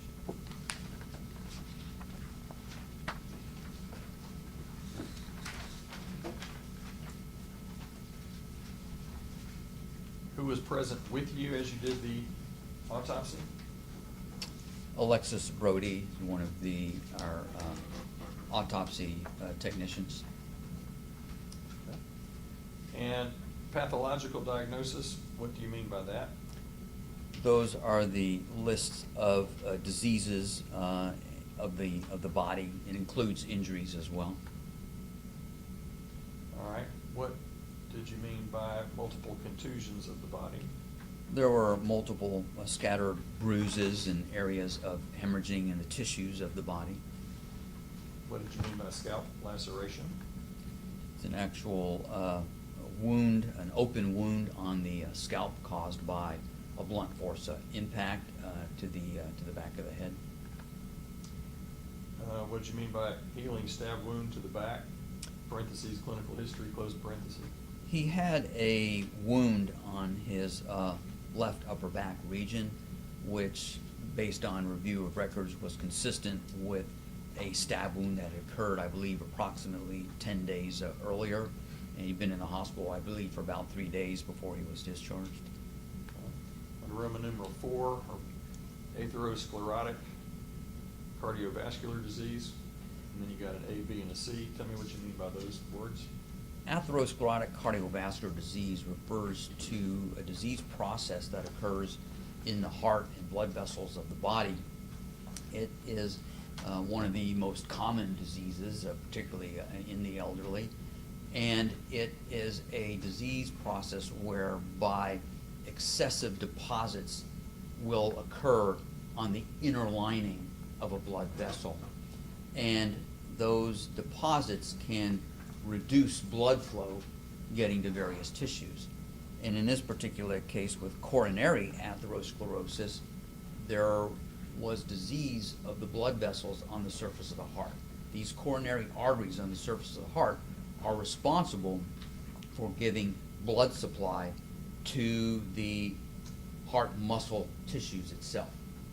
And those coronary arteries on the surface of the heart were diseased. And in some areas, they were actually very severely diseased with this atherosclerosis.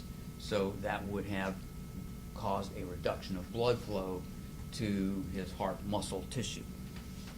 There was also some aortic atherosclerosis. The same process that was occurring in these blood vessels around the heart was also occurring in the aorta. The aorta is that main large blood vessel, comes out of your heart and then goes down into the body and branches off to give blood supply to the rest of the body. There was some disease there, but it wasn't as severe as what we had seen in the coronary arteries. And lastly, there was some cerebrovascular atherosclerosis. Again, the same disease process was occurring in blood vessels at the base of the brain. That's what cerebrovascular refers to. In his case, not very severe, but when it gets severe enough, cerebrovascular atherosclerosis can cause strokes. Roman numeral 5, left ventricular hypertrophy of heart. What do you mean by that? That is an abnormal thickening of the muscle of the left heart. And then for the second time in your report here on the second page, cause of death, exacerbation of atherosclerotic cardiovascular disease due to physical altercation and subdual. Yes. Contributing condition, probable psychotic disorder, and then you signed that on February 8th of 2023 election. Yes. Is that correct? Moving on to the next page. Clothing and personal effects, that's a pretty short paragraph Yes. in this case. Evidence of medical intervention, what was on Mr. Freeman's body at the time that you were first starting your autopsy? There was a cervical collar around his neck that's typically placed there by emergency personnel to limit neck motion and protect it from any potential further injury if there is any neck injury. 4 EKG leads. These are leads that are placed on the body to perform an EKG to look to see if there's any evidence of electrical heart activity. There were 2 defibrillator pads present. These are sort of like EKG leads, except they're much larger, and they actually deliver electrical energy to the body. It's designed to shock the heart and try to bring it back to a normal rhythm. An intravascular catheter or an IV that was entering his left antecubital fossa, sort of like in the crook of the left elbow. And then he does have a healing chest tube incision site on his left chest, just sort of underneath the armpit area. There was a healing wound that, based on my review of the medical records, was consistent with where a chest tube had been placed. This was part of the treatment that was done for his stab wound when he'd been in the hospital earlier for that. All right. Tell us about your external examination. The external examination revealed that he had a height of 69 inches, weight 181 pounds. It was in full rigor. I was not able to detect any labrum mortis. He had some tattoos, and he's described his hair and eyes, that his thorax and extremities essentially appeared to be normally developed and symmetrical. His hands, his body was received with the hands previously bagged in paper bags. That's what we typically do for a number of deaths that we receive, particularly from the jail. And then I describe just some irregular hyperpigmentation on the flanks and the left hip, and that essentially is the external examination. Okay. You noticed some trauma, and if you can describe that believe we've got some pictures that we'll introduce here in a few minutes.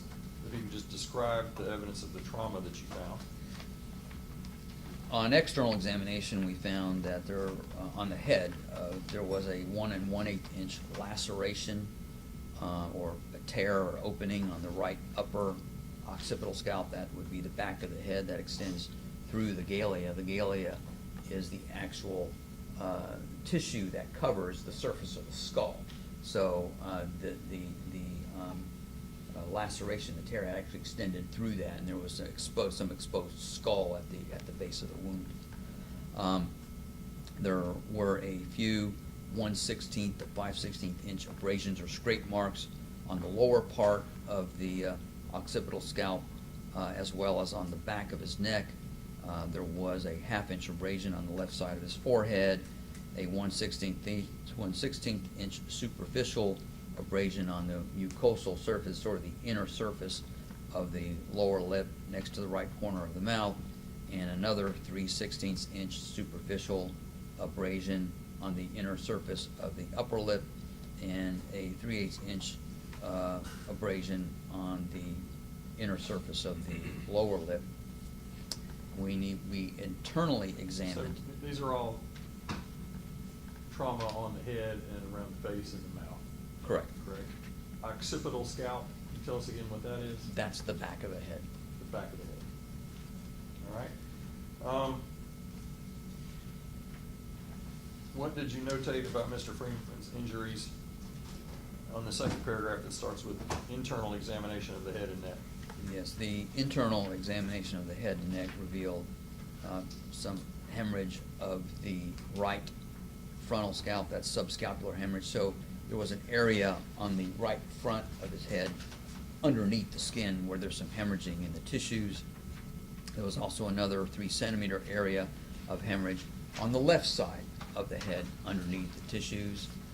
There was a 3.5 centimeter hemorrhage in the tissues on the left side of the head, the left temporal area, and a 5 centimeter area of hemorrhage, again, underneath the tissues in the right lower occipital scalp in the back of the head.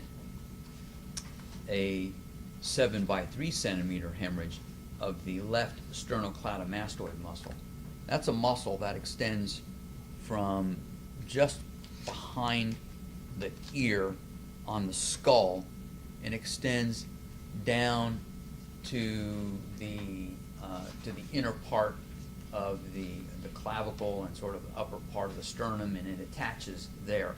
So that's the sternocleidomastoid muscle. It's one of the muscles that helps to turn your head. And there was some hemorrhaging in that muscle itself. There were also in the on the lower occipital scalp, the back of the head, the tissues down there and extending down onto the neck. There were some superficial hemorrhages, or some muscular hemorrhages in the superficial muscles and the subcutaneous tissues just underneath the skin. So the layers are, you would have skin, subcutaneous tissues or fat, and then underneath that you have muscle, and you have like superficial muscles, and then you get into deep muscles. And on the back of the neck, there were some superficial muscular hemorrhages as well as in the subcutaneous tissue above it, but we also dissected further into the neck and did not reveal any hemorrhages in the deeper muscular tissues of the neck. Okay.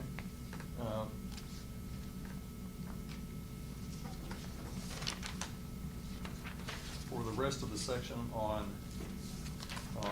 evidence of trauma?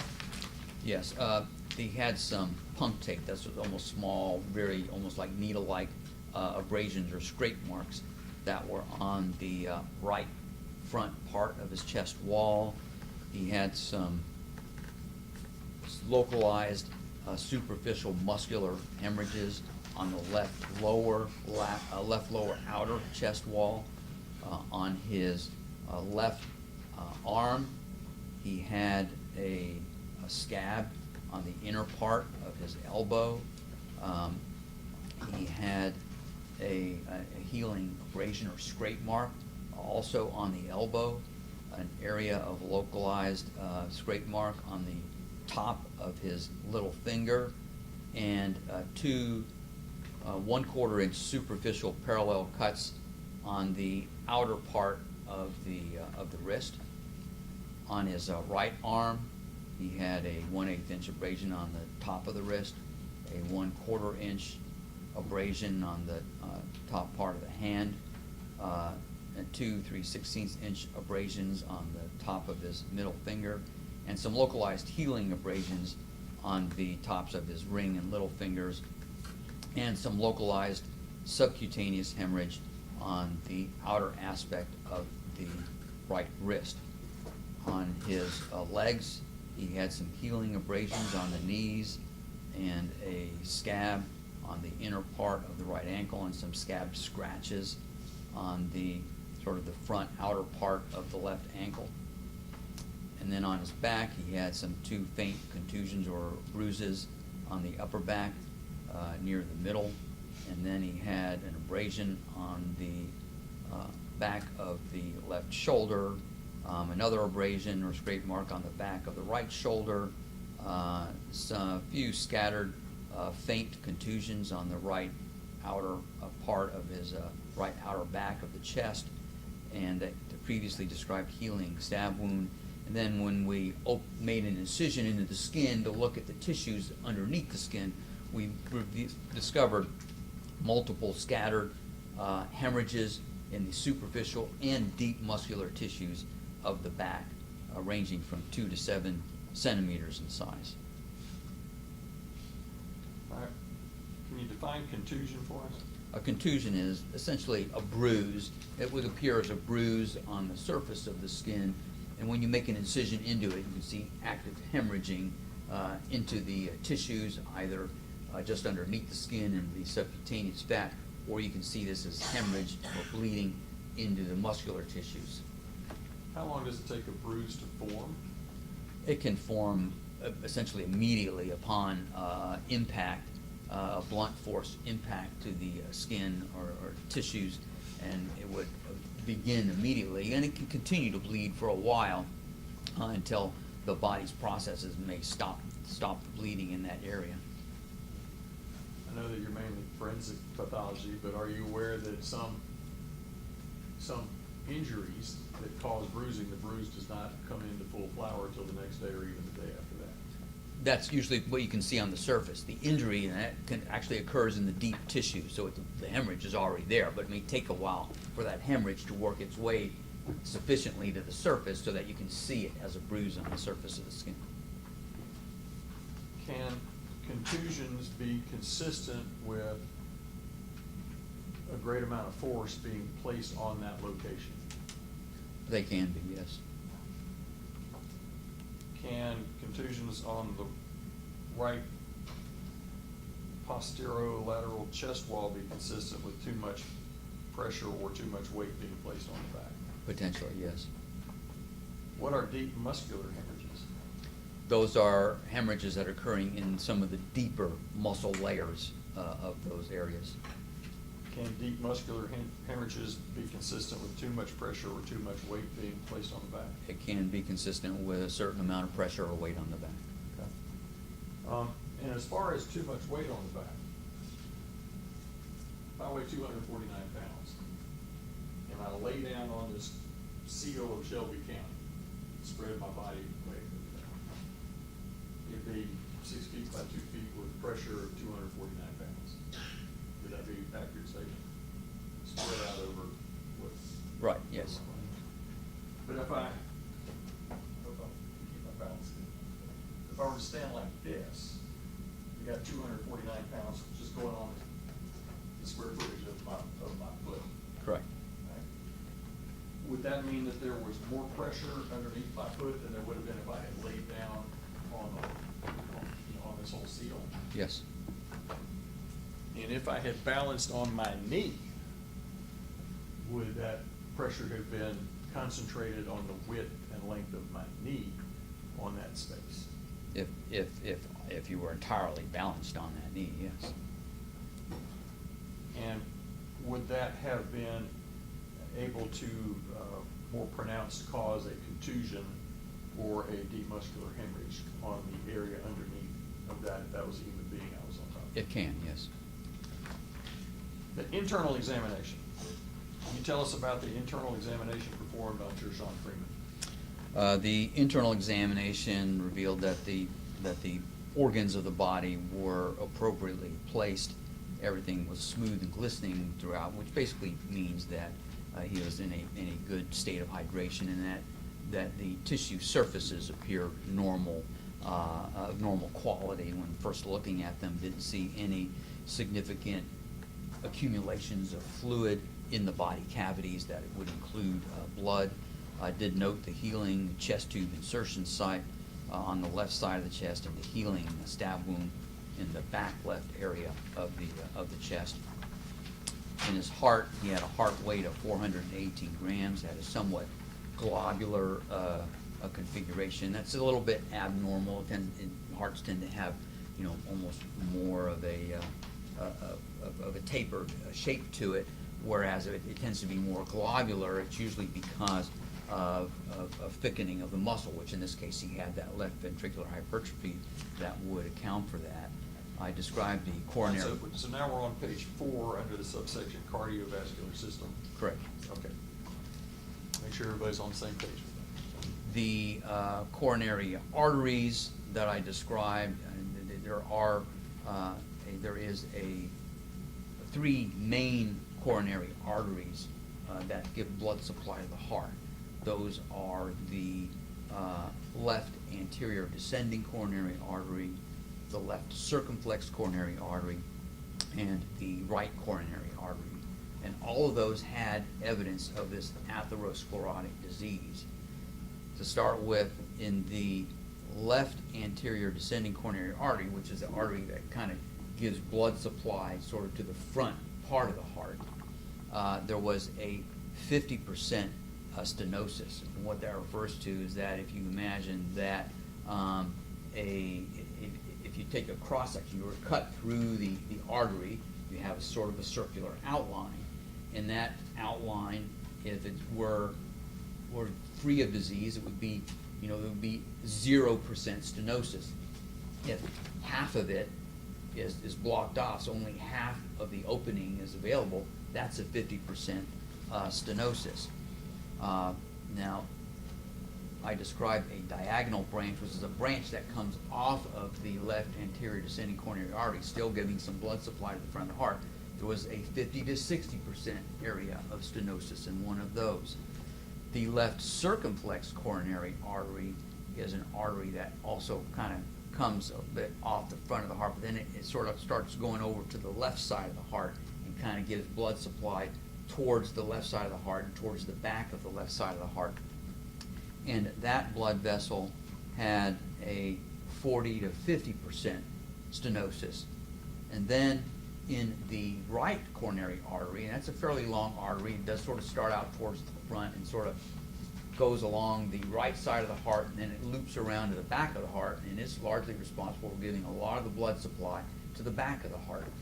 And that right coronary artery had a 75 to 80% stenosis in the proximal portion, meaning the first part where it kind of originates from its site of origin. There's already an area of high degree of stenosis caused by this atherosclerosis.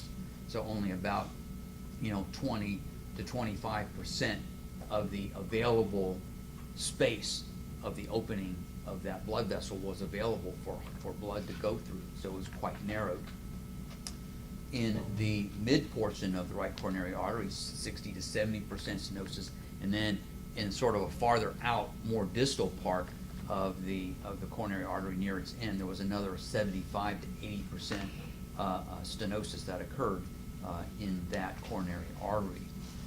I then went on to describe the thicknesses of the heart muscle, and that's where I get the with the 2.0 centimeters in the interventricular septum and 1.8 centimeters in the left ventricle. That's an abnormal level of thickness of those of that heart muscle. That's what we described as the hypertrophy, the left ventricular hypertrophy of the heart.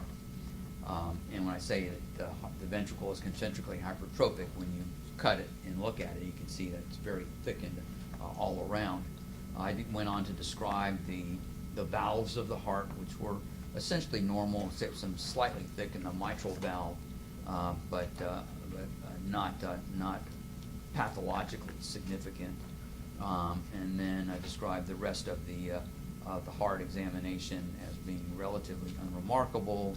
And then I described the inner surface of the aorta, which I described before. That was some very focal or localized mild atherosclerotic disease. I then go on to... But before we move out of the cardiovascular system, someone who presents with this level of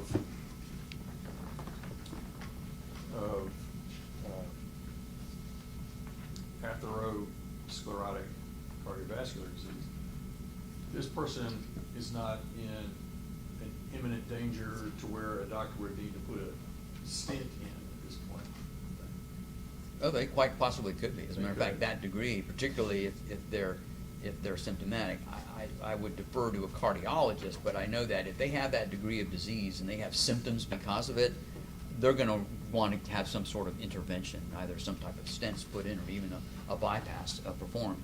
If they're asymptomatic, I'm not sure what the current cardiology recommendation is for management of that type of disease if it's asymptomatic. But I certainly know that that's the kind of individual that would be watched very closely by a cardiologist. And there are some people with this level that until they become symptomatic, may be able to do any number of things, including even running and engaging in sports and activities.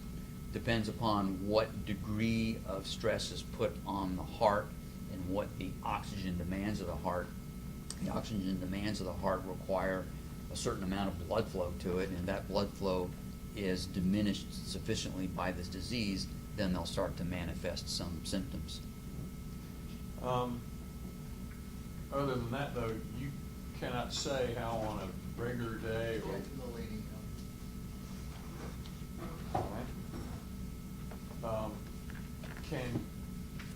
What can you say, without ever having met Gershun Freeman, as far as whether or not he was symptomatic or asymptomatic prior to October 5th of 2022?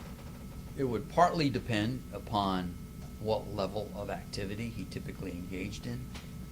It would also depend upon what his threshold for recognizing or what his level of threshold for experiencing those symptoms are. And many individuals may have the symptoms, but for whatever reason make a decision not to report it or to seek medical care for it. So, can you tell just by looking at this, or is that something that you would need to be his general practitioner or his personal doctor? One would need to find out more about his normal activities and what his response to those activities are to know how symptomatic this disease was. Okay. All right, let's go on to the respiratory system.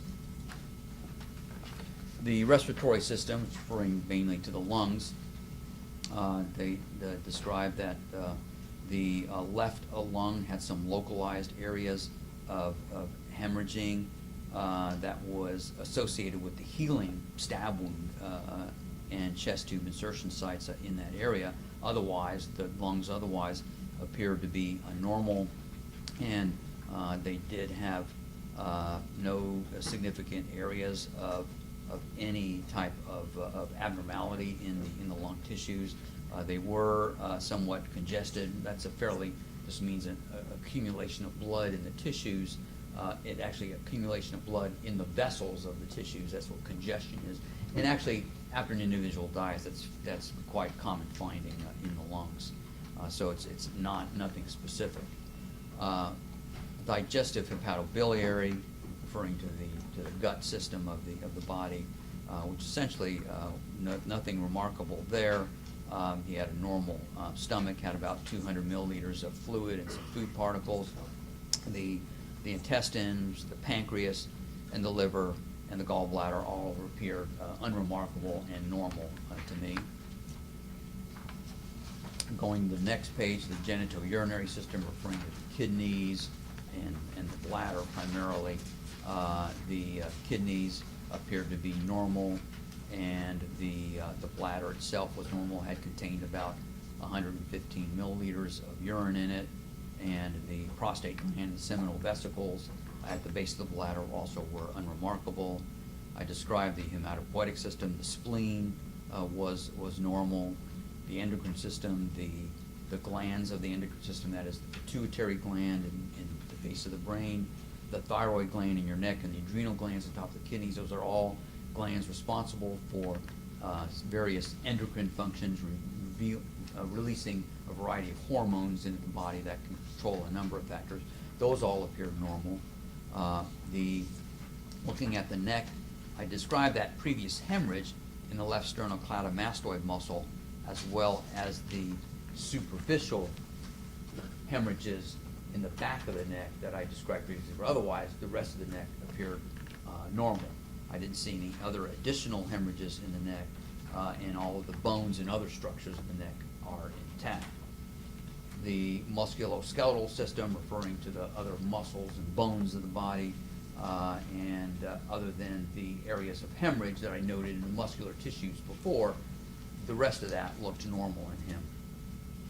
The nervous system, referring to essentially the brain and its structures.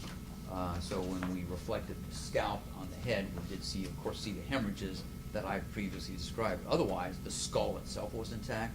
Then we opened the skull to look inside, and essentially he had a normal brain. Didn't see any abnormalities except in the areas of the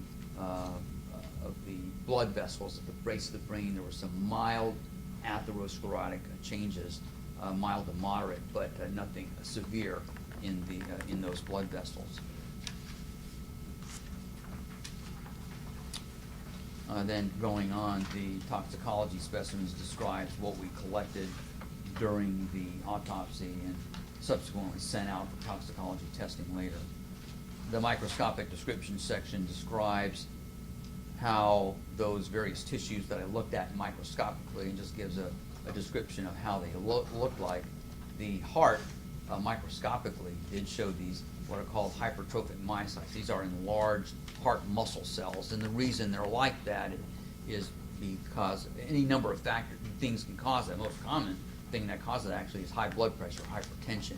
Particularly untreated hypertension can cause these muscles, these what are called myocytes. Those are the heart muscle cells. They can become hypertrophied or enlarged in that type of setting. And oftentimes associated with that, you get these little areas, microscopic areas of scarring that can occur in and around some of the microscopic blood vessels in the heart tissue, as well as around the muscle fibers. And that's all consistent and can be the result of hypertension, but also in this case because of a severe coronary artery disease and decreased blood flow to the heart tissues that can cause that fibrosis or scarring in those tissues as well. In his lungs, we saw that there were some areas of some hemorrhaging in the tissues of the heart, of the lung, but that was associated with the fact that the vessels were already congested, which is sort of a normal process that occurs in the lungs after you die. Certainly did not see any evidence of excessive hemorrhage that would suggest any type of localized or of severe trauma to the lungs, and also did not see any evidence of any underlying disease of the lungs like pneumonia or emphysema. Saw nothing like that. The liver essentially looked normal microscopically, except for some localized congestion again. There's a little excess blood pooling in the blood vessels, but that's actually not unexpected after death. The kidneys themselves also showed some congestion. And autolysis, that's a normal process that occurs after you die. The tissues start to break down, and you can kind of see that microscopically. And in the kidneys, they actually break down fairly quickly after death, so you can oftentimes see that fairly early on, that autolysis or breakdown of the tissues in the kidneys. And then looking at the various sections of the brain, showed that there was some focal scant subarachnoid hemorrhage in the section of cerebral cortex, and I believe that to be a postmortem artifact. I did not see any evidence of hemorrhage grossly when I looked at the brain. And looking at the areas of the brain, what we consider when we look at hemorrhage, we look for, first of all, what's called subdural hemorrhage. And that refers to an area underneath the dura. Attached to the inner surface of the skull is this layer of tissue called dura, and it completely surrounds the brain. And so between the brain surface and the dura, which lines the inner part of the skull, there's a potential space there, and blood can collect there. That's what's called subdural blood. He didn't have any of that. Sometimes you can actually get blood between the skull and that dura, and that's called epidural hemorrhage. He didn't have that either. Now, there's also a layer of tissue immediately on the surface of the brain called the arachnoid layer. Sometimes you can get a little some bleeding underneath that. You can see that with contusions and other injuries of the brain.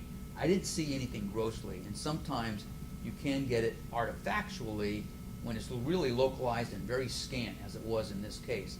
And given the fact that there was some congestion or swelling of the blood vessels in the tissues of the brain, again, another normal postmortem or after-death finding, that when you cut through that, some of those blood vessels just kind of leak out, and you can see that microscopically, but it wasn't anything pathologic in my opinion. Also look at an area of what's called the basal ganglia, sort of an inner part of the brain. And in that inner part of the brain, where a lot of the nerve fibers of the brain kind of pass through this area called the basal ganglia, there was some what's called micronodular mineralization of the vessel wall. Some of the blood vessels had a little like localized areas of calcium collecting in them. And to some extent, as individuals age, that can become fairly normal. In some individuals, it's quite common, but oftentimes may or may not be dissociated with any particular disease. In this case, it did not appear to be in him. Hippocampus, another area that sort of the inner part of the brain on the inner surface is an area actually where oftentimes can be the first sign of loss of oxygen to the brain. You can see some type of changes in the hippocampus. Those weren't present in here. I did see some of that focal scant subarachnoid hemorrhage, which again can be an artifact, and I believe it was in this particular case. The cerebellum is a part of the brain that is sort of, your brain is divided into three main parts. It's got the main big part of your brain, the really largest part of your brain is called the cerebrum. And then underneath and behind the cerebrum is the cerebellum. That's another little smaller part of the brain that is largely responsible for coordination and balance. And then there's the brain stem. That's the third main part of the brain, and sort of connects the cerebrum and cerebellum together, and then it extends on down. It gives the blood, it gives the nerve supply coming from the brain and cerebellum, passes through the brain stem down into the spinal cord and then out to the body. It's also the site where certain important centers, like the respiratory centers, are located in the brain stem. Sometimes damage to that can cause one to stop breathing. At any rate, in the cerebellum, there was some early ischemic changes in the cerebellum, again from lack of oxygen occurring to the brain tissue. The rest of the brain tissue that I looked at, including portions of what's called the corpus callosum, which is an area that sort of connects parts of the cerebrum, some of the deep areas of the cerebrum, the midbrain, which is sort of almost like the innermost part of the cerebrum where it connects to the brain stem, and then the medulla, which is part of the brain stem itself. All of those did show some localized congestion and some postmortem changes, but no other abnormalities were seen in those tissues. It says that you also did some additional procedures of full body x-rays, fingernail clippings, hair sample, FDA card. Correct. None of that really bore on your assessment in this case with regards to cause of death and manner of death. Looked at the X-rays. We obtained the X-rays and looked at them as part of the examination process and did not see any abnormalities on X-rays. Okay. Now, let's not everybody turn to it, but 3 pages from now, there is a toxicology report, and you say here, on your page 6, samples of blood, urine, vitreous fluid, and liver are collected. Is that Yes. right? And then you did not do the toxicology review, or nobody in your lab did that, did they? We don't do the testing, no. Okay. You send that out to a laboratory that's in Pennsylvania, is that right? Correct. And we get a report back from that laboratory in Pennsylvania. Yes. An objection to meeting. Please don't. Who from that lab is here to testify about the results of that?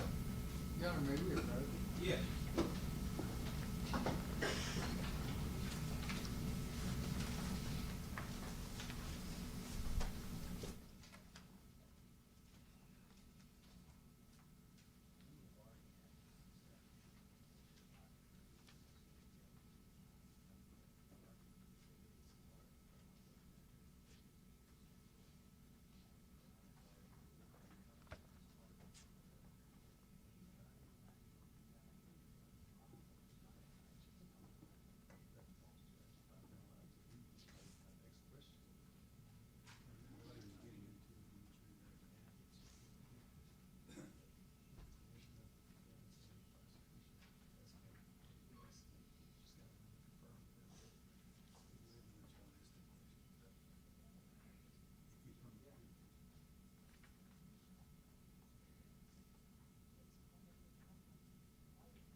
Yeah, come on back. They just need to exercise. Yes, it's safe.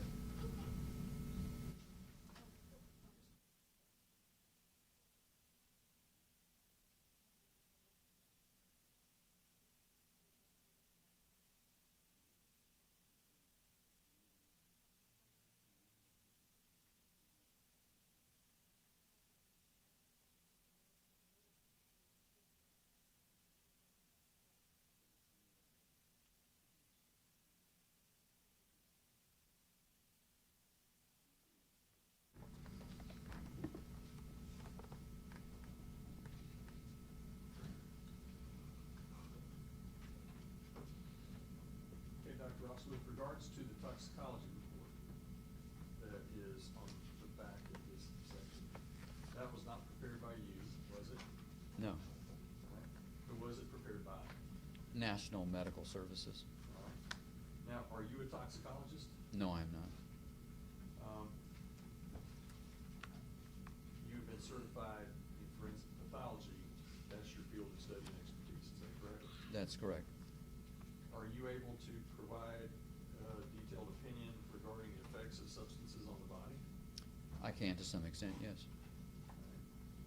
Can you tell us what naloxone and Narcan, what that substance is used for?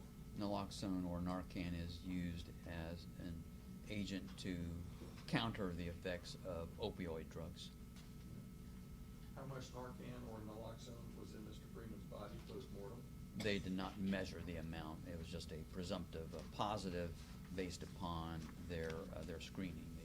They could have measured it if we'd asked, but we did not request a specific measurement of the amount. Are you able, with that information, are you able to accurately testify about the effect of that substance on Mr. Freeman prior to his death? Other than the fact that its presence is consistent with part of the resuscitative measures that would have been taken by emergency medical personnel. That's not fruit of Narcan for folks that overdose on opioids. But this would have been consistent with what was going on in his treatment as he was dying, is that correct? And its treatment, what? His treatment on the night that he was Yes, killed. yes. Delta-9 THC, what is that? That is as a cannabinoid, as sort of the active ingredient of marijuana. How does that affect the body? Marijuana is primarily a hallucinogenic drug. It can cause, in some individuals, it may have a relaxing effect on them. How much THC was in Mr. Freeman's body post-mortem? 0.87 nanograms per milliliter. And can you testify about the effect that amount of substance would have had on Mr. Freeman prior to his death? That's an almost undetectable level, so probably had no effect on him. Promethazine, what is that? Promethazine, also known as Phenergan, is a drug that has some what are called antihistaminic properties. It's frequently administered along with opioid drugs to help to supplement the effects of the drug. Primarily can have somewhat of a sedative effect on the body.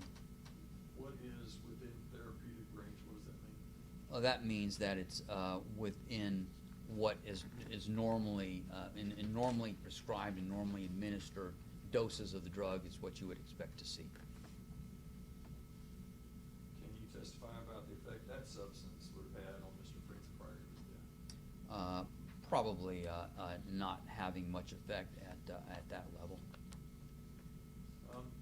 During the autopsy, did you or members of your staff take a number of photographs? Yes. Judge, with the court's permission, Judge Hunter's going to introduce those photographs.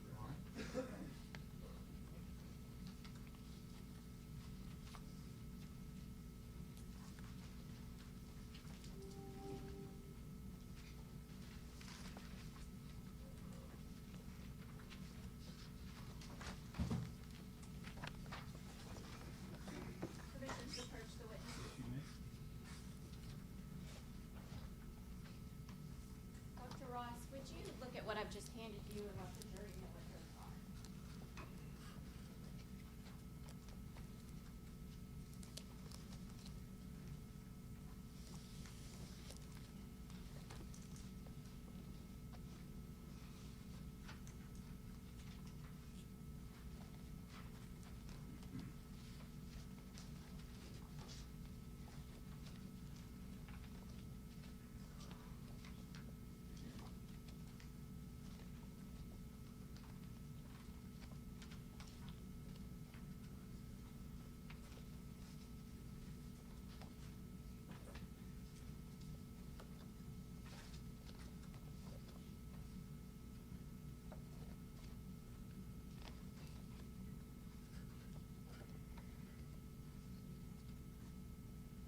These were photographs taken during the autopsy of Mr. Freeman. They fairly inaccurately depict Mr. Freeman's body at the time that you performed the autopsy. Yes, they do. Your Honor, I would offer the photographs as a collective exhibit A through U. Exhibit 15. That's hard to get in there, Dr. Ross. If you want to just leave it on top, that might be We'll take care of it. Okay.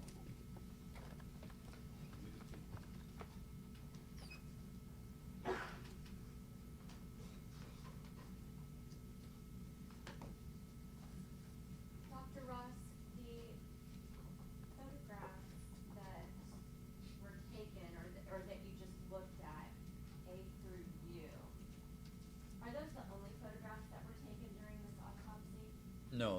several others taken during the autopsy. And when you say several others, it's, Actually, many others. I think Okay. it's in a couple hundred or so, if I remember right. yeah. And what is the purpose when you take the photographs of taking that many photographs? Well, with the external part of the body, we do some general overall documentation of just the general how the body first appears inside the body pouch when we open it up to look if there was any evidence of medical intervention or clothing on the body, and then we'll also do some photographs showing any injuries on the body, and we'll also photograph scars and tattoos of the body. And then when we do the internal examination portion, we'll take photographs usually to document injuries or abnormalities that we see on the inner surfaces of the body. And that's exactly what I'm getting at, Dr. Ross. The photographs that we see here that we're about to show to the jury are photographs just of the outside of the body. That's correct. Okay, and obviously we are not going to show the jury anything from inside the body, but you documented all of that as well? Yes. And was that made part of your autopsy, not the written report, but that's all part of the medical record that you prepared at the time of the autopsy? Yes. Your Honor, may I have permission to show to the jury the photographs A through U? You may close those, please.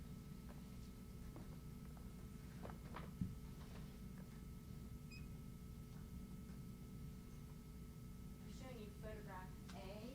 Can you tell the jury what we see there? It's a photograph of his legs, and of note are the presence of some abrasions or scrape marks, some healing abrasions on his knees. And later on in the photographs, are we going to see a little bit more of a close-up of those particular injuries? Yes. Okay, we'll move on to photograph B. Can you tell the jury what we see here? That's a photograph of his right hand, and it's just a general photograph to show what the inner surfaces of the hand look like. Photograph C. That's an area of the back, and it was actually showing that there's some areas of hyperpigmentation or some excessive or just a darker skin coloring, I should say, in the right mid-back region. Can you tell the jury what that could be caused by? Can be areas of old injury can cause that. Photograph D. This shows the lower lip. It's actually towards the top of the photograph is the lower lip being peeled back to show that there is some an area of abrasion, sort of that reddish area there, sort of a scrape mark on the inner surface of the lip. I'm sorry, that's actually the upper lip, not the lower lip. And Dr. Ross, you previously were talking about, during the questions by General Funk, you're documenting not only fresh injuries, but also injuries that are a little bit older. Yes. Can you tell the jury what we mean by that, fresh injuries versus an older injury? A more acute injury is an injury that may have occurred. Usually, when you look at it at the time of autopsy, you can tell that's probably something that happened, roughly within about 24 hours or so of the time of injury. Will oftentimes have, no change or very little change in the appearance of it from the time of injury until sometimes maybe up to 24 hours later. That might be a more acute injury. Although, having said that, some wounds can start to show a type of effect later on, showing that it's already sort of an older injury. In other words, you can tell it's more than a few hours old. But some injuries you can't tell. And many injuries, upwards, I'd say, of roughly 24 hours, they may look the same. That's generally what we mean by sort of the, or I usually just describe an abrasion or another injury as being present, and then when it looks like it's been there longer and showing some evidence of healing or change, I will usually note that as a healing injury or a healing abrasion, which I did in his case. So I note those injuries, you know, with the word healing, if they showed evidence that they've been there for a while, maybe beginning to show some evidence they of healing. But for other injuries, I just leave the non-healing part off. Understood. And this one would be one of the acute ones, like you've described. Correct. Show me photograph B. Yeah, those are some scabbed scratches on the outer part of the left ankle. So those, you know, those, in my opinion, were not acute because they were already scabbed. That one it is usually just to show some scars on the back of his left hand. Photograph G. That's just a general photograph of the left hand. It's to mainly just show the inner surfaces of the palm. Photograph H. That's a photograph of the left knee, and it does show some healing abrasions or scrape marks on the left knee. Photograph I. That's a photograph taken shortly after we first opened up the body bag, showing the location of the defibrillator pads, which are those two large white structures on the chest. You can also see that the blue and white circular structures, those are EKG lead pads. You can see a little bit of that on the left-hand side as part of the cervical collar going around the neck. And in the uppermost part of the photograph, sort of in the crux of his his left elbow region, you can see a bandage covering an IV entering that region. And is that consistent with life-saving measures? Yes. Photograph J. That is a photograph of the back of the right hand, again, primarily showing some scars on the back of his hand. Photograph.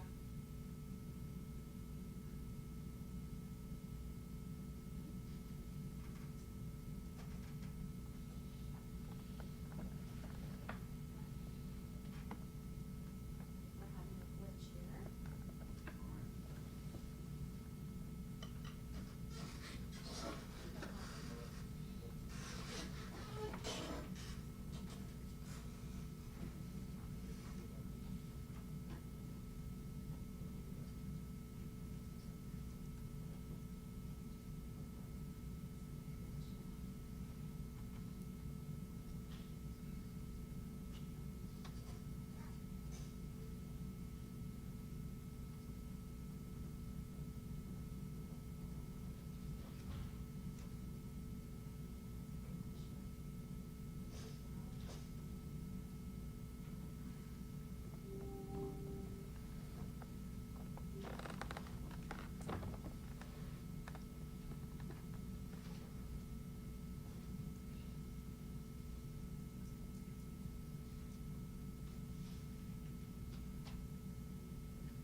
So this was K.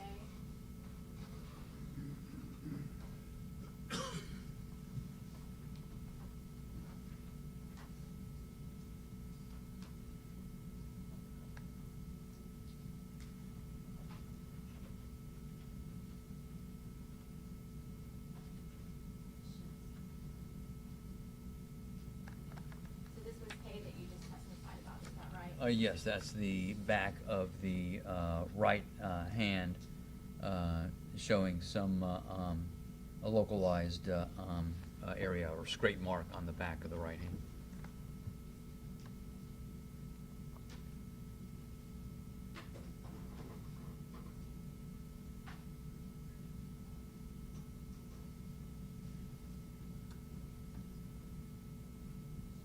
Sorry, folks, technology's awesome until it's not. We have to, we can do it the old fashioned way, you just walk over to the jury box and show them the picture. You good? But we'll, just depends on whether or not y'all can get that one. Can we try for 2 minutes?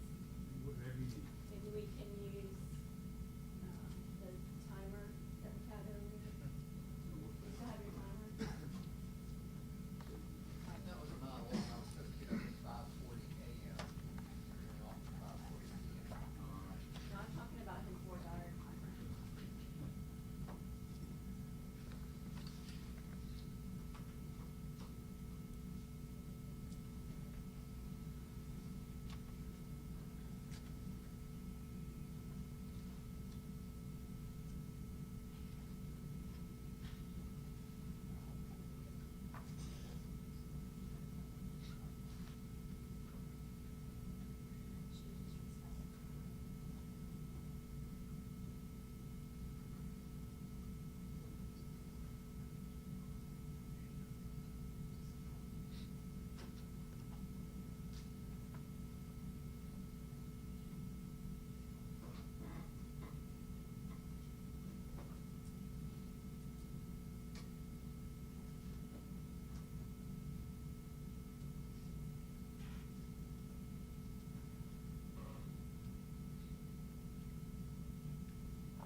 Alright, nothing to see here. Okay.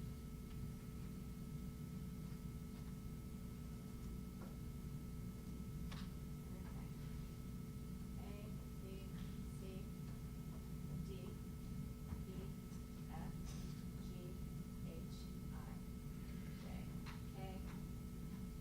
Now we're at K. Can you tell us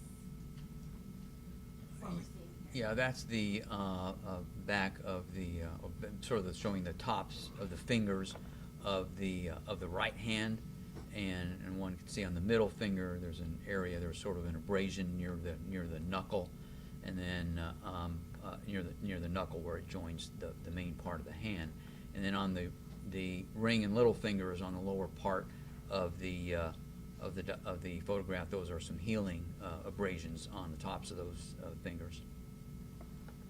But on the middle finger joint and the finger next to, like, the ring finger, do those appear to be acute? Yes. Photograph L. That's showing the upper back, and primarily where that ruler is located, that's the healing stab wound on the left upper back. Photograph M. That's an area of healing abrasions on the front of his right knee. And does some of that appear to be acute? To me, at least I described it all as being showing evidence of healing, and I believe that's the case in this particular photograph. Edges of them do all appear to be showing some evidence of early healing. Photograph M. That is a scab on the the left elbow, I believe. Photograph N. That is a photograph of the healing chest tube incision site on the left outer chest area just underneath the armpit. Okay, and my apologies for the record, that's actually photograph O. Photograph P. That's another photograph of the right knee showing the abrasions that we saw closer up in a previous photograph. Photograph Q. That's the laceration on the back of his head on the right side.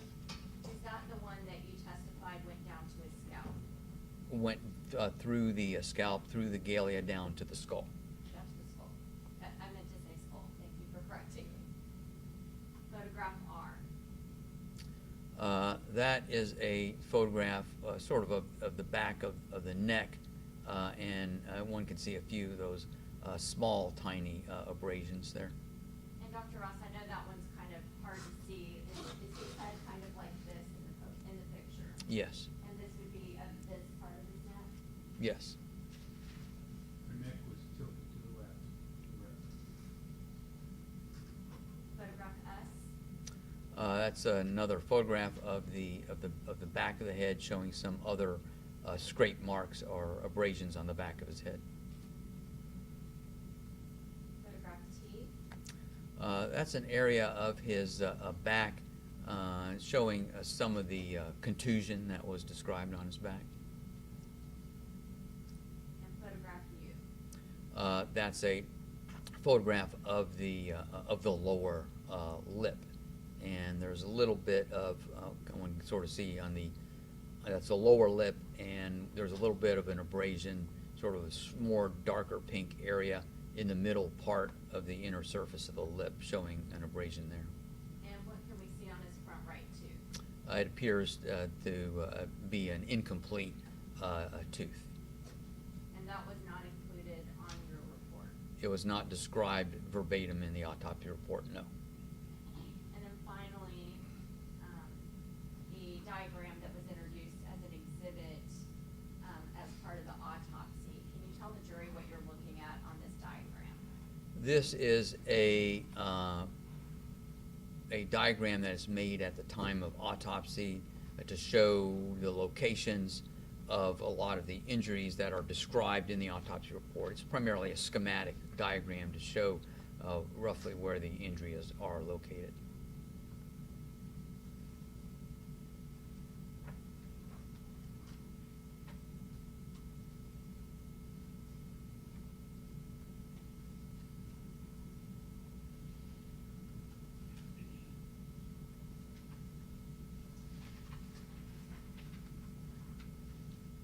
That concludes.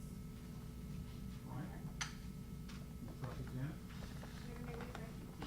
I think General Counsel has a couple more questions. Oh, I'm sorry. That includes the photographs. Who's the photograph? Thank you.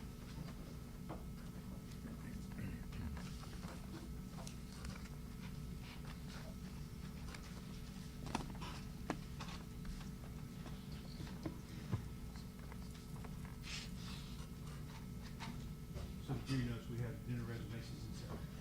Haven't forgotten about you.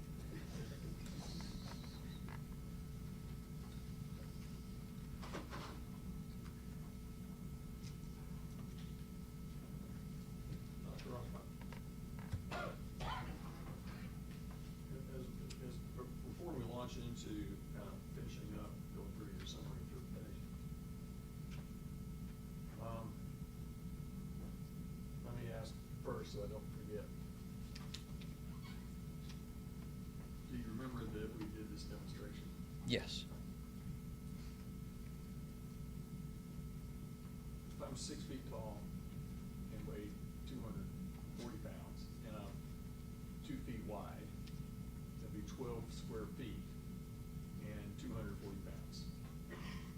Yeah. You follow the math here? If I was to lie on a cheap folding table that was 6 feet long and 3 feet wide, there would be 12 square feet with 240 pounds of pressure on top of that table. Correct. Right. If instead of lying on the table, I stood with on one foot in the middle of that table, and if my foot is 1 foot long and 6 inches wide, that would be half of a square foot, and there'd be 240 pounds on half of a square foot, so the pressure that would be right there would be 480 pounds of pressure on that point. Correct. Which is why that table, if I were to do that, would be much more likely to fold in on itself as opposed to maintain its position. Yes, the number of pounds per square inch, if you will, are different in those two Going scenarios. From 240 divided by 12, 20 pounds of force per square foot to 480 pounds per square foot. Right. And if instead of a foot, it was a knee, then it would be whatever pounds per square foot were put on that knee for the square footage of that knee, right onto that space that I was on top of. Depends on, yeah, how much pressure or weight of the body was put onto the knee in that area. Okay. All right, let me ask you a general question. How is it possible for eyelids to flutter in the minutes after a person dies? Well, as part of the terminal, maybe not so long as minutes, but certainly as an individual is dying and in the final stages of death and the death process, there can be variations in the nerve inputs into various muscles because of changes in various components in the blood and the body's reaction to what may be causing it to die. So as it dies, then you can get those kinds of involuntary muscle movements, like a flutter of the eyelids.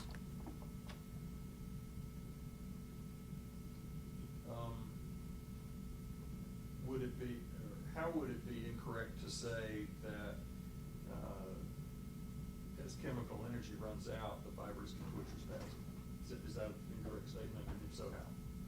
No, if there's chemicals that are being released at the time of death that are causing that either causing muscles directly or causing the nerves to the muscles to cause the muscles to react or flutter, that can happen. What effect can just a relaxing tissue have on eyelids? The relaxing tissue as someone dies. I wouldn't expect that. I mean, once a muscle has become relaxed after death, I wouldn't expect any additional movement other than what might, rigidity and sometimes rigor mortis that can develop. Then you begin to see a change, but it's usually a very gradual onset of that. So you would say that the relaxing tissue would not cause an actual opening and closing? I wouldn't expect it to, no. Would nerve reflexes have an impact as well? Yes. That could contribute to a fluttering of the eyelids as Yes. someone dies? Yeah. Or right after death? Yes.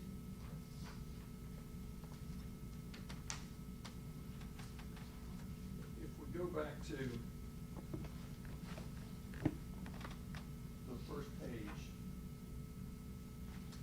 of the autopsy report and Dina Sanford, investigator's narrative summary.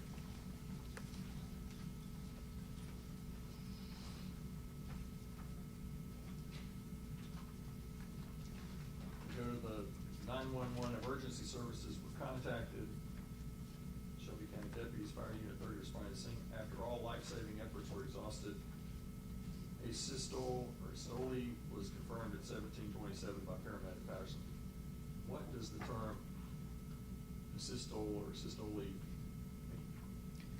That means that there was no longer any electrical activity in the heart and that there was no heartbeat that was occurring. So They would assess to see that there's no audible heart sounds, no heartbeat, and an EKG would basically be flatline. That's what asystole refers to. Right. And so, at least for purposes of the report, we know when the fire department said, hey, we confirmed the asystole, but that could also go back to, we don't know for sure when that happened. Well, Are we sure? and he's asking, yes, sir. I'll, Do we know when the asystole actually came into being? We know when he confirmed it at 1727. I don't know when it occurred prior to that. Okay.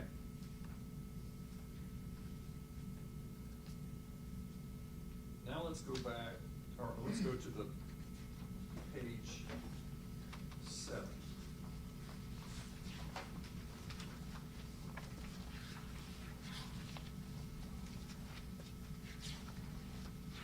Can you read on the third paragraph, the first line? Can you read the first sentence? Based on the autopsy findings, reported circumstances, and available investigative information, the cause of death is attributed to exacerbation of atherosclerotic cardiovascular disease due to physical altercation and subdual. Okay. Autopsy findings you did. Correct. That's all you.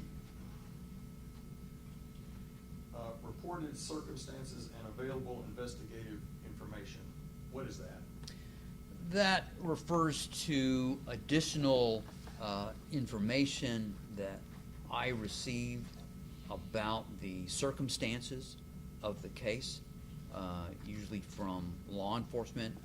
It includes, of course, a little bit, too, of what our investigator, Dina Sanford, had in her narrative, as well as other available investigative information may include any other information provided to me by law enforcement, and in this particular case it includes a video documentation of what occurred in the jail up to the time of Mr. Freeman's death associated with this particular event.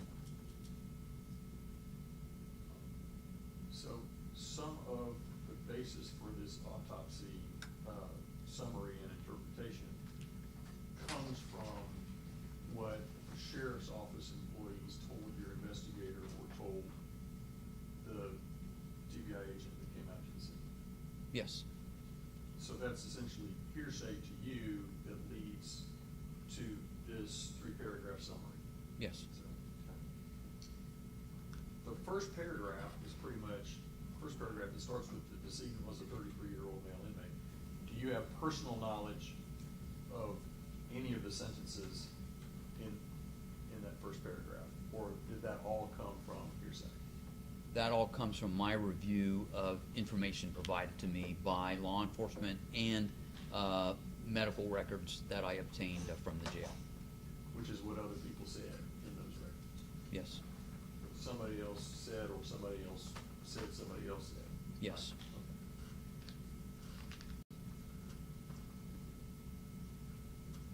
But even if you discount that, you've got your autopsy, which you saw when you did the autopsy. Yes. Right? Including the atherosclerotic coronary issues. Yes. And you also had a chance to review the video, is that right? Yes. And so you saw the video before you wrote this report? Yes.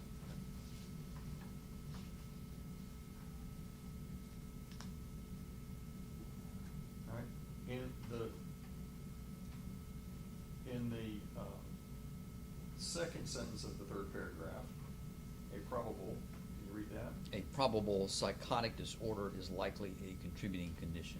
That's consistent with what you said on the first page of this document and the second page of the document, is that correct? Yes. And then if you could read the last sentence. The manner of death is classified as homicide for state vital record epidemiologic purposes and is not meant to definitively indicate criminal intent. Do you ever opine as to criminal intent in an autopsy report? No.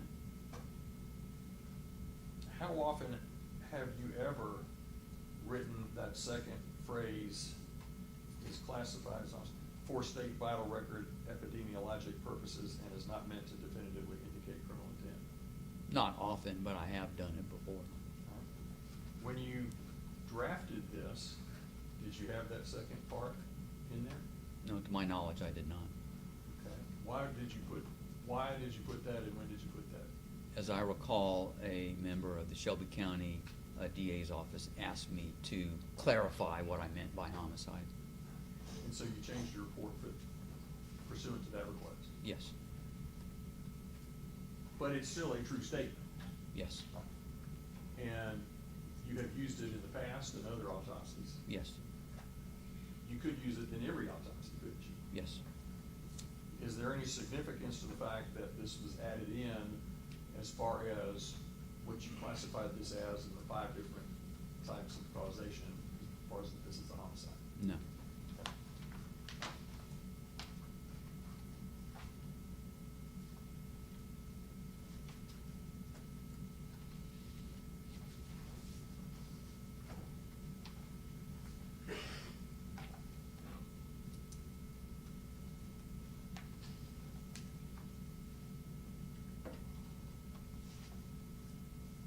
Are you able to, or what percentage in your cause of death, you got three, you've got exacerbation of atherosclerotic cardiovascular disease due to physical altercation and subdual. Are you able to assign a percentage to any of those 3? Well, it's sort of all because of the underlying cardiovascular disease that is a pre-existing condition that is a risk factor. And then you have the subsequent events, that is the temporal occurrence of an altercation and subdual in the setting of pre-existing disease, that then he dies at the end of that altercation subdual event. And because of what occurs during an altercation and subdual with increased activity of the body, the increased then subsequent demands of his heart, because of what is occurring during the altercation and subdual, his body is seeking an increase in oxygen input and an increase in blood flow, so it's asking the heart to beat faster to deliver more blood to tissues that need it, and as a result of that, the heart is being stressed and gets to the point where it can no longer deliver the necessary oxygen to its own tissues and will give out. So the reason that this occurred was because of exacerbation of his underlying natural disease that occurred as a result of the altercation and subdual that occurred prior to his death, and that led to his death. As to how much of it was due to the altercation initially I think on the lower level where he was when he first got out of the cell, as I saw on the video, and then subsequently went up to another level and was finally subdued on that level, and the process of what went through during the subdual, I cannot ascertain which of those was the more primary reason why that exacerbated his heart. To my opinion, both were capable of having an impact on the heart, but I cannot say, was it primarily the altercation was, say, like 70% and the subdual was 30%, or the subdual was 80%. I cannot divide that up. I cannot assign a percentage. I just know that collectively those two had an impact, but I don't know which one may have been the greater one. If the cause of death had just been atherosclerotic cardiovascular disease, what was the manner of death? I would have certified it as a natural death. Because of the physical altercation and subdual, then you put manner of death as what? Homicide.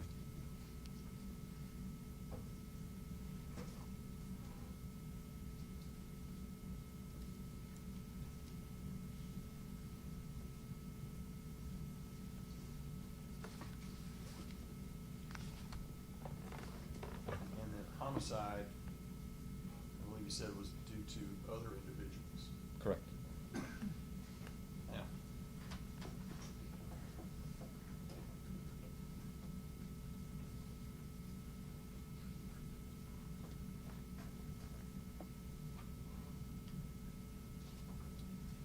have reviewed the video, is that correct? Yes.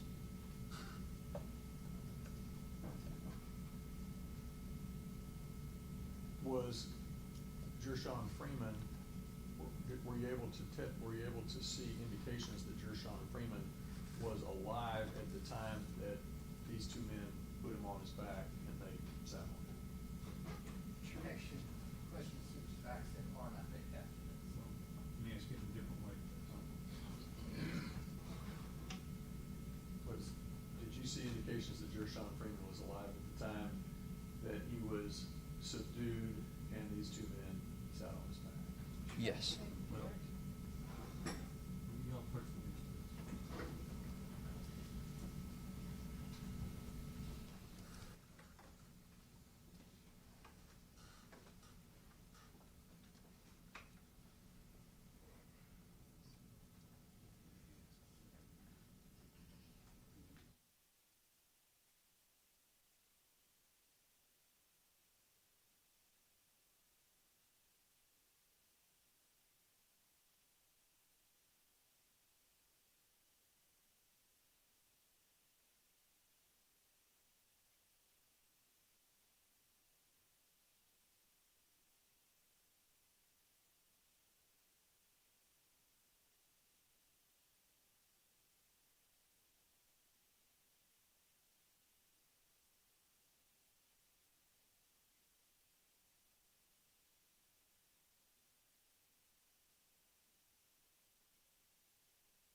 Freeman was alive at the time that he was subdued by these two men.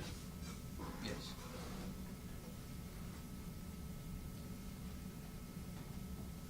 Why would a person who was in a prone position, or let me think of a better way to ask the question. If a person who is in a prone position with weight on his back rolls to his side, what effect would that have on that person as far as their ability to breathe? It should improve their ability to breathe. If they are then immediately placed back in a prone position with weight on their back, would that then make it harder for the person to breathe? It may.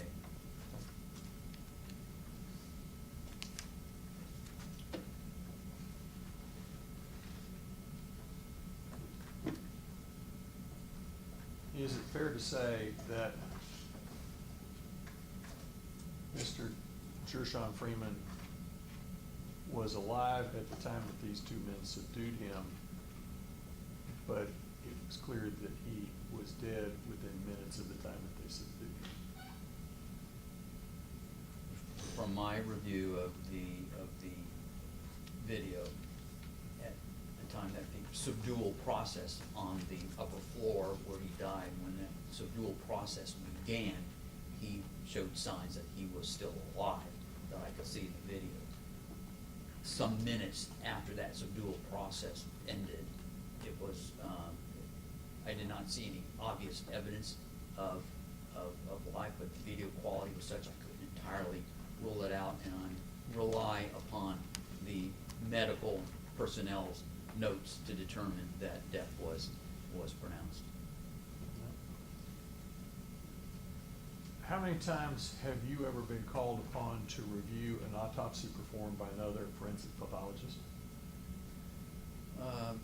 Well, we have partly an internal review process that we do anyway as part of a quality assurance, where we regularly review a number of our colleagues' reports. And so in that capacity, we review each other's reports quite a number of times.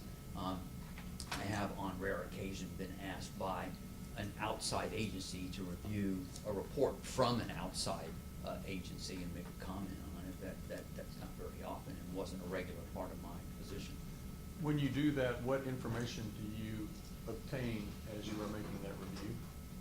Usually to try to get the same information that the original pathologist had. We'll start with a reviewing of the report and also obtaining any of the photographs that they used, as well as any other additional investigative information that they may have acquired, and try to look at it you know, in as complete a manner as the original pathologist may have looked at it. Are you aware that Dr. Lee from Nashville did a review of this autopsy?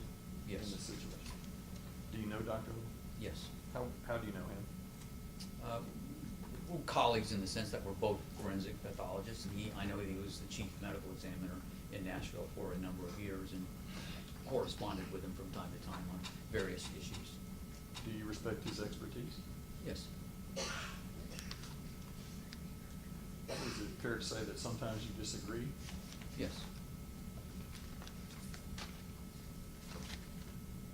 Do you respect him as a person? Yes. Objection, Your Honor, for relevance? No, since he's gonna be called as a witness, I'll allow the question. What are your thoughts on his honesty? I believe that he's honest in the manner in which he addresses an issue and evaluates at a conclusion based upon what he perceives to be the relevant issues. If I could have just a second. Yes.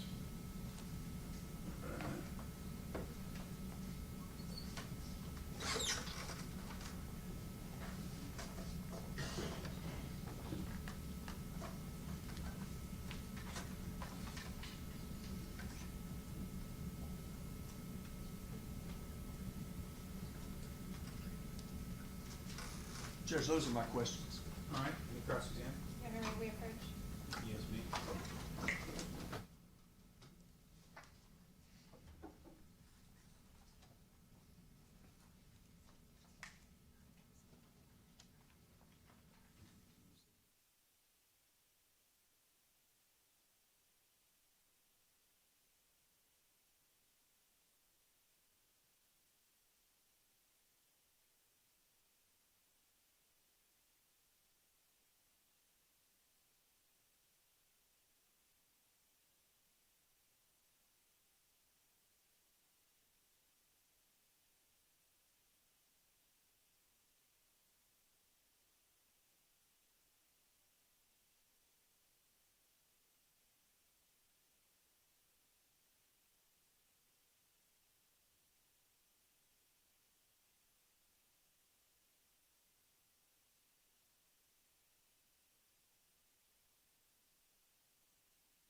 Doctor, thank you very much. And I know this one upsets you. I'm not gonna allow you to talk to the lawyer, okay? I understand. They're not allowed to talk to you, and we'll see you Right. in the morning. Okay, very good. All right.